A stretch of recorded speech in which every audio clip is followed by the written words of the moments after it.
Told you boys, no. Well, hello. We're back once again. Before we do anything else, I just want to shout out everyone on Twitch who's realized that monetization has been enabled. We are on a level 7 hype train right now. Kind of ridiculous. That's kind of mad. People subscribing at tier 1, tier 2, prime subs, gifted subs. I mean, it's ridiculous. This is insane. By the way, I mean, we're going to save this for halfway through the show, but what does that give you? You're going to have access directly right now to a special role on the Discord, as well as access. Look, there we go. More people prime and Hydrenia gifting 2 more. So we have a hype trade level 8. What that means is you'll have access to the after party, which means both on YouTube if you're a YouTube member, as well as Twitch if you are a Twitch subscriber. Then you'll be able to have a chat with us after the show. If our participants want to join in, they're more than welcome to as well. And we'll just generally chat about what's happened, get some feedback from you. You guys will become producers, so you get a load of different benefits. Make sure you join the Discord to understand exactly what that is. But enough shilling. Hawk, how you doing today? Are you excited for another day? And I'm so very excited. Week 3 of Parabellum, ladies and gentlemen. Everything has happened. Anything can happen. Will Florry extend his lead? Will Quarbit be eliminated? What's going to happen with Zlewikk? What's going to happen with Habibi and TheStudent and HeyCara? Everything to play for, everything to find out. Nothing is over. And we have some of the best challenges yet picked for you guys today. How's everyone in the chat doing, man? Shout out to all my YouTube and Twitch viewers. My favorite challenge is the first one up today. So that's the one that Florry and Quarbit. I know it's your favorite. It's my favorite. Mine, the last one is my favorite, so stay tuned for that. And you're biased. Welcome to the first one, but yeah, that's what's up, man. Week 3, Parabellum. Excellent. Where do we take it from here? Do you mind, Midge in the back end? Let's never forget about him. If you mind flashing up the scoreboard, if you have a chance, I just want to show people what it's like. Because last week, something interesting happened. As of last week, Florry is ahead by 2 points, right? By 2 points. He's the only person on 4 points. Every other participant, bar Quarbit, is on 2 points, which means we go from 1st to 2nd to 6th. So Quarbit does need a win today. We'll see if he's able to grab that. Otherwise, everyone else, it's all to play for. Just to clarify what that means, the individuals with the most amount of points at the end of week 5, we're in week 3 now, so not too long left, get to participate in the grand final, the title of the greatest at EU4. Number 3 and number 4 have to participate in a 3rd place playoff. What that means is the loser of that, along with the people in position on 5 and 6, have to then try and re-qualify, if they choose to, for Parabellum next season. We'll see 3 new qualifiers as well. So, I mean, you could be 1 point away from getting into the grand final and facing Florry or whoever else. Just about to touch victory, and instead have to play a 3rd place playoff. You lose that, and suddenly you have to earn your way back into the season, because it's kind of brutal. Some say we're too cruel, chat. I don't agree personally. You know, I think we're just making things very, very spicy. But you know, talking about spicy things, maybe we take a look at our first challenge of the day. Do you think it's time? I think it's time. Only if chat wants to know it's time. Let's see. Yeah, chat. Do you think it's time to reveal our first challenge? Let's see. I will say, Hawk and I will adopt a chat each week. So, you know, if you want to be adopted by Hawk, maybe YouTube chat's thinking that they're more of a Hawk kind of guy. We'll see. Chat, people who saying wants to be adopted by me? Is it the Twitch boys or the YouTube boys? Where are the Hawk enjoyers at? I know all of you are here for me, you know. Frick this guy right next to me, but people saying wait a little. We'll do it. We'll absolutely wait. Dude, you think we have corporate sponsors? We don't care. We'll just wait. We don't care, man. We don't got a timetable here. And listen, chat, by the way, if you don't know, if you haven't seen, you know, the stuff we've posted already all over the socials, on YouTube, on Twitter, on Discord, the first matchup for today is Florryworry at the top of the table and Quarbit at the bottom. So we're already starting off spicy, man. Every week, we're starting off with the spiciest things, man. And by the way, Florry and Quarbit, they've known their challenge for about, let's say, 25-ish minutes right here as someone comes in with YXOLLOXY. Thank you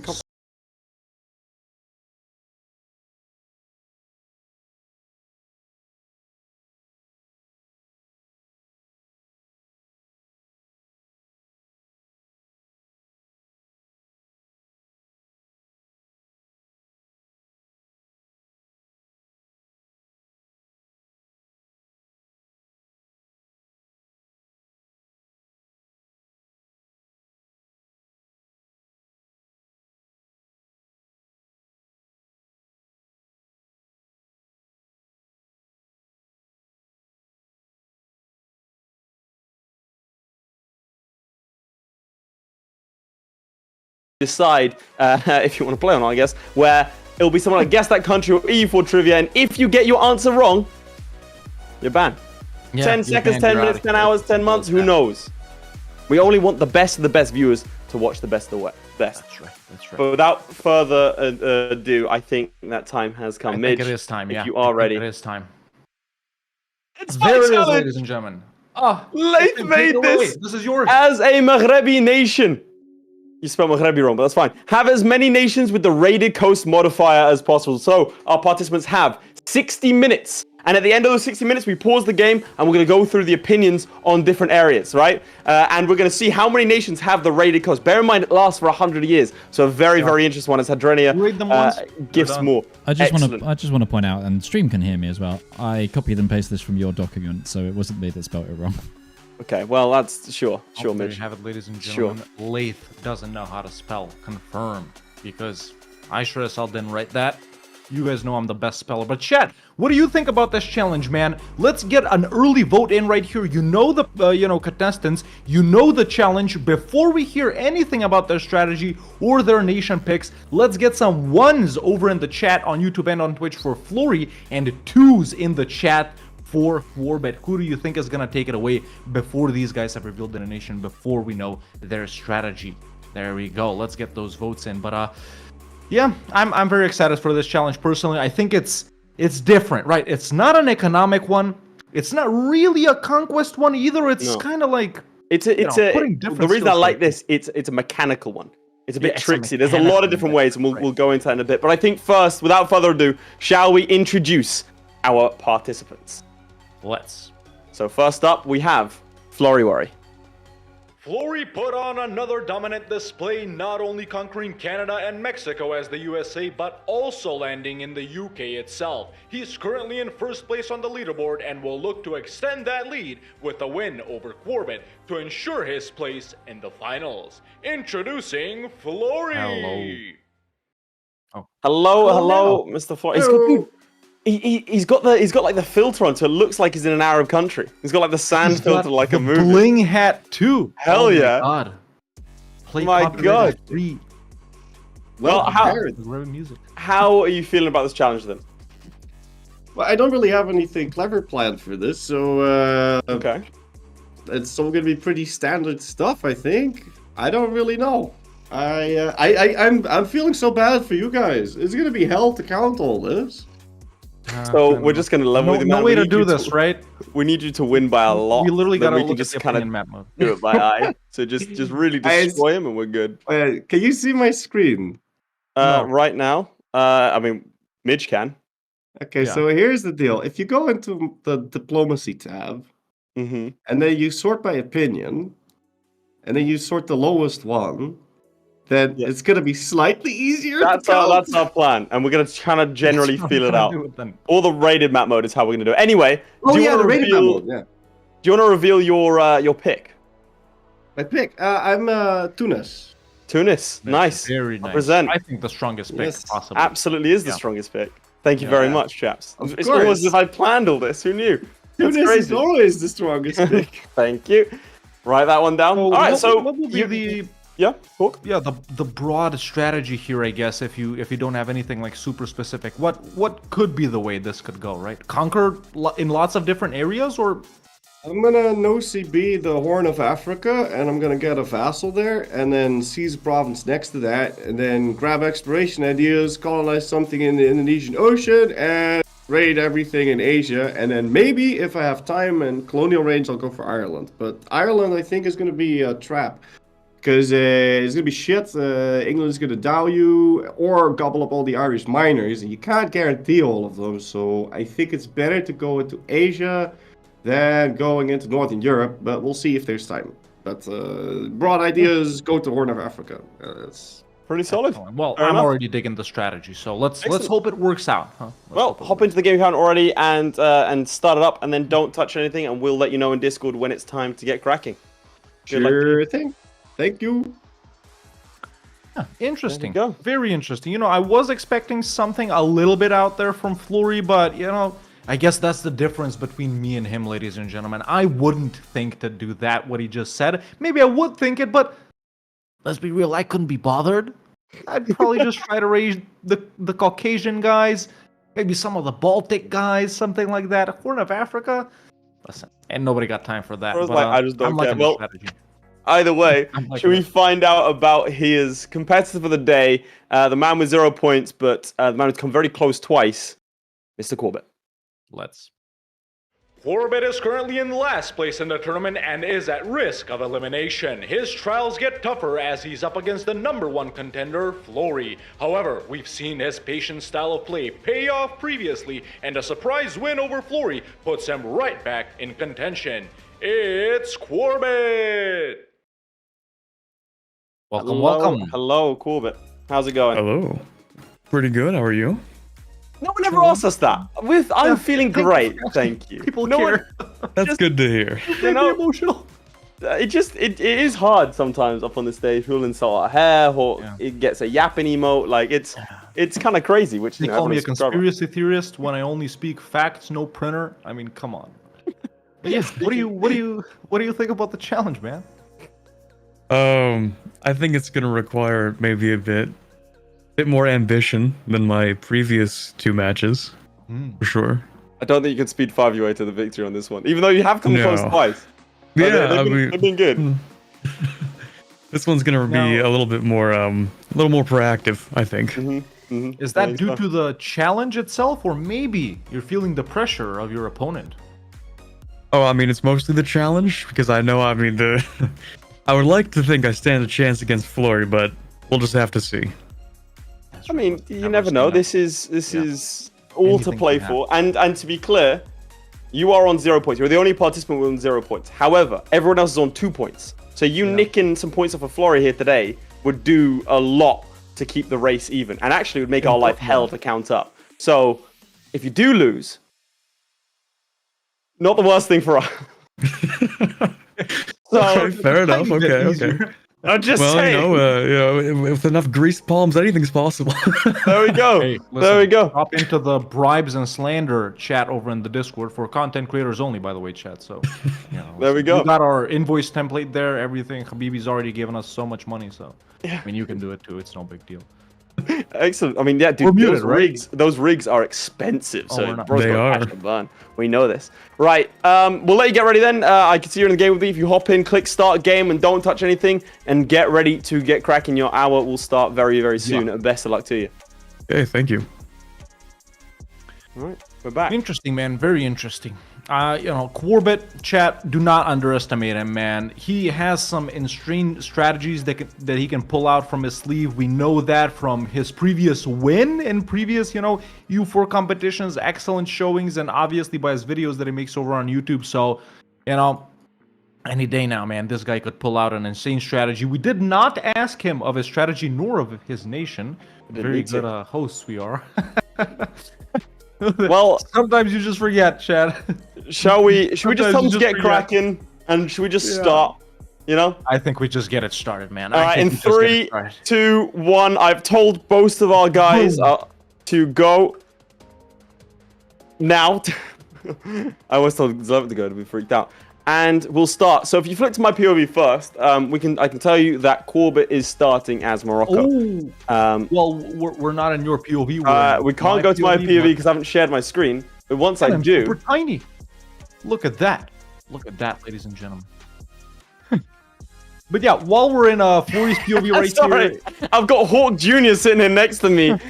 So, bro, you got to be this tall to castle me. I'm afraid you're gonna have to Listen, head chat, out, in buddy. real life, I'm 7'13". Laith's like 5'9". Let's be real here. I've met this man multiple Also, times. the time He isn't running as well, short. Mitch. Listen, By the we're way, in, fun Florry's is game right Look, here. I know Mitch is it's not. just panicking, I'm now panicking to stream. Chat, as we're all well. gonna count together, all right? 1, 2. Just start typing numbers in chat. 3, 4. We're gonna keep track of this. 5, 6, 7. Chat, I need your help. There we go. Excellent. We're gonna start counting ourselves. But Gotta deal with Hawk Jr. Sorry. so right now we have Morocco versus Tunis. I think that Tunis is perhaps a better play if you're going for the Horn of Africa, like Florry is saying he's going to. -25% naval attrition as a tradition. That's just it right there. It's great. You got But naval then attrition. again, Also, you have Morocco +20. No, but as Tunisia, you have plus 20% galley combat ability, which means you have the best ships at the start of the game, which is very, very weird. But you do, because galleys within inland seas do 100% more damage in combat against other non-galleys. So against other galleys, you have a 20%. Against everyone else, you have 120%, or like something like that. I don't know how it stacks which way, but yeah. So you can blitz pretty much every other nation on Earth. I don't know about this colonials idea here from Florry. Yeah, I don't know if that's going to be. Meanwhile, Micah Riley coming in with a €6 donation over on YouTube. Thank you so much, Micah. Appreciate the support. It really does help out quite a lot. And once again, thank you to the massive amount of subscriptions and gifted subscriptions over on Twitch. You gain some awesome benefits from both YouTube and on Twitch. But yeah, as we see Florry's setup right here, man, just giving the estates, you know, the usual estate stuff right here. Lots of stuff granted over to the Daimyo. Interestingly enough, you know, he's got that leaders without upkeep, the Daimyo loyalty, the not losing crown land, the tech stuff. So interesting stuff. Not a lot over to the merchant guilds just yet, even though we all know that, you know, all of the boat stuff bonuses that you can get is, you know, does come specifically from the merchant guilds. But yeah, Florry has started cracking right here, man. Nice perma claims you can get and other things related to boats regarding the missions. We'll see if, you know, he does get into the missions at all. And yeah. We're in my POV, and I can show you that a no CB war against Epirus has started, presumably to get the raiding range up. Just want to show you just here how this works. So all of the blue territories are areas that Morocco, Quarbit, can raid, because you can raid up to 4 sea tiles away. I'm still confused as to like how he can reach Ireland, really, because it's 4 sea tiles, 1, 2, 3, 4 away, right? So over here, that 1, 2, 3, 4, or 3, 4, and you can raid these areas. So getting Epirus will unlock all of these areas. Another thing about raiding is you cannot raid people of the same faith as you. So what would be a good play, if a little tricky, is to secure some of these Abadi provinces. Florry, as Tunis already starts with this, can flip to Abadi and then can raid the Sunnis as well, which again would be very, very useful for Florry down here in the Sunni regions. So in terms of how we're going to count it, let's see, has he actually raided anyone just yet? I think he might have done over here. Over here, you can see, no, he hasn't just yet. If we flip to your POV, Hawk, do you want to show off what the raided modifier looks like? So there's a couple of different ways we can take a look at this, chat, as soon as we flip to Florry's POV right here, who, by the way, has started his first war versus Tlemcen and Togut right here. So interesting enough in and of itself. But one way you can do this is just simply right-click on our nation, go to Show Diplomatic, go to here, and then sort by the lowest opinion. And just like that, we can see Aragon, that's 1 already. Pope, that's 2. That's the modifier we're looking at right here, raided coast. So that's one way we can look at it. Another way is we go over into the piracy map mode, and we can take a look at this. So we're going to use a combination all of these striped provinces are ones that can be raided, or they can't be raided. Blue is they can be raided, and then it's a really bad map mode, to be honest. Yeah, it's not a very good map mode. Based on how recently they can be raided. But to be clear, for example, you can see there are stripes on the Ottomans. That is because of the Knights raids. Just want to address Adrian Knight. Cheers for the $5 over on YouTube. Is there any way for non-content creators to qualify for the tournament? I'd love to compete. So we've been having this discussion about whether or not we should open up, like, to have open qualifiers, and we are very much inclined to do so. We're not sure what sort of way we're going to do that. I would say the best way is to be in the Discord, play alongside with the challenges and that sort of stuff, so we can sort of just keep an eye on everyone that's participating. Maybe have some sort of open qualifiers, because we think it'd be quite fun. But we'll keep that information available to you. Someone else has said that you cannot raid the same province in 10 years. That's true, but the modifier, the raided coast modifier, lasts for 100 years. It decays by -1. So we'll do a combination. Don't worry, we'll figure out the best way of doing it. As you can see there, look, raided coast. That lasts for a long time. That's kind of important, because if you raid a nation once, you can then just lose the province. Yeah. Right? So if Florry, for example, goes to Trebizond and raids the entirety of Circassia and Moldavia and Lithuania, and then gives up Trebizond because of a coalition or just didn't want to deal with it, he doesn't actually need to keep that province. And that's what makes this quite interesting. So it looks like, if you want to go through what Flurry's doing on your POV. Yeah, so just getting a war done versus Tlemcen and Togut right here. This will help him, get further along if he's doing like that little Ireland strat, or maybe some of these tiny northern European guys. There's quite a lot of them over here that usually most of them stay alive. You know, that's sort of an easier way to get there. But that's why I think he is doing this war. Maybe we can take a look at Quarbit directly in the meantime to see his little setup, huh? So Quarbit right now is focusing on this war in Epirus. So he is against Genoa as well at the same time. So we'll see what he's doing with it. Again, I think he's trying to extend his reach. There's nothing really wrong with that. And I think he's gone for Epirus and then Genoa potentially to try and take some land in the east. I don't think he'll be able to reach those is the issue. He can't make any of these things cores. So presumably a vassal's going to have to take place. I'm not sure what the strat is going in from here. We'll have to keep an eye on that and see. It looks like he can take from the central med. But Tunis has a very, very large amount of raiding range. And also, let's not forget by like how much money you can summon from raiding. It's easily the best mechanic in the game. So I'm seeing some misinformation. Well, I think it's misinformation. Maybe I'm wrong. So Thunder over on Twitch said it's minus 25 per province, so OPM is only 25 years. I don't think that's the case. I think it's just a flat minus 100. At least as far as I'm aware, it's only a flat minus 100. For example, like Aragon, like you do France, and then France will have minus 100 with you, even though they have 2 provinces facing you. I think the Twitch commenter is actually right, because right now I'm looking at Epirus over here, right? They're Catholic, they can't be rated by the Knights, so they must have been rated by Fleury, and their negative modifier opinion right here is minus 48 because 2 years. Yeah, okay, cool. So it is per province. Yeah. Right, that's weird. My God, I'm learning. Per province up to 100? So there we go, 25 provinces for a max 100. Yeah, that makes sense. So it is, so the ones, if it's only one province, then yeah, they'll have to do it at the end. So at the end of the day, it is at 60 minutes. We pause the time, we pause the game, and then we'll see from that, from where people are deriving their negative modifiers from. What do you think Quarbit's going to do? Because he's generally tried to play it safe. I mean, I don't know. I don't think Morocco is a better pick than Tunis, man. Tunis more central, right? You can once again do that little strategy that Fleury mentioned right here of maybe going off to the Horn of Africa, going colonizing. Morocco is a little further away. Sure, as them, it's maybe easier to reach like Ireland and maybe some of the northern Germany guys right here, some of the Baltic guys, if that's where you're planning on going. But I don't know. I guess you got the vassals that you can pretty much insta-integrate relatively quickly. That can help you out a little bit, but yeah, as Fleury wraps up his little war right here versus Tlemcen with only a 5-year truce. Now, what was the point of that? I wonder. What does he get out of a 5-year truce? Do you want to flip to your POV so you can sort of show us? Also, chaps, we are doing a meme of the stream today, so if you want to have your meme featured front and center on the stream, make sure you join the Discord and post it in the stream memes chat, and we'll be sure to feature it. So what's he done there? What's up?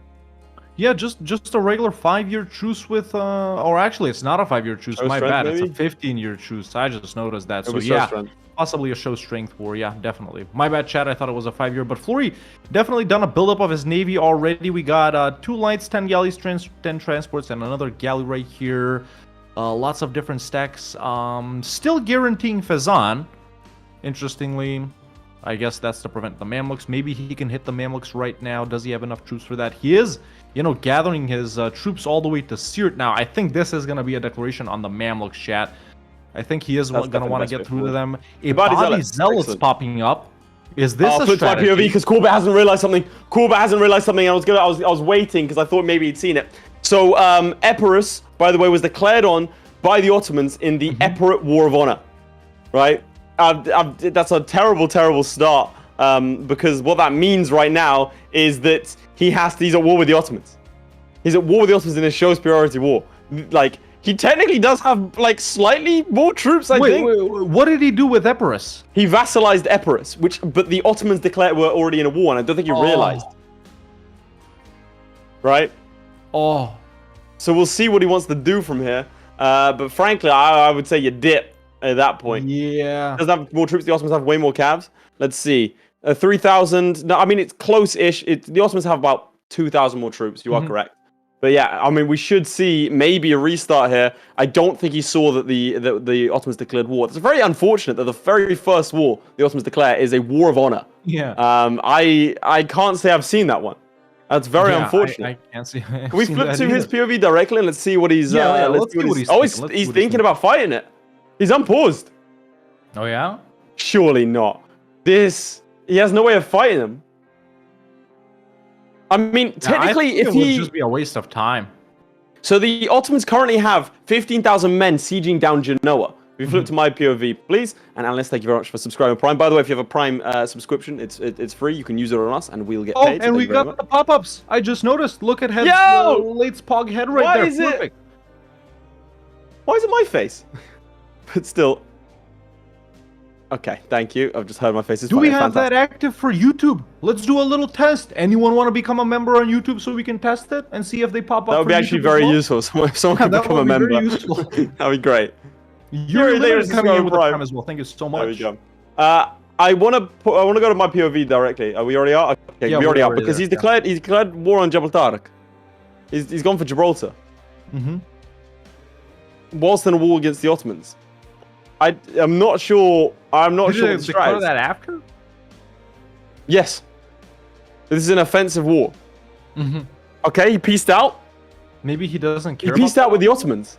How? I think just for money, because it was an Epirote war of honor. I don't think the Ottomans could take land. So they just declared. What did they declare? They declared war for honor. But what's the CB on that? War for honor. It's an insult. The insult CB. one? Yeah. Daniel Hunter becoming a member over on YouTube. Thank you for letting us know. And thank you for becoming a member. I appreciate that. But by the way, if you do become a producer or a member on over on the YouTube side of things, or you become a Twitch subscriber, you'll have access to the after party as an exclusive stream for you guys only. That helps support the stream, and we'll just generally reflect on the week and go from there. So yeah. Other benefits include, if you're on Twitch, then you'll have access to a watch party. So if you join the Discord right now, you can watch along with similarly like-minded individuals, and we might drop into you just to sort of get your take on how you think things are going. At the same time, over on the YouTube side of things, if you're a YouTube member, then you'll have access to behind the scenes, just sort of showing how we go about making the show, little private videos from myself and Hawk, not in that way. And yeah, generally it's just a good thing for us. So on this side of things, we can see that Tunis is in the war. And I'm sort of curious as to what Quarbit is thinking here. Maybe he's thinking about an annexation, but it's kind of too far away. I mean, a war against Tunis is kind of good for him right now. And thanks to a rivalry with Tunis, the Tlemcenis aren't... Oh, that's unfortunate. Tlemcenis weren't going to give military access, but they've given it to Marrakesh, which now allows for the Tunisians to march across. But the Tunisians are too busy over here in Epirus, which is kind of surprising. But you don't want to be tangoing with the Tunisian navy. You want to take us through what Florry's doing? Yeah, so let's go back to Florry right here because we have some very interesting developments. We can see that he has no CB'd Marekhan over here, which is this nation right there. Now, just sieging down Adal right now to piece them out and whatnot. So that's pretty much what the war is going like. He can go ahead and vassalize Marekhan. And if we go into the super region map mode right here, we can notice that both are in the northern Africa. Actually, both are in the continent of Africa, which means he can, vassalize these guys, seize land from them, and proceed with a strategy. Did you just say both of them are? And you sound surprised when you said both of them are in the continent of Africa.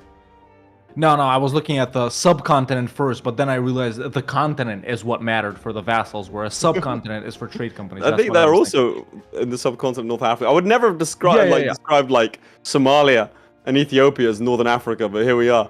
Yeah, but I guess they're above the midpoint, if that's also, how you want to say things. Also, look at this, chat. Ibadi Zealots sieging down the capital. This is what they've sieged down already. So if we take a look at Flurry's ledger right here and going to the charts, we need Ibadi to have around, a little more than 50% dev right here for him to be able to flip to Ibadi. So this right here, working out perfectly for him as he also pieces out Adal. Now it's just Marekhan left. It's going to be super, super easy. So everything working out according to plan for Florry, even though he did not mention the Ibadi thing, Chad. By the way, by flipping to Ibadi, he can actually raid all the Sunni guys as well. Which is very, very Ibadi is such a small religion. Pretty much the only coastal Ibadi nation is, well, actually no one, right? I think Hormuz is not Ibadi. Oman is Ibadi. And that's honestly, as Tunis, flipping to a body isn't even like a bad strat because of the sheer amount of money you can siphon from the Mamluks and the Ottomans. It just means that you can raid everyone at every point. And again, like you could each raid, like if you're the only Maghrebi nation, each raid will bring in something around 500 ducats or something stupid, right? So if you do 500 ducats every what? Was it every 10 years, isn't it? Yeah, I mean, it's a lot of money that you have it like of other people's income. It's great. Yeah, super. Pate is the only Abadi coastal nation. Look at that. You guys will survive. And Pate is down here, ladies and gentlemen. Down yeah, but they are Abadi, even though their province is Sunni. Yeah. Look at these guys. Look, these guys are all smart at home. Go on like that. Which is useful because in the interim between duels, and we have 2 more fantastic duels coming up for you. In the interim, we do have game shows such as Guess That Country and EU4 Trivia. But if you get the answer wrong, you'll get banned. For how long? We're not sure. We just kind of let people decide. Yeah, for however long we want, chat. Because we only want the best of the best watching, the best of the best playing. That's right. And you know you're already the best of the best, chat. That's what's up. But yeah, as Flurry gets ready to peace out Marhan right here and make them a vassal, let's see. Maybe let's see what Quarbit is up to. So overall, if you flip to my POV, Quarbit has peaced out for Gibraltar. Not sure why, because that doesn't extend his range at all. Yeah, it's the same. It's the same like C node as this lot, and so it's done by number of seals. I mean, maybe if I'm wrong, chat, so you can let me know. Thunder is really rubbing it in my face. Luke is banned for not knowing how trading works. Hey, listen, I don't have to play. I'll play myself, probably at a later date, but without having any of the stress of this. But for right now, I hate that photo of me. Still, I'm not sure what the idea behind Jabal Tariq is. At the same time, a Tunis truce is not ideal. So I think as Quarbit, you kind of want to be starting to head eastwards and maybe even northwards if you can secure an Ottoman alliance, which is not too far off. Let's see. Maybe Golden Era, that could be a shout. Move capital to Europe is my guess, says Shepard. I'm not sure what that would achieve. If you move, okay, but maybe he has to move his capital to Europe to then take a province off of Epirus. That would be smart. Yeah. That would be smart. Yeah, that might actually be the play right there. That might actually be the play. Jesus, man, don't. I was scared as Batima the Cave comes in with the sub. Appreciate that. Already at 62 subs on Twitch, blowing the YouTube members out of the water. That's what's up.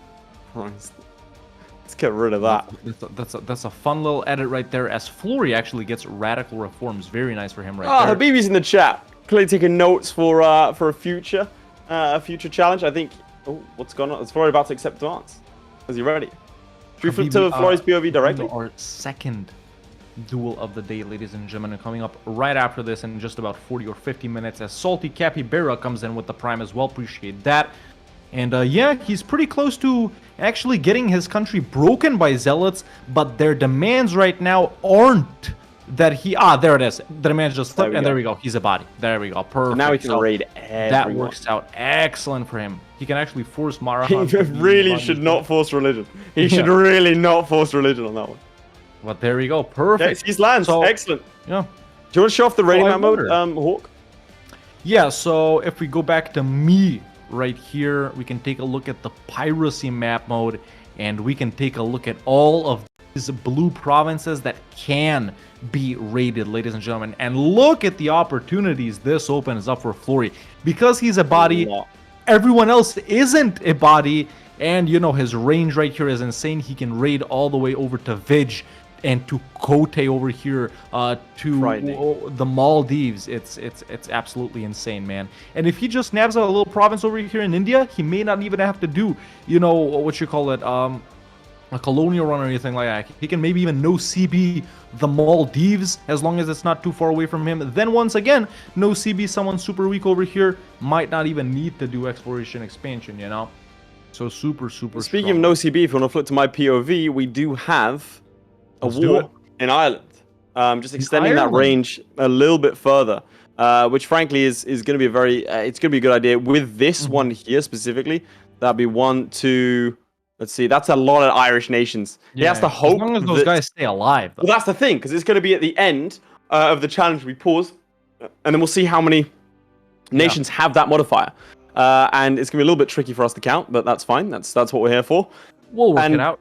Yeah, and frankly, these in play provided England doesn't get involved. So we'll have to see here. Yeah, I do like the strat of going across the Indian Ocean. I saw some people in chat talking to Habibi asking what would be the best pick if it wasn't like if you weren't limited to the Maghrebi region. And he responded that Tunis into Ubadi is still the better pick. I'm inclined to agree with that, although other options include Pirate Republics, maybe flipping Pirate in Ryukyu. I might do Palembang, honestly. You think Palembang down here? Palembang is because there's so many guys.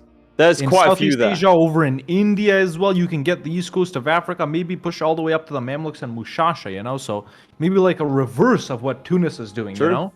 I think that could be a pretty interesting pick as well. I don't know if it's stronger than what Flurry is doing right now, but a cool one, I would say. Yeah, I would say that's really your only other viable one. I think North Germany, like Rugen, I wouldn't say that's as strong because it's generally a lot easier to push into these territories with an OCB than it is out of Europe. Plus, you have a much smaller base stacks if you if you're going to be playing as Rugen or Gotland, I guess. Okay, let's do this challenge me versus Red Hawk. Yo, Hawk, you've been called out by Habibi. I'm being called out.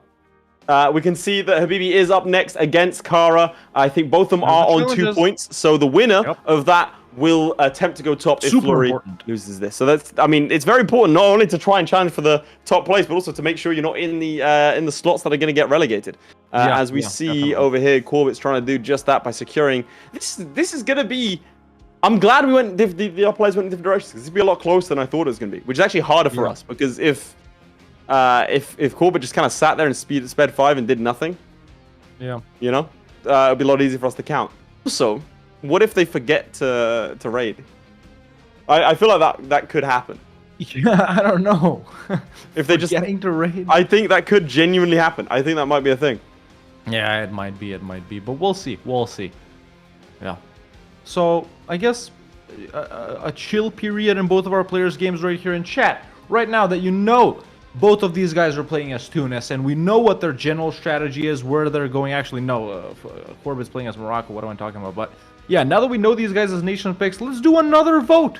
36 minutes left till the end of the challenge. Has your opinion changed since the start? One's in the chat for Quarbit. One's in the chat for Flurry. Two's in the chat for Quarbit. There we go. Both on YouTube and on Twitch. And 3's in the chat for Habibi. That's what's up. Still the bookie's favorite pick, you know? He's still absolutely the bookie's favorite pick, as we know this. Yeah. This is very, very true. There we go. Lots of 3's over in the chat. That's what's up. We'll see. I think Twitch is winning the old member race. We're going to see a lot more Twitch viewers in the after party than I think we are. Yeah, that's YouTube right. ones. That's right. Shout out to Daniel for being the first YouTube member over on YouTube in this stream. So we'll see. There are different perks for different ones. But we'll see. I mean, it looks like Quarbit, looking from his gameplay, is looking where else he can head next. Yo, Third Howard, thank you just for the prime there. Prime. Do you think? Yeah, okay, so in Quarbit's game, East Frisia, no CB could be a shout. Are they in the HRE? No. Pino adjacent Phil's Vogel coming in with the prime as well. Appreciate that. Thank you so much. Lots of primes. You want to flip to my POV? Let's get it. Because look at the aggressive expansion. Oh, that's so high. He can't no CB them. No, he has to burn it off. And this is why he now needs to start heading elsewhere. Getting in alliance with the Ottomans, which he already has, and then heading into the Mamluks, I think is the play here, to be honest. Yeah. And just grabbing a couple of provinces, unless he wants to seize again, do the exact same strat. Because if Quarbit runs the exact same strat as Flurry does now, he's still in a decent place in terms of raiding the Hindus. The only difference being the Sunnis aren't available, but he'll also have a lot more Catholic land to raid. So we'll see. Did he peace out? I think he's peaced out with Desmond. Desmond is in fact a vassal. So we'll see. I mean, that doesn't help him right now on the piracy front. Maybe he's trying to see, like he's trying to fabricate and nick a province because he can't seize land because there's only one province by now. So we'll see. This is a good time to know CB though. Let's see. Why does he want access? Okay. Is there anyone else he could ally potentially? I'm surprised that the fact that he hasn't raided France. Maybe he's trying to get an alliance up there. That's the only reason I could see for not raiding France. Could they start outside the Maghreb and then move the capital before the time? No. We said starting as a Maghrebi nation. That was kind of a big part of it. So I wanted to see some Tunis gameplay. And I was coming in with the prime as well. Thank you so much. Oh, we have a stream goal, sub goal starting. New sub Let's see how close we can get to that because we smashed our last one. Right, and yeah, like I said, we do have a load of nice benefits for you all. So we'll see. So let's flip to Flori's POV directly and sort of catch up with how he's doing. Do we want to attempt to do a tally? You guys will just notice right now that he has already taken the first 2 ideas from exploration ideas. So he's got, what you call it, explorers and conquistadors, and he's got the colonists. Has he sent off his colonies somewhere? Not yet, not just yet. And, as you guys are taking a look at Flurry right now, I'll attempt to count that little, What do you... Should we have a chat to Florry directly? Let's have a little talk with him. Why not? Why not drag him in? Hello, Florry. Sorry to invade your game like this. How do you think it's going? I think it's going all right. Having a little bit of trouble with the speed, but other than that, seems Is your good. strategy working out? It is, but I kind of forgot about Pal and Bang existing, and they're pirates, so I'm gonna have to compete with them over there. But other than that, I think it's good. I think it's good. I just got exploration, so You're planning to colonize Southeast Asia now? yeah, I want just a couple of islands over there, so I can like raid everything. Although the +1 raiding range, like I can already do like all of India and yeah, it's pretty hefty. Very nice. Well, excellent. Very nice. I think it's good. I think maps are gonna be a bit of a problem, but. Are you still happy with Tunis as your pick? Yes, but I don't. Yeah, I heard Morocco can like raid Iceland or something, so I'm a little worried about that. But other than that, it does come down to the mission tree. Both of them have different missions. Yeah, I haven't even looked at mine. Yeah. Yeah, They're all like conquer Okay. all of Iberia and whatever. So I don't think I'm gonna do any of that. I mean, I'd like you more if you did, but fair enough. Whatever. I'll give it a shot if I have to. There we go. Excellent. Excellent. I'll give bonus points. I don't care. You can't stop me. Will do.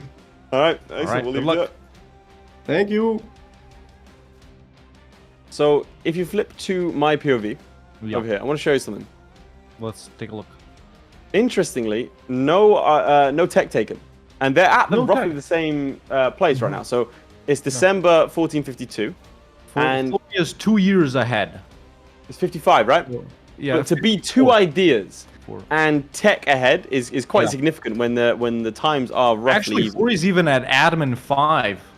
Yeah. That's what I'm saying. Admin 5 because the ideas it's kind of ridiculous. That shows strength really coming in in clutch it did. and the money coming in. Let's sure. see. Now there is another thing, and I'm quickly going to say bless you to Midge because I think he sneezed. Oh, we have a war declaration against Leinster, presumably to take territory here. Yep, that is. Let's see. Very nice. Is he going to get away with this though? It looks like he is, surprisingly. Wow. Yeah. Okay. England really. Yeah, really he top probably carrying. will, yeah. Fair. All right, excellent. If Florry wins today, we'll console him because let's not forget that it is Netherlands versus England today in the Euros, and so Florry will have a moment of fleeting happiness before he's crushed by, England. But that's not the focus. Right now, we're focusing on Quarbit, and again, I want to show off this mission tree. The missions for Tunis are kind of limited. This is the one he was talking about in terms of the raid. The raiding Iceland thing. I don't think it's gonna help too much. Like, there's nothing apart from like claims on Iceland and stuff. Like, there's nothing really here that I think is worth pursuing. Maybe the colonial range, but even then, whereas, there's nothing really there. Now he was talking about that +1. Let's see. Okay, well he already has this, the raid coast. Right, fine. Where did he get +1 rating from? I can't remember where he got it from. Oof, nice. Because he got +1 rating range. +1 rating range? I believe that was what he said. Where's that from? Yeah, okay. Plus rating range. Okay, so both have that. I was about to say I don't. They all have that. And that was okay, right? Good. I was making sure it wasn't through like a mission or something that I'd forgotten. I was still thinking I don't think I forgot about a mission, but here we are. So right now, do you want to flip to Florry's POV directly, and we'll try and Florry is just chilling right here, building boats and stuff. In the meantime, we can stay on him. But what I've been trying to do is, figure out a faster way of taking a look at this rated coast thing. And I can tell you, chat and Laith, that it's absolutely a nightmare trying to look through all of these nations with the rated coast modifier, right? Because sure, you can sort by this opinion map mode right here that I showed off earlier, but you still gotta read through all of them and look for the actual rated coast modifier if it's there. It's we're gonna be counting for a while right here. That's fine. Let me tell you that we're gonna be counting for a while. But if I were you, by the way, I would check I would go from the raiding map mode, so like the piracy map mode, and then just select look at the nations from there. Is the best way of doing it. Well, I guess Portugal will be 1, Castile will be 2, Aragon, France. What's this? Like Savoy. Yeah, this is maybe a little bit easier, but we only got to look at the striped ones, right? And even those aren't necessarily rated, but those are ones that might be, right? So the striped ones are ones that have been rated. Blue can be rated. So if they're striped, what you do is if they're striped, check to see if there's a modifier on them. That's the play. And does it tell you that it has been rated by the nation you're playing as? Because I can see some green stripes over in Southeast Asia, but I guess those guys have been rated by Palembang, right? Yep. So or maybe some of these guys have been rated by the Knights, is the thing too. Well, that's why you check the modifier after that. So you check the stripes, click on a nation, and then check it. It'll be fine. Yeah. I'm not stressed. It'll be okay. Do you want to go to Quarbit's POV directly because he has finished? Yeah. Let's take a look at his POV. He's doing some wars. Florry is pretty much chilling right now. So what is he up to right here? So he's finished off his shenanigans. I'm just gonna. I forgot to ping my Discord about the events I'm doing now. Right. Yes. So as of right now, he is, I think, just looking around for the sort of next territory, and he is starting to raid a little bit here. Yeah. So he's. I think he. Oh man, you want to flip to my POV? Yeah. Let's take a look at that. You seeing this? Look at all the areas he's raided. That's a lot. So right now, 1, 2, 3, 4, 5. 6, 7 countries right now? Yes. 8, 9, 10, 11, 12, 13, 14, 15, 16, 17. 18? No, 17. Just 17. That's been rated. Still 17? It's about 17, roughly. 17, I don't think I counted this lot. Like 18, 19, 20, 21, 22, 23, 24. So roughly 24 nations. That's a big score. Yeah, I'm now slightly concerned. What's the difference between orange and the red? This is the piracy map mode, and it shows how recently they've been raided. So the deeper red, it shows that they were raided like very recently. Green, they're about to not have the raid modifier on the specific province, so you can raid them again. The opinion still stays, to be clear, because that's 25 per province, and that takes down 25 years. As you can see down there, that's just turned red because it was recently raided. Yeah, that's how that works. As you can see, so over here, he's going over there, that's going to turn red. If it's blue, it's something he can raid. So right now, he could raid all the way up here, and I think he's going to do that. And look how much money he gets. You get so much money from... It's easily the best mechanic in the game. Let's see. Laith is worried whilst Florry's raiding Kilwa. It's fine. Do you count tags or tiles? We count tags. Which, admittedly, maybe we should have gone for tiles. But here we are. Tiles probably would have been easier, but it would have been a much higher number. And I think tags means that, for example, France only gets counted once, England only gets counted once, and it means that you have an incentive to keep nations alive and reach further. Otherwise, you would kind of just like pick off as many provinces as possible. For example, Leinster over here, there's one fewer score that he can get because he's taking the province instead of raided it. So I was doing a little bit of counting. That's why I was not yapping chat. Sorry to interrupt. If I counted correctly, and I don't think I made a mistake, I may have messed up like one or two, but according to my count right here, ladies and gentlemen, and let's get some hawk yapping emotes in the chat when you see this finger up, Florry has raided 40 countries. That is what I managed to count. So Florry up at 40, and what did you say Quarbit was at? 20 what? About 27.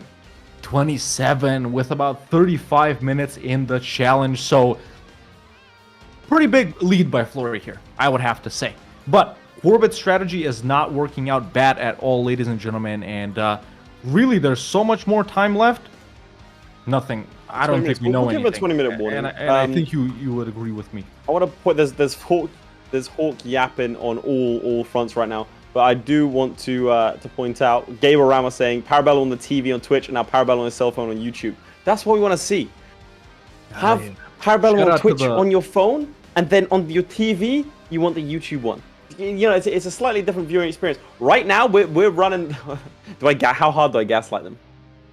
If you're watching on YouTube right now, we got next week's Duels. If you're watching on Twitch, yeah, you know, members right now. If you become a member on YouTube right now, you have access to. No, I want to lie. I think it's live illegal with for us to two do different duels at the same time. Chat. that. I don't know how to explain it, but right now I'm actually commentating two different duels. It's One is fascinating. Right here, the other one is right here. I'll give you guys on Twitch a little sneak peek. We're watching Quarbit versus Kim right now. That's right. He's playing two different ones at the same time. And over here, you know. That's how talented our players are. That's As how we got to 2 in our sub goal, thanks to Prime subscription. Excellent. Appreciate that. B4 in 3R. Appreciate the support. Playback confirmed. Florry has moved his capital just now to the province of Hafun in the Horn of Africa, right on the very tip of the Horn. Why would he do this? We don't actually know. We do not have the knowledge for this, chat. Does this change colonial range? I don't think it does, right? No. No. The colonial range? No. It'd be cool province. Faster shipbuilding? I don't think you can get faster than Tunis. Got YouTube on the phone, Twitch on the iPad, and watching through the live. The thing is, he can't move the boats from here to here. Cheers, so he is building boats here in the province itself. And that makes sense. That makes sense. Yeah, so you can actually go and raid them. Yeah. Okay, and colonist travel time. That's true. That's true. Colonist travel. I don't know if colonist travel time is that important on that front, but I think it is the fact that he can't have any ships around there because he doesn't know how to get from point A to point B on that front. If you want to flip to Quarbit directly, I want to see what he's up to because I can see obviously on my POV what he's looking at, but I think he might be trapped a little bit in terms. Yeah, let's take a look at that. Let's take a look at that. Yeah, in terms of aggressive expansion, so I think he's gonna have to try and go somewhere like Caucasia in terms of an OCB. He is a bit fond of that. In fact, if you want to flip to my POV directly, I want to show something off here. Yeah, let's do it. The nation that kickstarted my YouTube career, Athens, has taken territory. That the video where you have the owl in the thumbnail? Yeah, that's that one. I remember that one. It was the first ever gameplay one that I full gameplay one I did, and then after that I was like, yo, I could actually just play the video game instead of making guides. Hell yeah. So let's type a massive W in chat right now for Athens, the boys over there, as I think Quarbit is. Fun fact: Athens is actually Tuscan.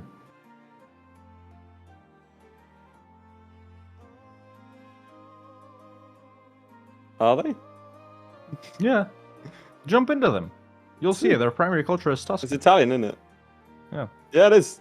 They're in the Latin group. That's why they have the Crusader stuff. It's great. Yeah. Italian Crusader states, massive. Yeah. You have to think Quarbit's French. Presumably Quarbit is gonna attempt now to head eastwards. I mean, like he is pissed off everyone over here. There is a coalition. It only consists of Kildare. How could they have entered alone though? I don't know. They just decided to do it. Yeah. I think maybe there was a tick where everyone could have done it, but they were the only ones that did. But they didn't. Yeah, they were the only ones that did it. The Etruscans lived. The Tuscans came back in great numbers. I hate you all. I mean, thanks for the insightful comments. But it is just Kildare. A mighty and scary coalition indeed. Yeah. Florry, we can go back to him real quick. A pretty important update for what the challenge is right here, ladies and gentlemen. He can kind of reach these guys down here. Now, look, he just raided these guys, Palembang. He just raided Indrapura. He just raided Pagaryang, Barus, Asa, Pasai, Delhi right here, Malacca, Kedah, Ayutthaya. So he was already up at 40. And in the meantime, he's gotten these guys down here too, and these guys over here, and maybe some of these guys like Andra or whoever this is. Who is this? Orist. Florry is probably at like 47 right now. Probably more than that. I reckon 50. 47, yeah. And it's important he grabs that because Palembang will continue to raid those regions. So he just needs to get it once. Also pirates, yeah. Yeah, so he just needs to get it once. Actually, whoa, what do you mean pirates? Excuse me, they're pirates. The Maghrebis are Barbary raiders. It's completely different. Right. Apologies. One You know, one is illegal. Piracy is illegal. The other is a way of life. All right. Don't come off to my culture like that, bro. Thank you. Now we've addressed that. He just had to do it as once. I have been labeled a racist by my co-host right here, I think we could take a look at what Quarbit is doing directly, ladies and gentlemen, because, you know, he seems to be in a little tough pickle himself. Yeah, we had to have a little chat last time. I broke into Hawk's house and stole some of his cash, and he was like, "Whoa, what are you doing?" I was like, "It's my culture, man." Yeah, I had to be at peace with that, you know. Yeah, I want to point out as well, there's a lot of gingers in my village. You want to know why? Because there's a warlord, a local warlord that went and stole people from Europe. But he was a big fan of. He found gingers funny, so he would specifically target gingers. I can see how. And then bring them back, right? So as a result, we have a large contingent of gingers in my village, because that's that's just where they came from. It's very funny, fun, ladies and gentlemen. Some Laith lore right there for you guys. What he just said is he's pretty much Irish. I mean, I would say that.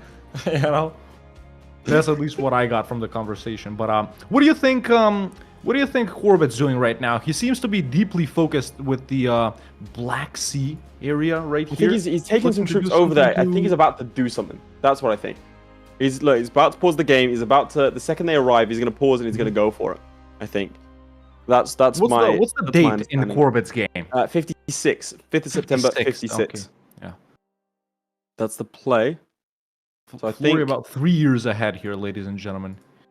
Even though his internet company has been paid off by Habibi and Zlewikk to mess with his internet for this campaign. Right. Yeah, I'm just sort of looking at the area that Quarbit so he's declared war on Georgia, to be clear. It was an OCB, so it's a war with Georgia, Gazikamuk, and Samske, and we'll see how he gets on over there. Again, he only needs to nick one province, but I just don't think that's large enough. You know what I mean? If you flip to my POV, thank you. I just don't think he grabs this. All he's going to unlock is another singular sea region, because he can already raid. Well, I guess 2. He can already raid here, but the Ottomans are going to take that, so that's basically irrelevant. When the Byzantines die, he's going to lose a point there. It's actually some of the longest I've seen the Byzantines survive for.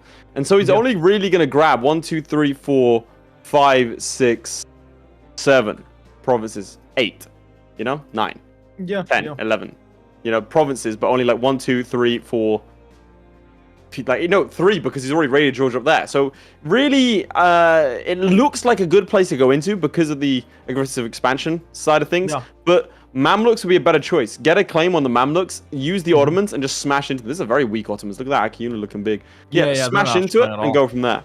What's it that? Like 13 years in, they still haven't taken Constantinople or Messambria? They haven't taken anything. They genuinely haven't taken. They've taken Trebizond. I don't know. Some games, man. These guys. I don't know what to say. But interesting development in Florry's game right here. If we go over, we can notice that he has no CB'd another nation in another region. Chat. You won't believe what this EU4 Twitch streamer did as soon as we flipped to his POV. With just about 15 minutes left.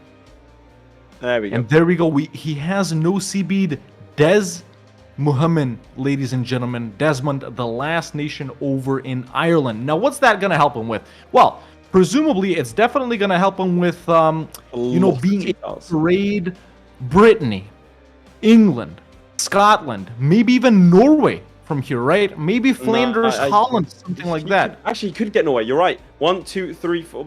I don't know. Who's Brittany, England, and Scotland for sure, right? So if his aggressive expansion after that is lower, he can still no CB East Frisia. Very weak allies from them, and they're not in the HRE. So if he can get Desmond, so he can get East Frisia. That's going to open up like... If you flip over to Hawk's POV directly, he can take us through it. But I'm curious, because he has to vassalize. He's going to have to move his capital somewhere, though, to seize, or to even annex them. Like, how's that going to work? Does... Yeah, he actually can annex Desmond, ladies and gentlemen. As we take a look at that wonderful meme. Shout out to memes in the Discord to drop your stream memes in the Discord. Join if you haven't already. But he can, and he does. There we go. He does take Desmond now. Presumably, he has seen East Frisia. He has to have seen East Frisia, and these are the new areas he can raid. So he can do Burgundy, England, Brittany, 3 and Scotland and Norway. 1, Five. 2, 3, 4, 5 more nations. If he nabs Very East Frisia, like 15 more nations. Let's be Again, real. let's see if he actually remembers to rate. Because that could be Yeah. very funny. Yeah. You know? So he has raided England.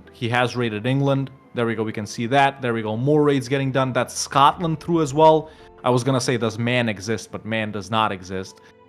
We're only in a simulation. And that's Norway raided as well. Yeah. He should get Brittany and Burgundy now as well. And that's pretty much a wrap with at least the guys he can do. Yeah. And then he's Let's go to his presumably gonna POV get directly. Florryworry. I'm interested in seeing if he's taking a look at East Frisia right now. I just want to get that, and then we can move over to Quarbit. No, he's raiding over here. I don't know that he is. Maybe he does he know chat? Put a 1 in chat if you think he knows. 2 in chat if you don't think so. Quarbit, by the way, is just focusing on sieging down in Kartli. It's a nasty, nasty area to siege down. Are the mountains of Caucasia. I think I figured out what happened with the Ottomans, by the way, if you look at my POV. I'll take you through it. So I think with the Ottomans, what occurred here was a big war against the Timurids to liberate all the vassals, which the Ottomans got called into because I think they were rival at the time. So I think that's why they haven't really done anything, and why they the Austrians are. The Austrians are going after Serbia before the Ottomans will. This is the most passive Ottomans I think I've ever seen. Are People they say allied to brain dead, AQ? brain dead. No, yeah, they are allied to AQ. These guys are running around. They're allied to Morocco, AQ, and Transoxiana, and they have Crimea as a tributary state. So realistically, well, they should be declaring war on a lot of different people. These are very weak. What's the deal with Biz? They're not still allied alive. with- They're allied to Serbia, but they're alive. Ooh, very strong showcase by Flurry right here, ladies and gentlemen. We can go back to him as Quarbit deals with his own things. He has declared on the Knights. Why on the Knights, you may ask? Well, that will extend a little bit of his range. That's 1, 2, 3 sea tiles, you know. He can get like Chandra and these guys right here. But You're gonna flip to my more POV. importantly- Something bad's happened. And this is what I was What's going to that? say before. This Oh, is the his Susi War vassals. for independence. This is what happens if you are not careful. This is what happens if you're not careful as Morocco. W's in the chat, ladies and gentlemen. This is rough, and some he is Fs. massively outnumbered. The Ottomans. Who's supporting? I saw The Ottomans Aragon didn't there. join. The Ottomans just didn't join for some reason. They're attacking the businesses. They didn't said no. join? Oh They my said no. They're not doing it. This is Aragon, Castile, and Portugal with Sus No, let's go back against to them. Quarbit. Let's go back to Quarbit. So it's kind of, if you float to my POV, he's in a rough area right now. Bear in mind that his troops are all the way in Caucasia over here. This is bad. This is very, very bad. And let me just see the supporters once again because we were off your POV. Over here we have Portugal, Castile, and Aragon, and worst of all, you know the worst of all? Yeah. That's where his capital is. Oh! Yeah. Quarbit getting hit with Zlewikk levels of bad luck, ladies and gentlemen, here in the final 10 minutes. That is rough. I'm gonna go ahead and actually jump into their chat, into their voice Go channel for to it. tell Tell them we them. have 10 minutes left, as you can take us through the pain that Quarbit I is mean, experiencing he's right now. presumably crying, openly weeping. He's calling his dad right now, saying, "Father, I have failed," because this is a rather dramatic moment here. I'm not too sure there's too much else to do, but you have to realize that in this challenge specifically, this isn't like he should just peace out right now. Right now.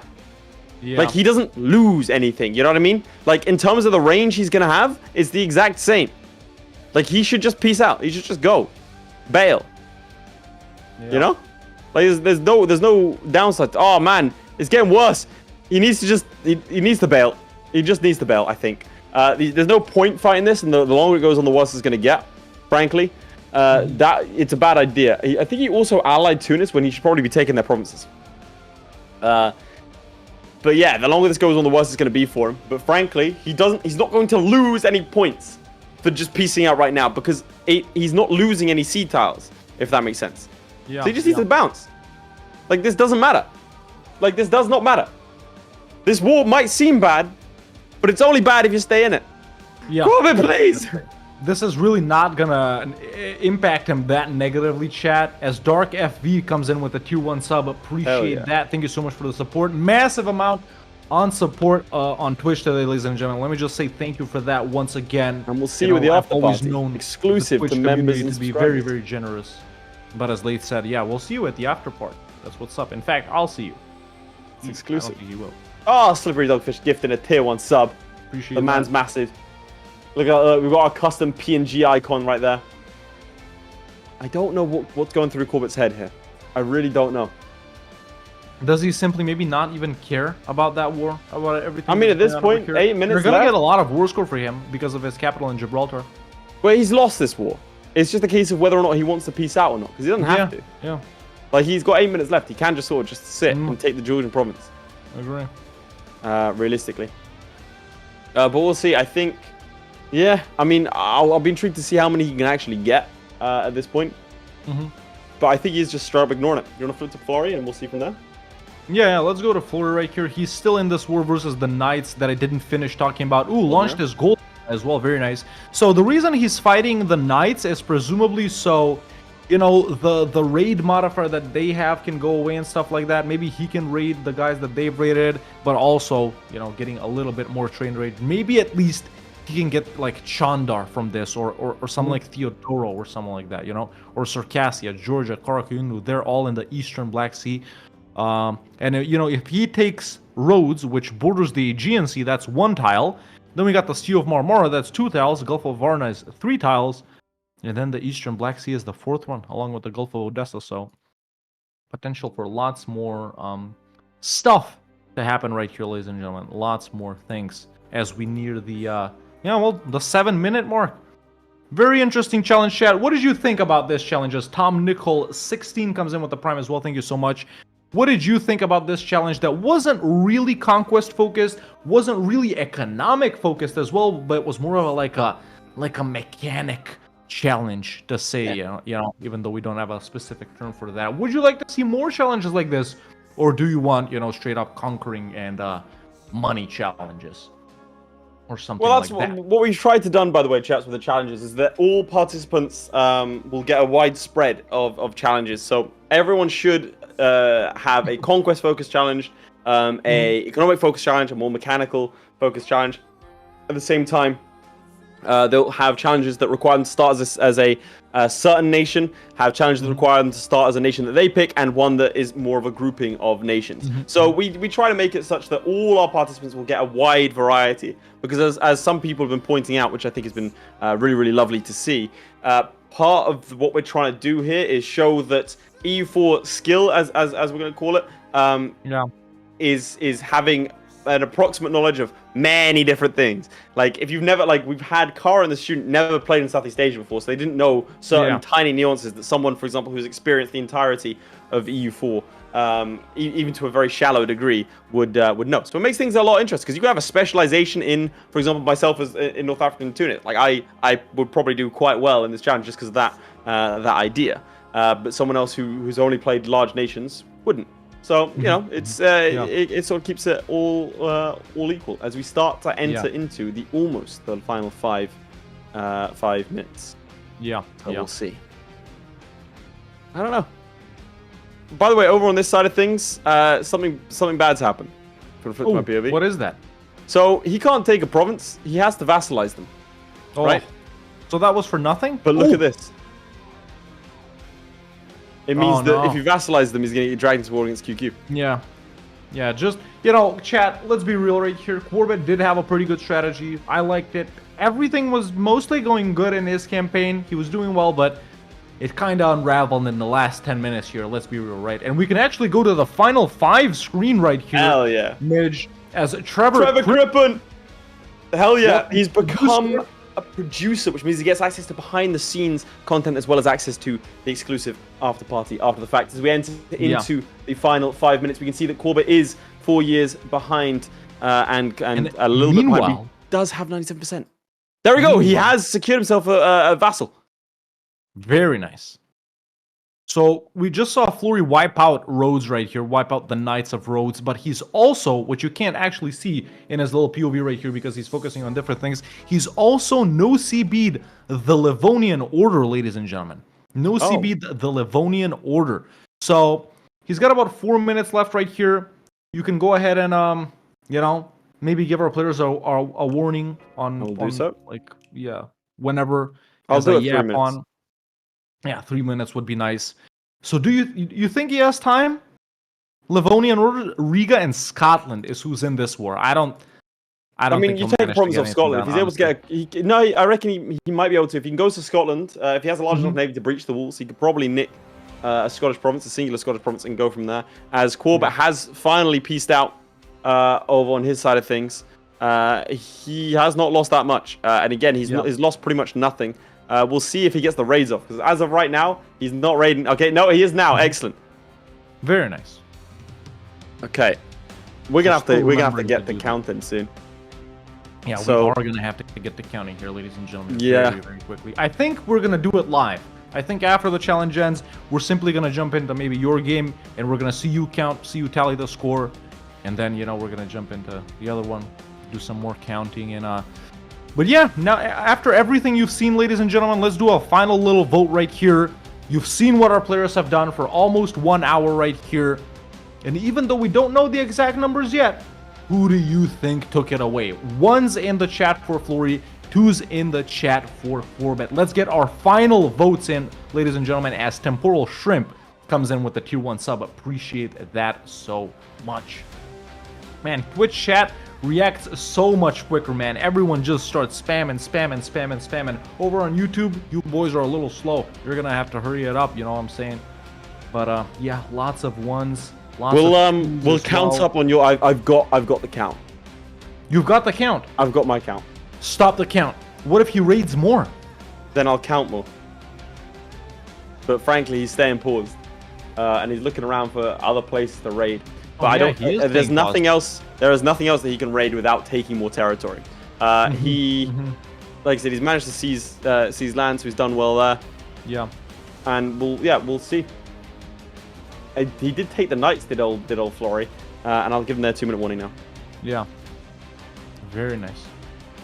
So yeah, there you have it, chat. As we move over to Flurry's gameplay directly, because Quarbit has said he is done. That's a wrap. Realistically, what can he achieve, you know, in a minute and a half more? Yeah, Flurry just trying to take down the sieging down Scotland. How much is that gonna help?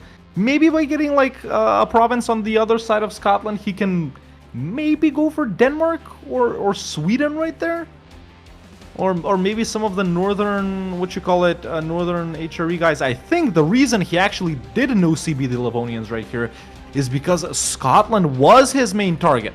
See, he didn't declare specifically on Scotland because I can let you know that they're allied to Sweden and France as well.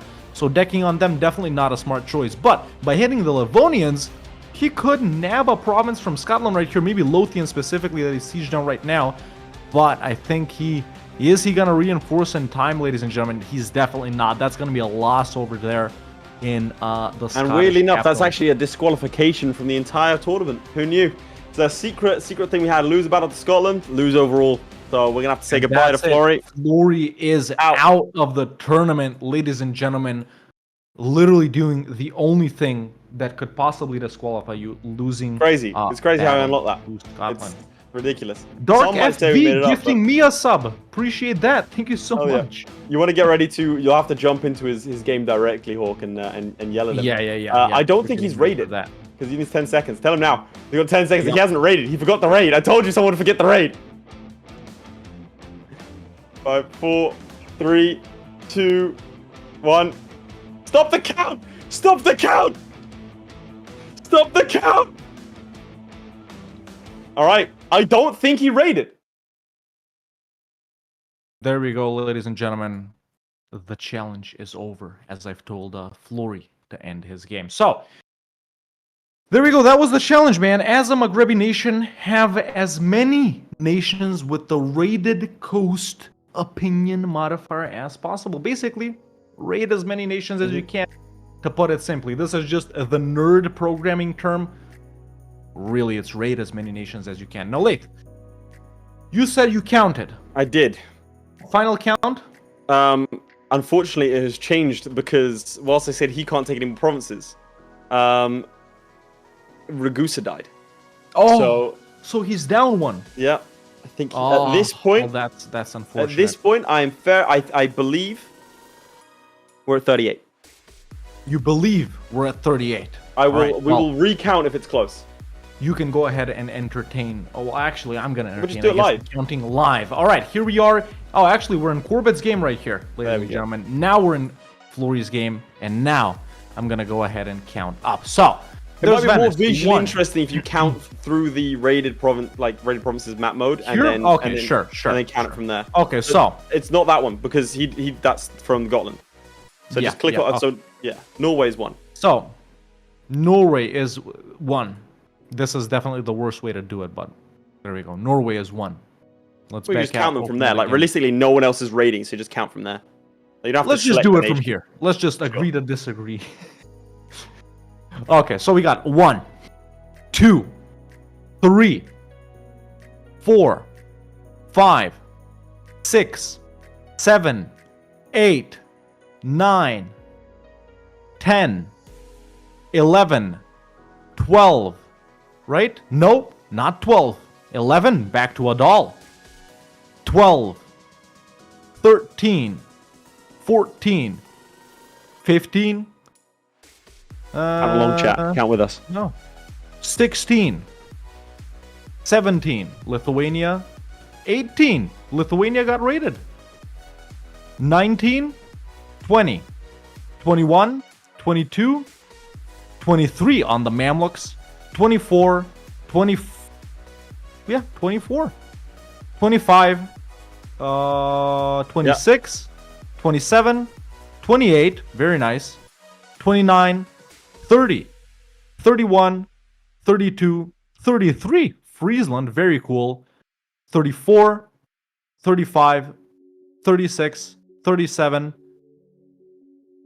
38, 39, 40, 41, nope, 42, 43, 44 on Brabant, 46, 47, 48, 49, 50, There's a combined 1,000 51. people watching a man count up from 0. This is fantastic. 52, 53, 54, 55, 56, 57, 58, 59, You skipped 45. 61. What did I skip? 45. Oh, there you go. Okay, 60. Dude, I think we can just call it, man. I think we're good.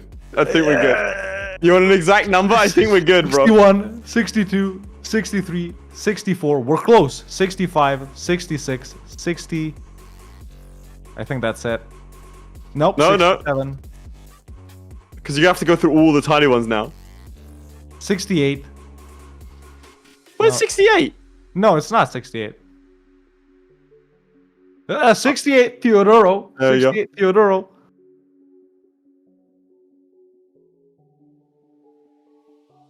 I Okay, think that's it. I think we call it. Let's just call it at 68. I think it was one Maybe more, it's 69. 68. It's not 69. Let's call it 69. 69. Riveting counting right There we go. Peak EU4 gameplay, ladies and gentlemen, only on the Parabellum Twitch and YouTube channels. And with that, we can say that Florry is a winner. I think we're done. Let's get Fantastic. the Let's chat to him. interviews. Let's get Hello. the interviews. Hi. Right, Hello. Can reveal that Florry did win that one. Congratulations, Florry. How does it feel to go undefeated so far? Thank you. Feels good, man. Feels good. Although the pressure does keep getting A little bit higher, son. getting higher. Does it? You know? Mm. Yeah. I want to go undefeated for a season, you know? Well, I How do you mean, run on undefeated so far. we'll see if you're able to maintain that. I mean, right now, as of right now, you have a 4-point lead over everyone else, but they'll be short, very, very quick on your tail, depending on who wins the next couple of duels. Yep.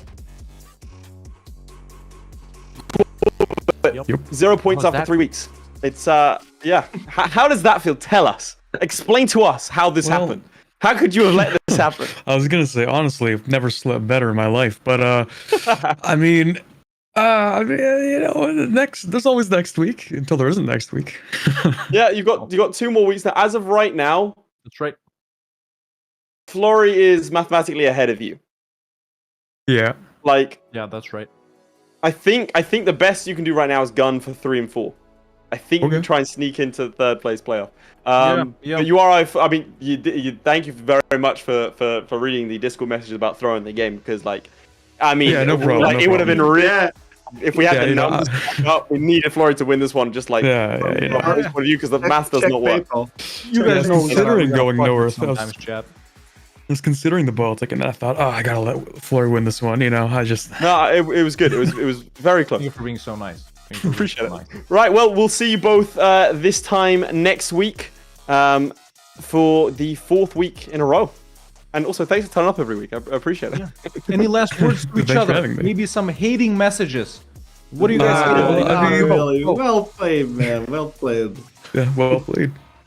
They love each other. I don't have any hating messages. You can't That's manufacture. not what PayPal. we said in DMs, mate. Yeah, we're gonna have the worst beef in DMs. It's just like it's all for public. I always said a lot of things about VTubers taking his job or something. It was really weird. Yeah. I don't know. I've heard something about that. Let's not get into it live. Oh yeah, we talked about that yesterday. There you have it. My God, There you have it. we actually got it right for one. Before they Yeah, you know, no. get at I each watched other's this throats. anime about a VTuber. It's true. Midge, get us out of here. Get him out. Get him out. yeah, I watched that one too, actually. Let's go. Yeah, Let's go. Okay, good. Right, that's I don't want fantastic. to know anything about that, chat. I don't want to know anything about that. But yeah, there you have it, ladies and gentlemen. Duel 1. Very interesting mechanic-focused challenge. Very spicy. Let me give you a little hint. Dying-focused challenge coming up Let's right after tell him. the Let's break. tell him before the break. Let's tell him what it is. Because we have. Who wants to know the next challenge? Let's just see it right now. Let's see some me's or I's or 7s or 29s over in the chat. Who wants to know the challenge before we go to a little break right here? Next challenge is very spicy, ladies and gentlemen. This is a very, very good one. This will be interesting because you got a lot of different strategies. I'm seeing a lot of 29s. Let's tell him. Let's do it. Let's tell him. Let's tell him. Mitch, Let's get the if you reveal have up, it. ladies and gentlemen, we should have it show up right here. Boom, Ta-da! there it is. Banzai, as the Daimyo, have the most amount of received casualties. That is including attrition, to be clear. Including attrition and warfare, ladies and So gentlemen. it doesn't matter if you win the battle. Doesn't matter if you lose the battle. You just need to have as many men of your own men die as possible to prove their cause. Yeah. So we'll see how much death and destruction they can reap after the break. The break being a nice little EU4 gauntlet where you're gonna have to guess that country. If you get it correct, congratulations, you get to brag about it. You get it wrong, you get banned for a little while. So, time to see if you put your money where your mouth is with this week's edition. Take it away, Midge. Ladies and gentlemen, welcome to the Gauntlet! With me, your host, the Red Hawk. Of course, ladies and gentlemen, your favorite presenter, presenting the first quiz of week 3 right here. And that quiz is Guess That Country. I know it's your guys' favorite, it's my favorite as well. But if you're unfamiliar with the quiz and how it works, all you gotta do is type 1, 2, 3, or 4 to play along. And if you guess wrongly, our moderators will ban you. That's right, you can be banned for 1 second, 10 seconds, 10 years, or for life. But all we gotta do right here is we're gonna be presented with the outline of a certain country. You're gonna have 30 seconds to guess over in the chat. So yeah, without further ado, let's move on with round 1. Type 1, 2, 3, or 4 in the chat, depending on what your answer is. And here's round 1. That is the country we have. Option 1, Benin. Option 2, Nupe. Option 3, Yao. And option 4, Jene. And your timer starts. Okay, so 30 seconds to guess this, man. Obviously, all of these countries right here are located in West Africa. And, you know, just off the top of my head right here, I think all of these guys right here have this sort of, I don't know, boomerang shape or whatever you want to call it. I don't think it's Jene. I don't think this is Jene. I think it's Benin, Nupe, or Yao. But with 5 seconds left right here, you're going to have to get those guesses in quickly because we're already done. And just like that, 30 seconds have elapsed, ladies and gentlemen. Let's see what this answer to this first question was. And this is the nation of Benin. Congratulations to everyone that guessed 1 over in the chat. Let's move on with the next question. So, round 2, there we are. Okay, what is this This is so unfamiliar to me. Is it option 1, Brunswick, option 2, Milan, option 3, Trier, or option 4, Bosnia? And there's your timer started again. Once again, 30 seconds to guess this. Now, this isn't Bosnia. Let's be real. Let's do a little process of elimination. I think this isn't Bosnia. I see you guys getting your votes in already, which is very, very nice. Only 15 seconds left to go about. I don't think this is Trier either, man. This looks too weirdly shaped for it to be just 2 provinces.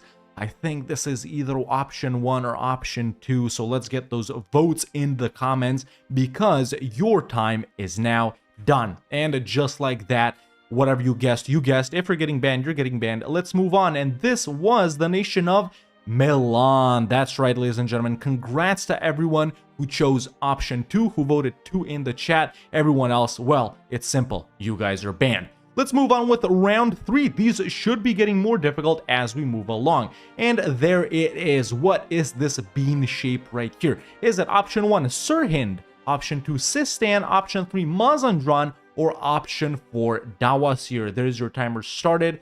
And this is definitely more of a thinker, man. This is definitely more of a thinker. A less familiar region to all of us, let's face it. You know, Europe guesses should be the easiest to get, but I really don't know, man. All of these guys that I'm thinking are kind of long-ish and flat-ish, you know? So I really can't give you guys any tips over here. You guys are going to have to get your votes in 1, 2, 3, or 4, whatever you think it is, because we only have about 2 seconds left and your time is done. Just like that, ladies and gentlemen. I shorted 12 100ths of a second, but let's go ahead and reveal the answer right here. In this round, the answer was Sistan. So congratulations to everyone that voted option 2. The answer is Sistan. Awesome. Let's move along with round 4. So this is a reveal of round 4, and this, oh my god. Is it option 1, Ardabil, option 2, Ardalan, option 3, Ansbach, or option 4, Avaria? There we go. The timer has started. Get your votes in the chat on YouTube and on Twitch. Everyone watching, these are all 1 province minors, and they all start with the letter A. And I think the only one of these that I really know what it looks like is Ardabil? Was Ardabil the green guys? I honestly have no idea what this is, man. Let's get your votes in. I'm seeing lots of different votes over in the chat. I think this is going to be our toughest one yet, and the most people will be banned because time is up just like that. So, was this Ardabil, Ardalan, or Ansbach, or Avaria? And the answer is, it's Avaria. So, good job for everyone that voted 4 in the chats, and goodbye to everyone that voted anything else. Moving on to round 5, if this is more difficult than the last one, I don't know what we're gonna do, man. And this is... okay, this is either Mutapa, vote 1 for Mutapa, vote 2 for Ethiopia, vote 3 for Ryazan, and vote 4 for Kham. There we go, timer has started. So, I don't know, this may actually be slightly easier than the last round, chat. I don't think that this is Ryazan. The borders seem a bit too complex for that. So for me, this is either 1, 2, or 4, ladies and gentlemen. 1, 2, or 4. Or maybe it could be Ryazan. Maybe I'm just stupid. But yeah, let's get some 1s, 2s, or 4s, I think, in the chat, man. Is it Mutapa, Ethiopia, or Kham? These jagged borders, man, they remind me of the timer being up because our time is up.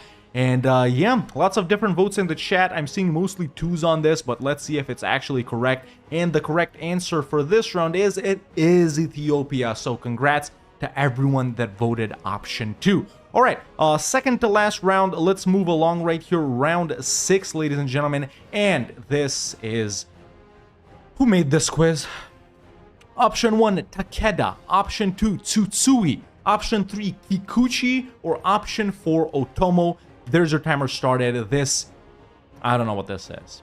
I'm just gonna be real with everyone here. I have no idea what this is. I don't know what Takeda looks like. I don't know what Tsutsui looks like. I don't know what Kikuchi looks like. I don't know what Otomo looks like. So honestly, man, this could be a toss-up right here. Lots of different votes in the chat. I'm seeing a lot of you guys not that confident, and of course a lot of people have already been banned because of their wrong guesses. They'll be back soon, don't worry. Back in time to play quiz 2 because our timer is up. So let's see what this one was, man. I'm very interested in seeing, is it Takeda, Tsutsui, Kikuchi, or Otomo? And the answer is Otomo. So good job for everyone that voted option 4, that put the 4s in the chat on YouTube and on Twitch. So with that, the quiz is almost done. Let's move on to our bonus round. These are usually the hardest. Sometimes they're releasables, but let's see this week.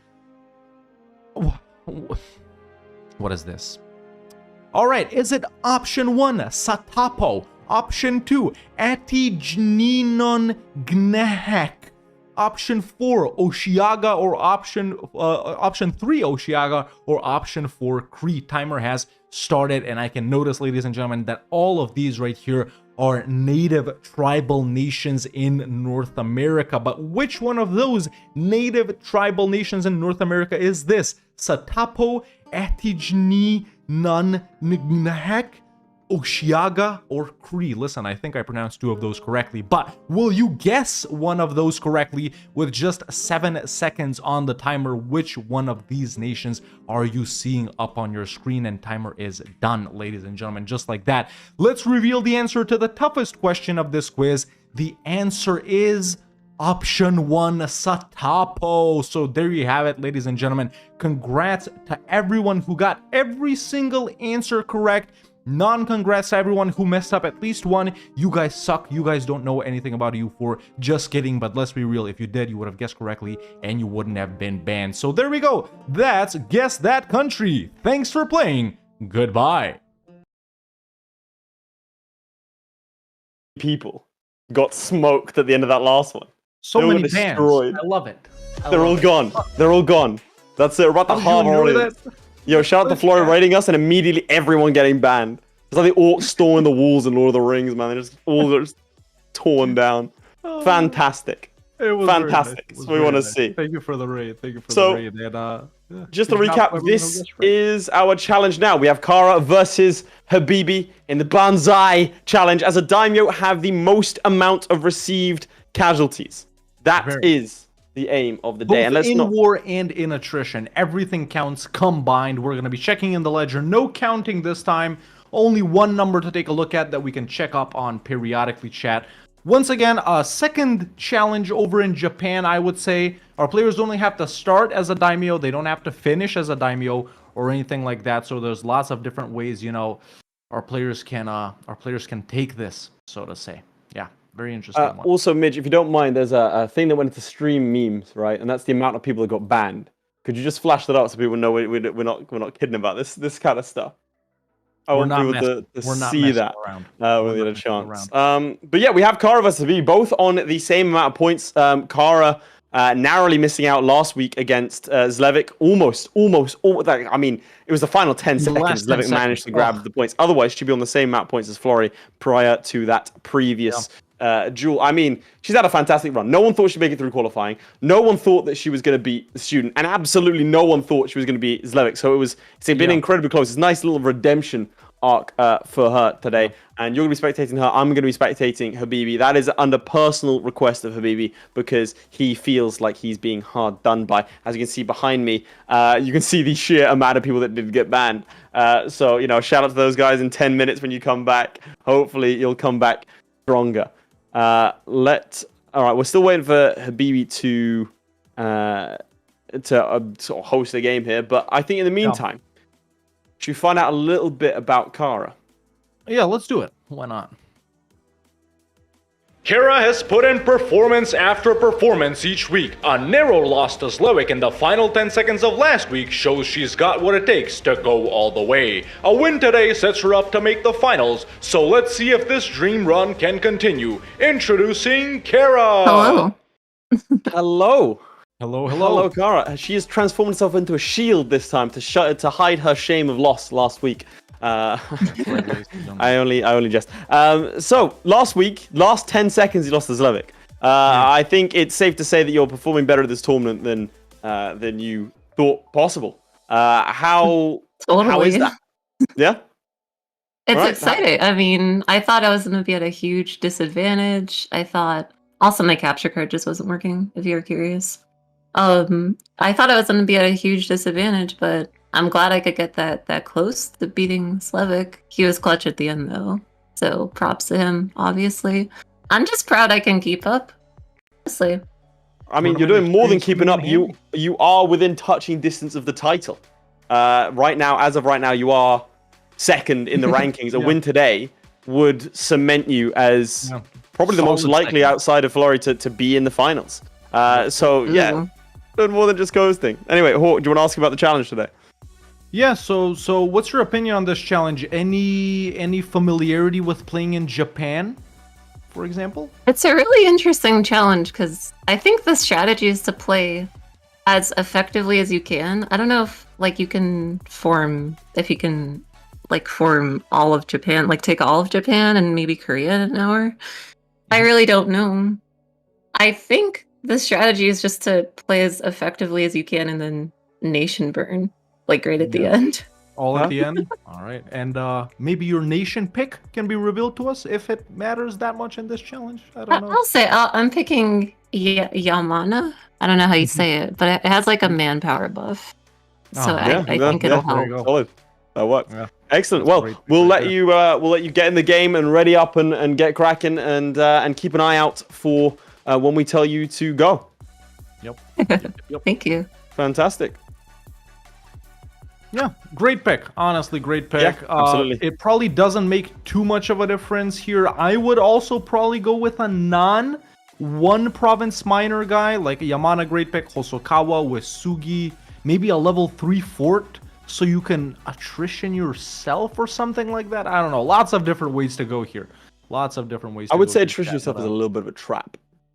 I think you can cause more damage the larger you are, personally, than just sort of consistently, Yeah, maybe just make paper armies somehow. I don't know. How do you get your guys weaker? Well, if you lose, the thing is, if you lose, if you lose too much, right? It's, for example, let's say you get stack wiped. That's terrible because you're not getting the manpower trickling in. But still, Cara is, as of right now, a surprise shock to the system. The bookies were not expecting this, but the bookies were expecting another man to do well, and that man is absolute Habibi. Habibi went toe-to-toe with Florry last week, and some say he lost due to a Hawk internet issue. Controversy is rife here, so let's see if a new host can help to secure him 2 vital points to restart his momentum. Say hello to Habibi!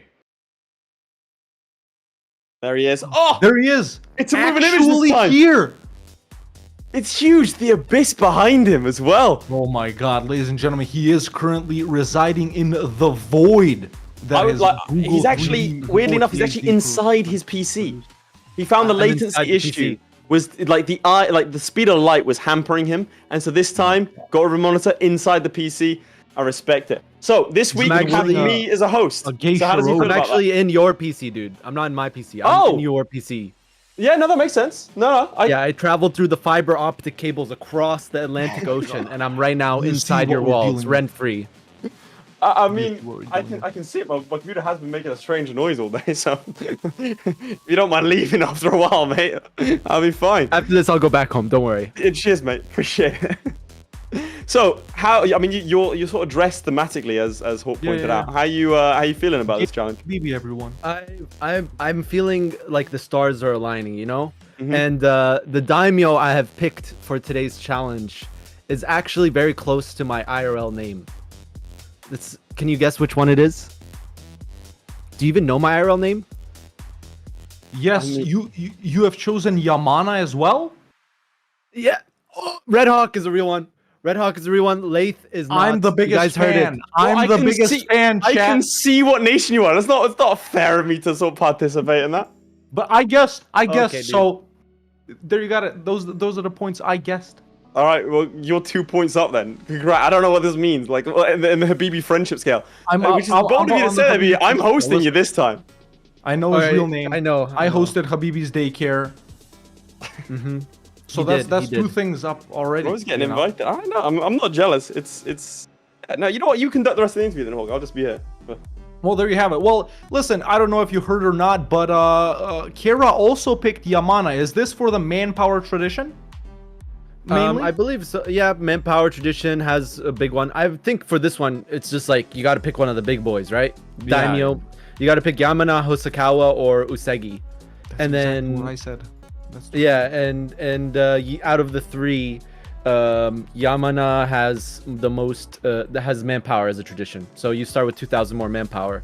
That could give you a little bit of an edge. It's not really that big of an edge, but you know, also with no infantry combat ability, maybe battles will last longer. Hosokawa has infantry combat ability to start. Yeah. That's true. So yeah, that's what I'm thinking.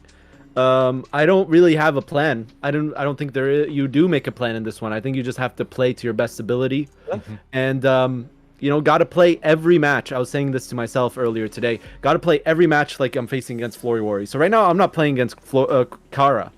I'm in my head. I'm playing against Florryworry. So I gotta bring my A game, my S game, my S tier game. I mean, a win today does put you in the title contention. At the very least, does go a long way to save you from elimination. So we'll see how well that goes. Please make sure you've rated up. You're ready to go, and we'll ping you when it's time. Good luck to you. All right. Fantastic. There you have it, ladies and gentlemen, as Midge is actually doing the boogie right behind us in all his glory. Look at that amazing shirt right there, ladies and gentlemen. You know, the reason he's dancing is because people have been becoming Twitch subscribers, becoming YouTube members, and alongside that, they get to see him at the after party doing his dance, having a chat with us, as well as several of the participants if they choose to join, as well as you guys directly. Challenge on screen. We do have the wrong challenge on screen. Midge, instead of dancing, could you do your fucking job? Can you do your job? Bro's dancing to his own incompetence. What is this? Anyway, another challenge, another randomly same nation pick, ladies and gentlemen. Both of our players starting as Yamana. Now that we've known our competitors, that we know the challenge is tradition, that we know their strategy and their nation pick, let's get the votes in the chats in once again. 1, if you think Kira's gonna take this away, and 2, if you think this is gonna be Habibi's game. Both of them level on points, both of them 1 loss, 1 win. Both of them winning could take them up to position 2 on the leaderboard. I think we're in for a very, very exciting challenge. Right, well, with your permission, Hawk, I'll get it cracking, shall I? You do have my permission. I think. Excellent. I think we've waited. Right, let's go in 3, 2, 1. We're in. So Yamana versus Yamana. Yamana, however you want to pronounce them. We're in. I mean, I got to ask you this, Hawk. As the current world record holder for uniting Japan, do you unite Japan and then go after some other bigger boys like the Ming, for example, or Korea? Yeah, I think this is just really straight up gameplay, regular gameplay, and then in like the final 10 minutes, you try to involve yourself in like some huge wars, maybe versus any of these guys that will be left alive up here, maybe versus Ming and their massive armies. Even though you will be stronger than Ming, maybe you sort of want to get into battles here intentionally where they outnumber you. You're still going to beat them, but at least you're going to take quite a lot of losses. So I think we're just going to see our players go for Japan right here as much as they can. And then after that, if they have time, try and tackle Korea, the Jurchens guys, or the Great Ming. But yeah, here we are in Kira's game chat. This is Yamana right here, starting 4 provinces strong, only 1 level 1 fort, and these are their starting traditions: manpower and Diplo Rep. Diplo Rep's probably going to help you not play Sudoku with the Shogun right here. And yeah, manpower, man, you already know why it's relevant. But while we're still here and while we're looking at Kira's little setup before we go to Habibi, this is what we're going to be checking right here, ladies and gentlemen. In the ledger, in military, we just go in army losses and we type in Yamana right here. That's us. This number right here is what we're going to be looking at. Obviously, everything's split: infantry, cavalry, artillery, losses in battle, losses by attrition, but we're looking at the total, the combined these 2 numbers right here. That is our score. So this is I would also like to mention one thing. We do have a watch party currently going on for Twitch subscribers in the Discord. So if you are a Twitch subscriber and you want to watch along with fellow members of the audience, make sure to join that call. And we might also jump in with you guys and sort of get some reactions live from you lot. So make sure to join the Discord if you are a Twitch subscriber, and also join the watch party. We've got some people in there already. That's right. So that's right. I mean, on this side, Habibi has gotten cracking. Let's see what we had it before with Florry versus Zlewikk a couple weeks back in terms of the alliance change, in terms of how all this works. Yeah. I'm gonna go and say that it's a lot more forgiving this time because this time, like you say, we're just looking at the army losses. Yeah. Now, I have done a similar challenge, and my tactic, which almost worked, was it was a thing as Ming. It was to declare war on Calm and then just stand in these Highlands provinces with like stacks on stacks on stacks. Yeah, That's those what's like mountain, glacier ones or whatever. Yeah. I don't think Those it's are gonna. very unforgiving. I don't think attrition-based gameplay is going to work on this one, but it is worth mentioning at least. I think it's going to be kind of tricky, but I think after you unify Japan, maybe. Like at the very least, the final like couple of minutes, or like 1 or 2 minutes, if you're not going to declare another war, get as many of your troops in stack wiped as possible. Send in them one by one, that kind of stuff. Feed them into the grinder as we do see the first war declared. Now, interesting questions from chat right here. Are mercenary losses included in this? They will be losses. Yeah, they will be counted. Zlewikk says yes. So if Zlewikk says yes, I'm inclined to believe that. Okay. Look, watch. Look, we have some mercenary guys here. That's true. That's true. Well, the free company actually haven't taken any losses. The way yet. I go to. There we go. Look, free company have taken losses, and so let's check. I mean, Habibi's in the lead. Just type in right now. There you go. 1,600. Oh, it's going up. 1,756. 1,897 right now. All of whom are in battle. Leading by that many points, ladies and gentlemen. So it does. Habibi, sorry. Oh my God. See, I mean, Habibi did say he had to mentality-wise go as if he's going to be fighting Florry, which I think is a good way to go about it. Like, I think Cara has been underestimated. I think we saw some slightly lax gameplay against her from other players, and frankly, I think the players have finally learned that she's not someone to be messed with. Man. No, I think previously she has thrown. Like, I'm just going to straight up say, in previous competitions, she has thrown the game. But this time around, she's done a lot better in sort of keeping her composure. We saw a little bit of shakiness at the end of last week, but frankly, like her consistency and sort of just like staying on target has been quite impressive. Now, another thing is I think rebels count towards this. Rebels, like losses from rebels, or far as I'm aware. it is still losses. Yeah, definitely. Ooh, don't let that happen. Oh. Yes, I agree. Good question by Midge here, and I'm inclined to say yes, ladies and gentlemen. As we can see, Habibi bob his head inside of Laith's PC, narrowly missing out on the ram sticking out, almost slicing off his headphones. Ladies and gentlemen, this man is simply insane. But we have wars started by both of our players, man, right? Habibi is fighting someone. Yeah, correct? Habibi's fighting Hatakeyama. That's how he's gotten his casualties in already. It's a shame. Like, look at that. Lost 9,000. His enemies lost 9,000 in total. We were looking at how much casualties they've inflicted instead. But this is just an easier way of tracking these things. Minesweeper coming in with the Prime. Appreciate that. Thank you for the support. If you're a Twitch subscriber, you can join the watch party over in the Discord. Hell yeah. And what do you think of some reasonable numbers, chat? Let's just spam some numbers in here. I want to pick some. My pick right here: 300,000. 300,000? Yeah. Okay. Interesting. Like, that's what I think. I don't know. 500k, 150k, 650.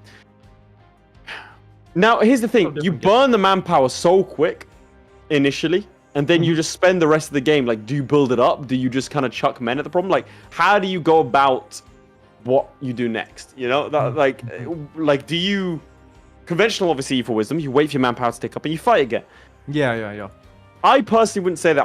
What I would do, I think, is alternate between manpower and mercenaries. And sort of go from there. Like, fully consolidate and like just have them like ticking over, so they always like suffering attrition to a degree. So you're not wasting that manpower, but that manpower should always be on the field of battle to be lost. I think the second you hit your max manpower, you're in trouble. Yeah. I don't anticipate either of our participants doing that, but we'll see on that front. Yeah, very interesting. So let's see, 25, 30k each. I mean, I think most people are settling around the 200k mark. You said 300k. Yeah. We'll have to see. We'll have to check that out. Do you want to take it away in terms of HeyCara a little bit over here? She is also in her first war versus Ishiki and Ogasawara. Both of these guys with level 1 force. This shouldn't be too bad. She hasn't called in an ally, and these guys are fighting someone else here. So, I mean, this will be an easy war. I think both of our players are starting off with the same thing right here, man. Just regular expansion over in Japan. Now, I'm more interested in seeing what Kira is doing directly right here, so we can flip to her, you know, as she's sieging this down. Is she looking at different things? Yeah, as we can see right there over in the estates panel, looking to set something up, maybe looking at various, you know, maybe manpower privileges. All of our players should have increased levies granted over here to the nobility, or the bushi, as they're called over in what you call it in Japan. Now, So, do you yeah. think there should be a manpower edict on? Maybe not this early. No. There definitely should. I don't know if right away as the play as HRU Harubos coming in with the prime as well. Lots of prime subs. By the way, chat, check your primes, man. If your prime sub is available, why not drop it over on the Parabellum Twitch channel right here and show your support? And by the way, YouTube, you know, we got memberships active on YouTube as well. So everyone watching over there can check that out as well. Yeah, I'm just. We're progressing to our first. What's the award. numbers right now? So we're down like 10 minutes. Yeah, What's the let's do a numbers? little check. 1.32k on Kara's side. We have 4,534. Yeah, so Habibi in the lead. 38, my bad. Habibi's in the lead, and he's also taking more territory, I believe. Mm-hmm. Is he? Or He's Zera pieced coming out in. a couple of I people. appreciate that. Yeah. Did he piece them out, but for nothing? Maybe it was a show strength. You do want to pop off some show strength. Yeah, in yeah, Japan, looks I like guess. it. Yeah. Yeah, I assume so. So he's popped off a show strength, and we'll see how he gets on with that. Still, manpower's looking very, very good indeed. In fact, he's kind of looking like he's about to hit the cap. Oh, there we go. Another war. Isiki and the Tsutsui. See, just some local guys. I mean, you really do want to be expanding as fast as possible, like in my opinion. Like, obviously, you want to be taking losses, but I don't think you even worry about the losses until the final, like, 30 minutes.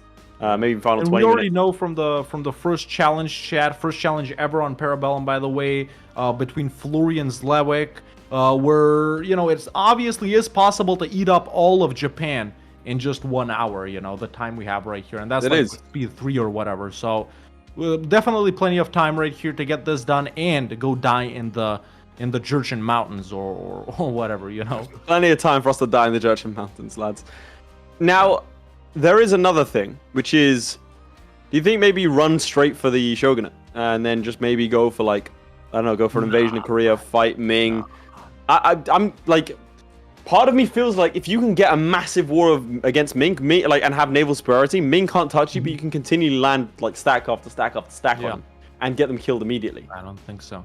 You Now, know? interesting comments from the chat right here is they're saying boat attrition. Now, when you guys say boat attrition, do you guys mean load up an army on transports and send them to frick off somewhere? Is that what you guys mean?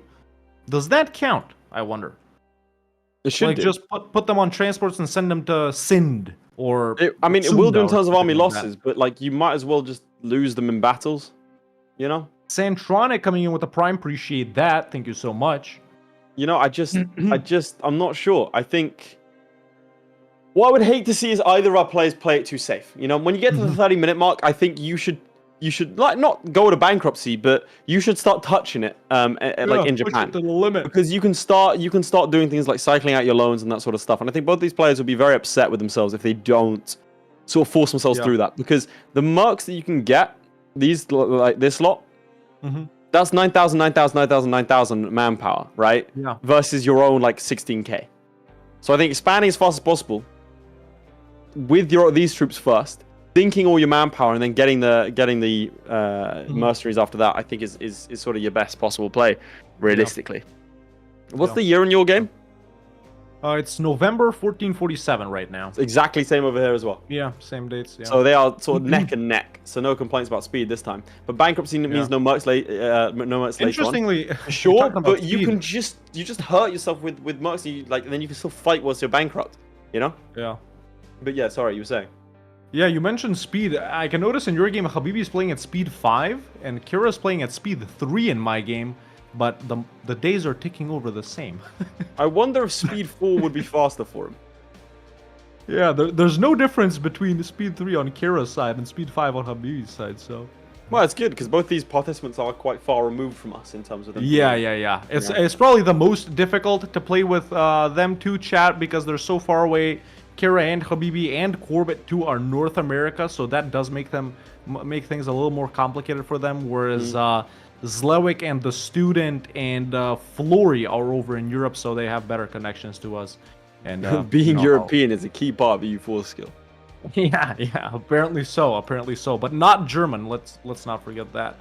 Not Dude, German. maybe Habibi could buy a better PC with all the pride he'll get from winning.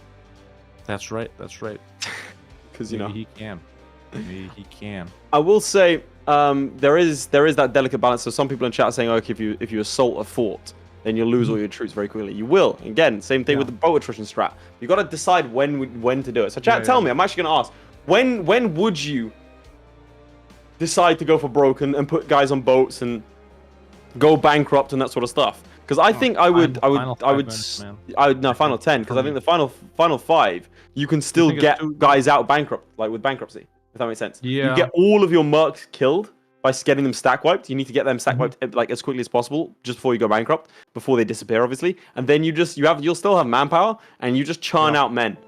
You know, the issue is obviously if you don't have any province to get more men out, bit of a problem. But yeah, I think final 10 minutes is when you sort of go for it. Yeah, probably. Consolidate Japan. I'm definitely expecting to see a unification of Japan on both sides. I don't know if that's the best strat. I'm thinking about it. Where do you go from there? You gotta, right? Because it's better to go for half and then fight the other half of Japan, right? Because who are you going to fight consistently? Fight the other half at the end? No, as in like Korea. Korea is pretty tough to conquer. It's tough to conquer for sure, but I'm saying like I don't know. I think the time that you'd invest going after Korea would be less effective than keeping like 4 daimyos alive and cycling wars on them. So they just keep on attacking you. I just think you gotta get it for the manpower. I don't know. Maybe, yeah. We'll see, I guess. I mean, right now, both of our players having the same strategy.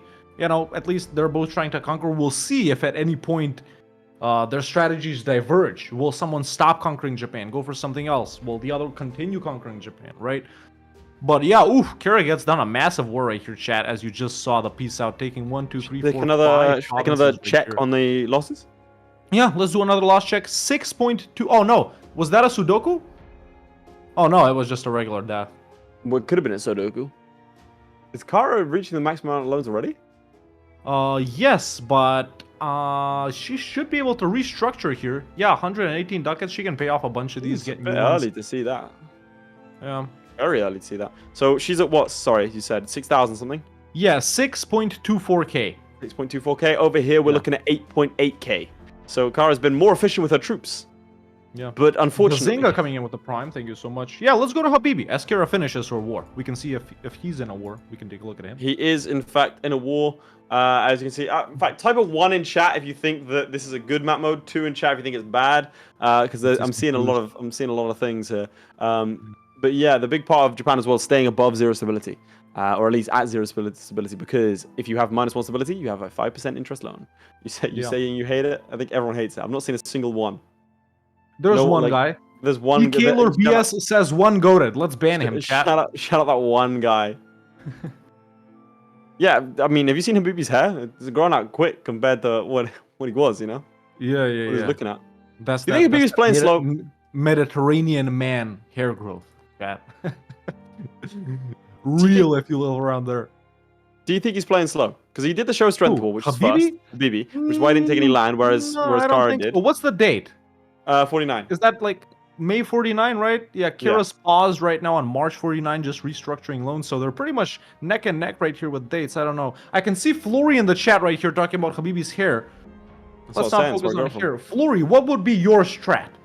You can explain it in the chat, or maybe you can even jump in for an expert opinion. We haven't had a Florry expert opinion, chat. That would be very nice. Be a first. It would be a first. Kara's in windowed mode, which makes me... Oh, wait, he's here. Expert opinion. It was really quick. He's right in. Very nice. Right, so let's just recap. This is Florryworry. He is our expert guest for today.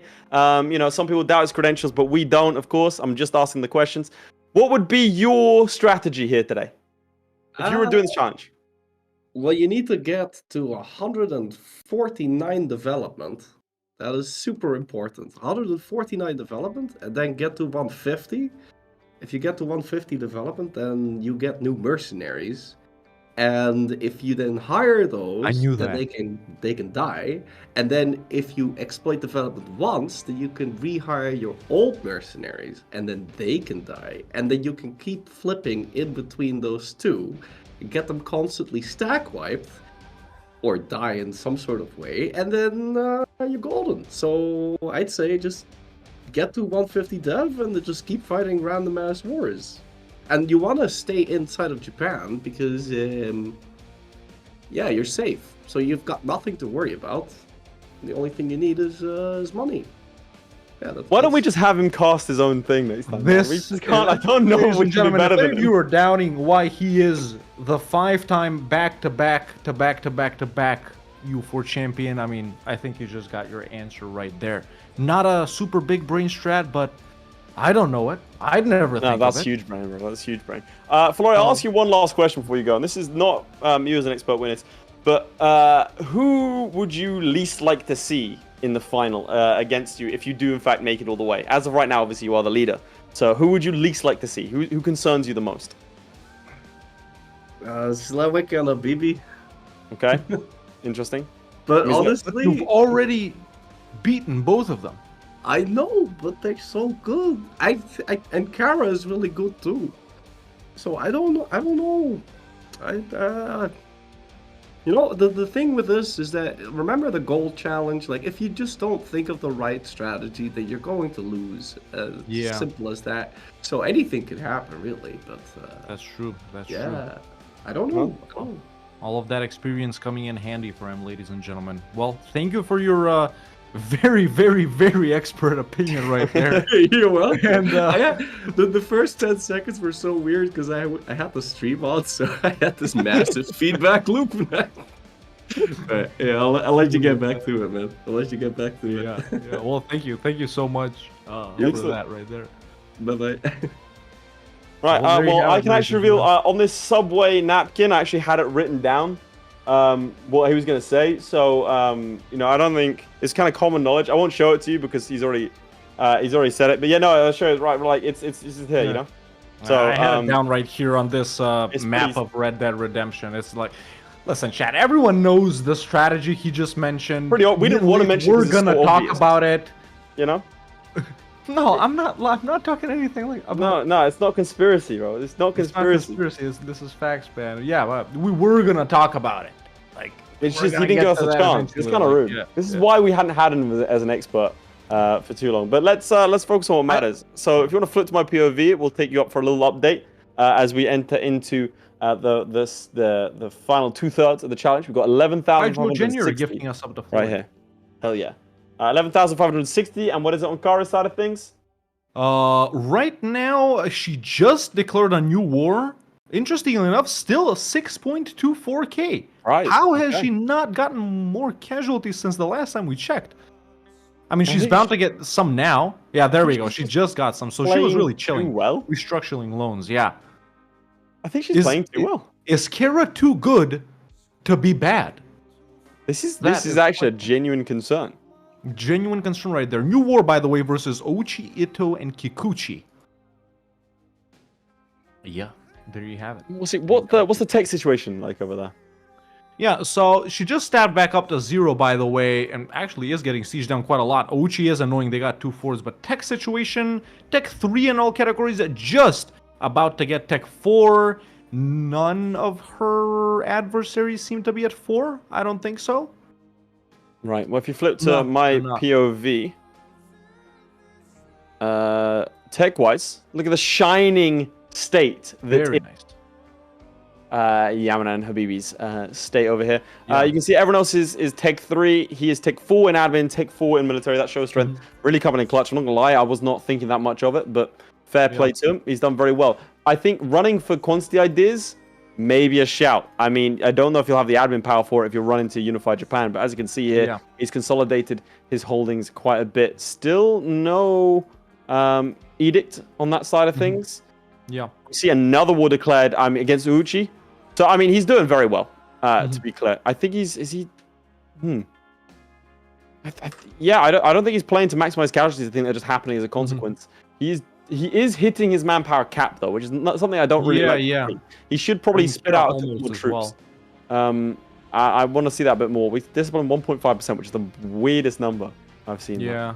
Laith, where's the challenge weakness with you cutting your hair? I'm not going to say my response because it would breach both YouTube and Twitch TOS. Anyway, Paul, take it away. Yeah, so back in Kira's game, if you flip over, she is kinda, let's say, not in trouble, but war not as going as easily as she thought it would. So she was sieging down Suo right here, which is Ouchi's capital, but she left it to go focus on some other things. Her army right now is in unsieging Tosa, which is her own province. So yeah, how is her boat? I think this is something she hasn't thought of. So really, really important. When you start off as Japan, at least you mostly do it on the big island, right? You definitely need boats to get over here, man. You know, all of these guys have about 5 or 10 boats, whatever. You don't really focus on that too much. And she did call an Oda, but still, man. Yeah, that's kind of not enough-ish. So she might not even be able to cross, even if she does take this. So strange little war going on over here.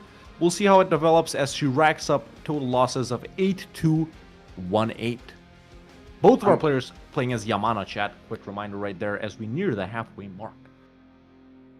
One small strat, says Cyril, is to sortie whenever you can, 1 to 2k free manpower. That's actually a very, very good point.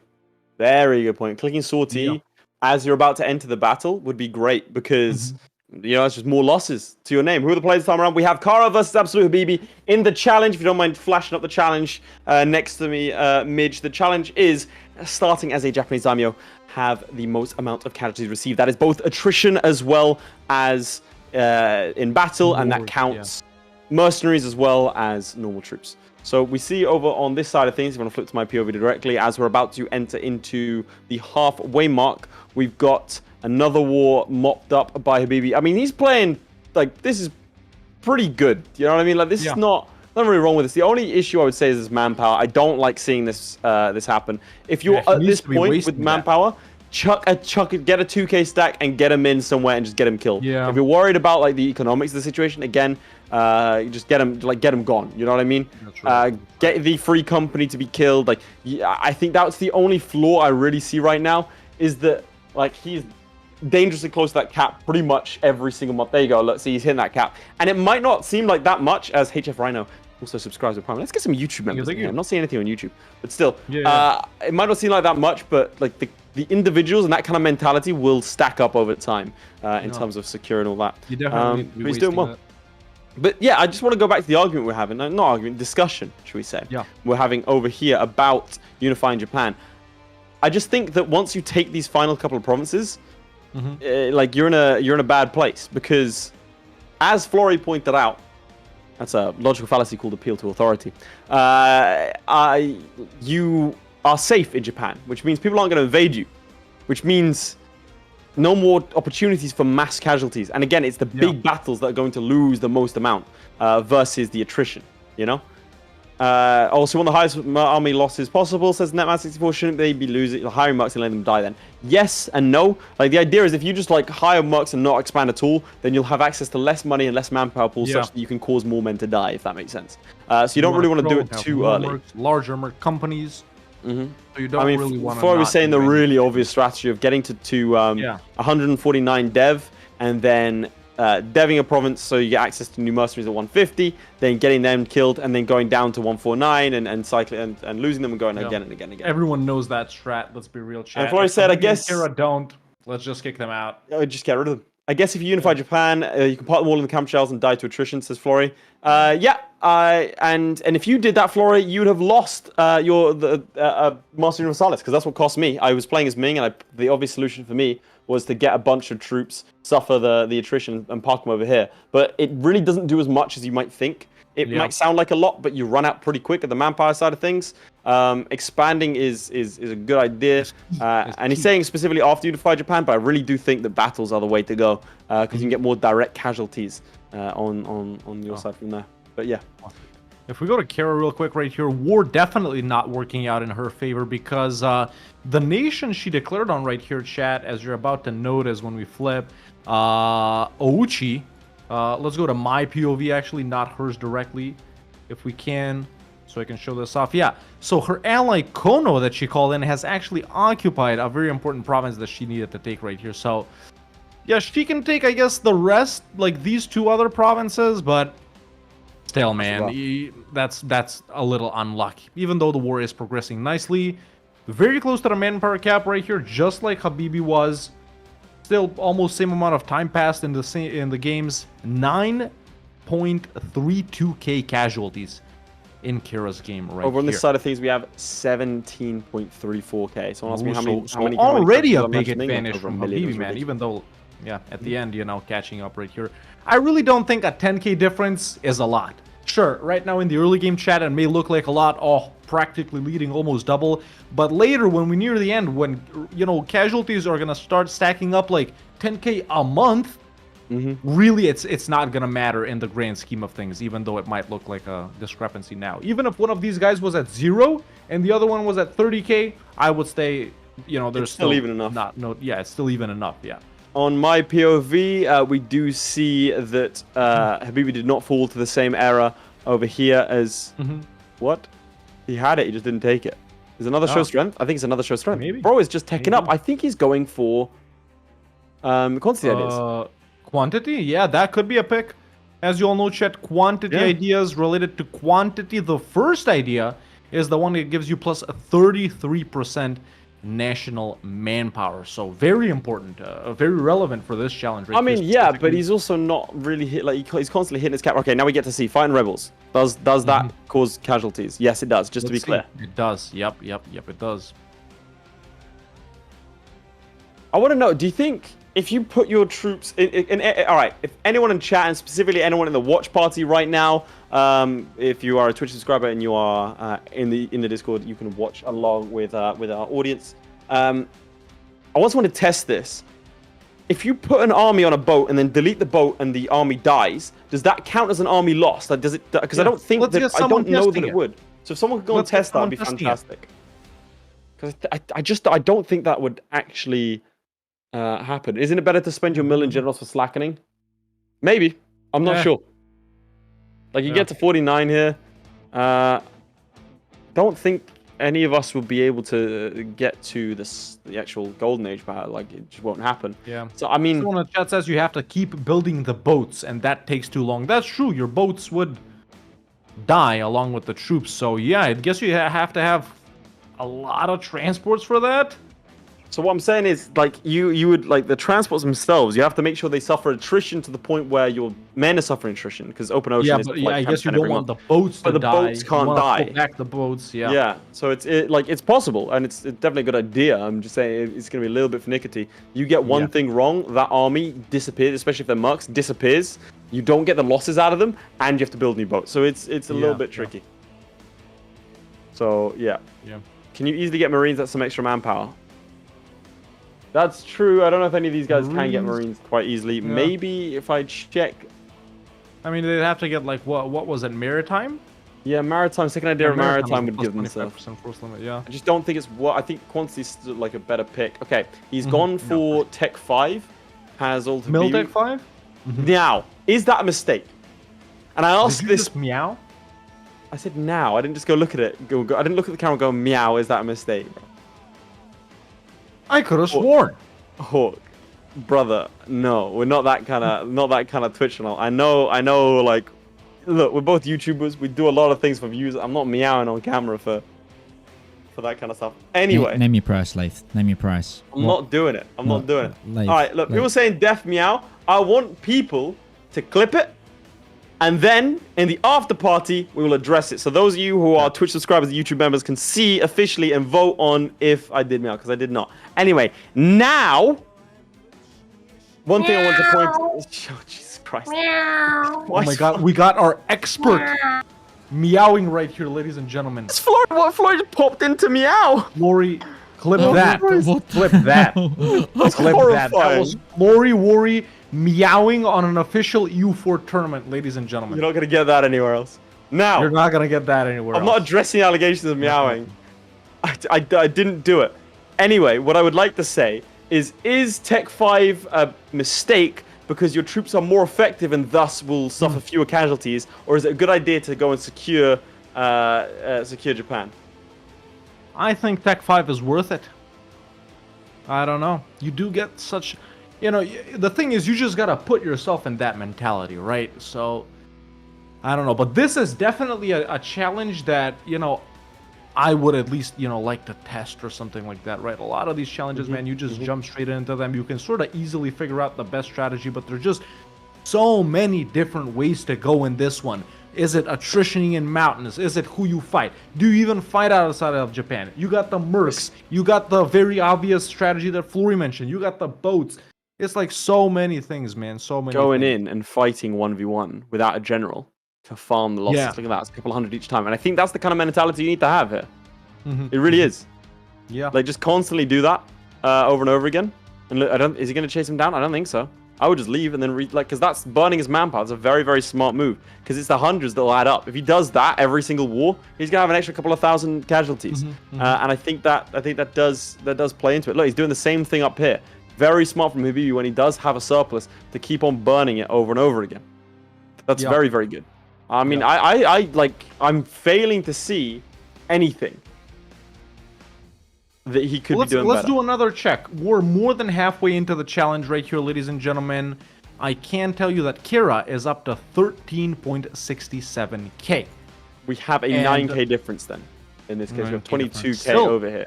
Still nothing, man. That's nothing. And chat, Honestly. let's do another little vote right here halfway in, as is tradition. We know what these players are doing. We've seen their gameplay. Very, very similar runs right here. Stable runs from both of these guys. Same countries as well. Even though there's a 9k difference, let's think about it. That's really not that much. Who do you got, man? Who do you got? One's in the chat for Kara. Two's in the chat for Habibi. And let's see who's bigger voters as well. Are there more voters over on YouTube or on Twitch? I want to point out something that was very, very smart. I think it was Zedman said it, which was that if you can get stack wiped, you don't lose, like you regain a portion of that manpower, but the losses still register as 1,000. So that's actually quite a good idea to just like constantly get, Constantly get stack wiped? Yeah, like put 1,000 men, get stack wiped, because you're going to retain that map. It's the most economically efficient way of doing it. Yeah, You're sending 1,000 men. What portion of it is it that you get to keep? Of manpower? I'm not sure, but I think there's a lot of people. There's actually somewhat even. More twos on YouTube for sure. Half of the wiped army goes back in manpower. Half, dude. 500 manpower for 1,000 losses.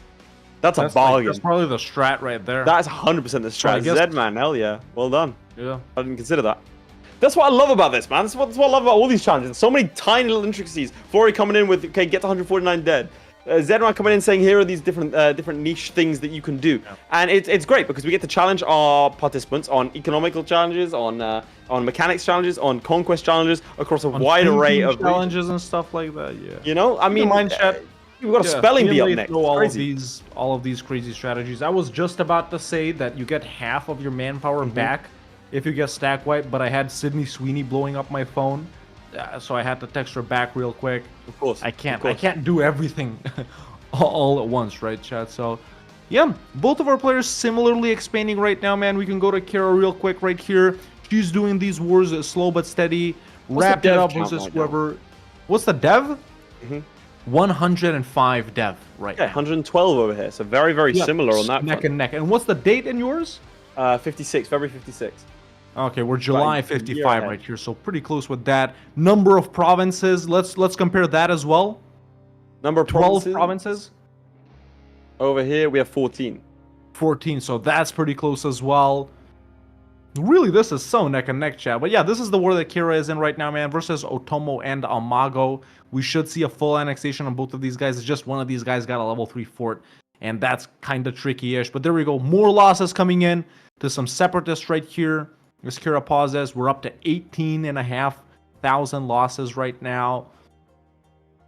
Yeah. So I want to point out another thing. I really don't know how this said. Couldn't army too small to progress sit still and just take the attrition. Yes, technically, but you take such a tiny amount of attrition. Like you'd probably take 2% on like on 1,000 men. So you're getting like what's that, 20 guys. Like it'd be more effective just to send them in and get them die. You know what I mean? So it's there's a lot of different ways that you can do this, and I think a combination of all of the above strats is a good way of going about it. Really, I mean, we do see a combo. Over in my game. If you flip to my POV, we do see he's increasing opinion with Ming. I'm not too sure why. Should we ask him? Yeah, why not? Let's go to his POV directly. Let's talk to our competitors. Let's do it. All right, Habibi, sorry to invade your game. Just wondering, we can't figure out why you're improving relations with Ming. Wonder if you could shed some light on that. Maybe I can sell them institution. I'm waiting for it to spawn though. Still hasn't. Oh, okay, nice, fair enough. Very cool, very cool. How is everything going with about 20-ish minutes left right here? Feels slow. The game feels slow, and I'm about to do something crazy. Oh, I saw it for a second. He's about to do it. Is he that guy? Let's find out. We'll let you do it. We'll let you do it.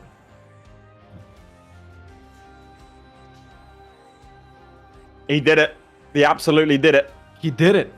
Declaring on the Shogun, ladies and gentlemen. Going for independence as well. With about 20 minutes left to go, fighting Ashikaga, good timing, the Shogun. Really good timing for that, I think. How many other daimyos is he fighting? That's what I want to know. How Every many single other one on the other side? 1, 2, 3, 4, 5, 6, 7, 8, 9, 10. And there are some guys on his side, right? Yeah, he's got 2 guys on his side. The numbers are relatively even, and he does have a massive tech advantage. Like this is a very straightforward war for him. He's very he's in a good place for it, to be clear. And he said he wanted to sell the institution. I think that's probably why he's waiting on this Diplo power. He wanted to sell the institution. The thing is, the Renaissance still hasn't spawned in his game. Crazy. I don't think I've ever seen. That's actually ridiculous.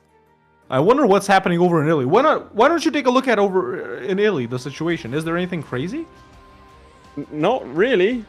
Yeah, it's actually pretty standard. There's nothing that would suggest. See, that's what we've seen in a standard Lossman's game. Nothing suggests that would happen. I mean, yeah, there's. Yeah, I don't know what else I can say about that. I'm very confused as to get some weird stuff in these games today, chaps. There is no reason why it wouldn't spawn, unless.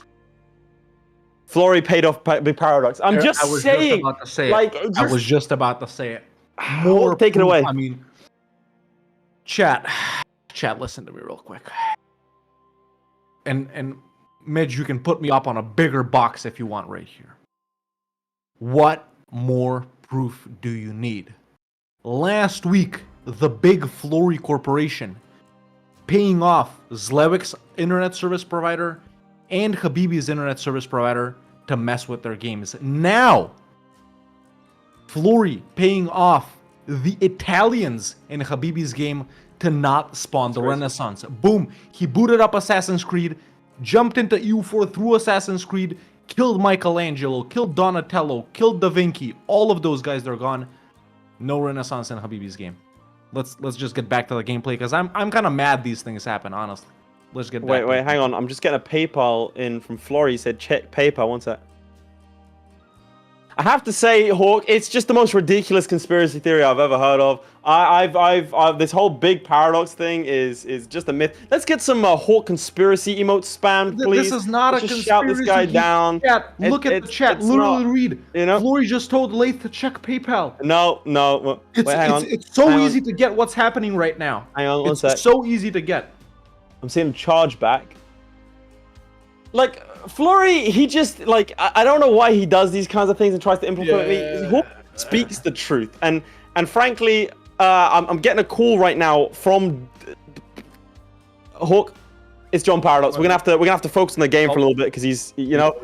Okay. Get that out of here. I'm not legally allowed to say Paradox is trying to silence us. Mainly because it's not true, but I'm not legally allowed to say that, and you should think about why that is as we focus a bit more on Habibi's game right now. Hashtag Trust Hawks are coming in. We've got 33k, a good respect. Hashtag Trust Hawks. Hashtag Trust Hawk. And let's get some flags of Liberia next to that hashtag. Trust Hawk, flag of Liberia emoji. Look at these casualties that are going to take place. Smart Yeah. sending in the 2.5k first. And then the rest of his troops trickle in to make sure he's not taking, nice, winning very nice. too quickly here. Yeah, I mean, that's kind of fantastic play from him. Do you think, as we enter into the final 20 minutes, do you think that he like continues like this war, but like in perpetuity? Because frankly, I don't think you're not a tiny bit too early now. As we're in that war, let's do a brief flip over to Kara right here because she is in a pretty, well, maybe not large war herself right here, fighting just two nations, as you'll soon see right here, Uesugi and Nanbu, but they are quite large, right? So even though she may not take that much casualties right here due to the numbers, this, taking all of that, is definitely going to help out her manpower base quite strongly, right? So all of this relevant, and let's do a, you want to do a final check now, or Sure. or in just a bit? We'll do it now. Why not? We'll do it now. Yeah, okay. So as we're still in Kira's game right here, ladies and gentlemen, we're at 22.99k losses in Kira's game. Now let's get back to Habibi as she continues fighting Uesugi. Over on and, Habibi's Nanbu. POV, we can see that we got 41k. All right, that's And so when people ask you who is silencing and is there any evidence, you know, sometimes you let facts be facts. And Habibi's on 45k. That's a fact. Midge has been paid off. That is also alleged. Let's just ask the questions, all right, chat? Let's just keep asking the questions. I Anyway. can't believe things like this are still happening, but we're not I think powerful this is- enough to resist the big corporations. Dude, the more Just Twitch glory. subscribers and YouTube members we have, the more we can show you what the deep grand strategy is trying to conceal from you. Right? We don't need to rely on Midge anymore. That's all I'm saying. That's all I'm saying. Do with that information. I want to see some subscribes right now if you want to know the truth. And we'll make sure to drop some more Hawk facts for you. But getting back to the game for now, I think this was a good time to declare this war. 15 minutes, and almost 15 minutes, he can suffer a lot of attrition fighting all these nations, and then at the same time, maybe look to expand after that. I think there is a little bit of time to just sort of get those mercenaries deaded. As he does start to get to that 143 mark, we might see him cross the threshold in order to get more mercenaries. I am surprised to see that, like, okay, so these guys are recovering the manpowers. I would expect to see more mercenaries here. Like, right now, he's losing 12 ducats, which is kind of hefty, and he's at his maximum amount of loans. But, I mean, he can take a lot of territory, I think, from this war. Yeah, look at this. Like, a decent amount. And that'll expand his tax base. New Donner coming in with the prime sub. Appreciate that. There we go. Hawk, drop a one-line Support Hawk us fact, against bro. deep grand strategy. One line. Don't expand on it, but just drop one line. Who, me? Yeah, drop a Hawk fact. What are they Drop trying to a Hawk conceal fact? from us? What do they not want them to the audience to know? You know? Listen, all I'm gonna say is Google what caravan power really is. Or actually, don't even use Google. That's big, deep That's- grand bro, that's strategy. even Use more. use DuckDuckGo. I'm just gonna say Raymond Paradox, huh? He knew the truth. Look what happened to him. Anyway, we move on. We're not allowed to say that name in these circles. It looks like this was a pretty good one. If we want to flip to my POV right now, just so I can show off, and then we'll flip to Kara's. So, like I said, I think he's just suffering the right amount of attrition. I would like to see this manpower number go down a little bit more, and I think now is the time to start triggering these estates and starting to do all this. Let's see, has the Renaissance triggered? It has finally triggered. And you have to presume that he's starting to develop. Yep, he is. Renaissance is a third of the way done. I don't think he's going to get it done in time, personally.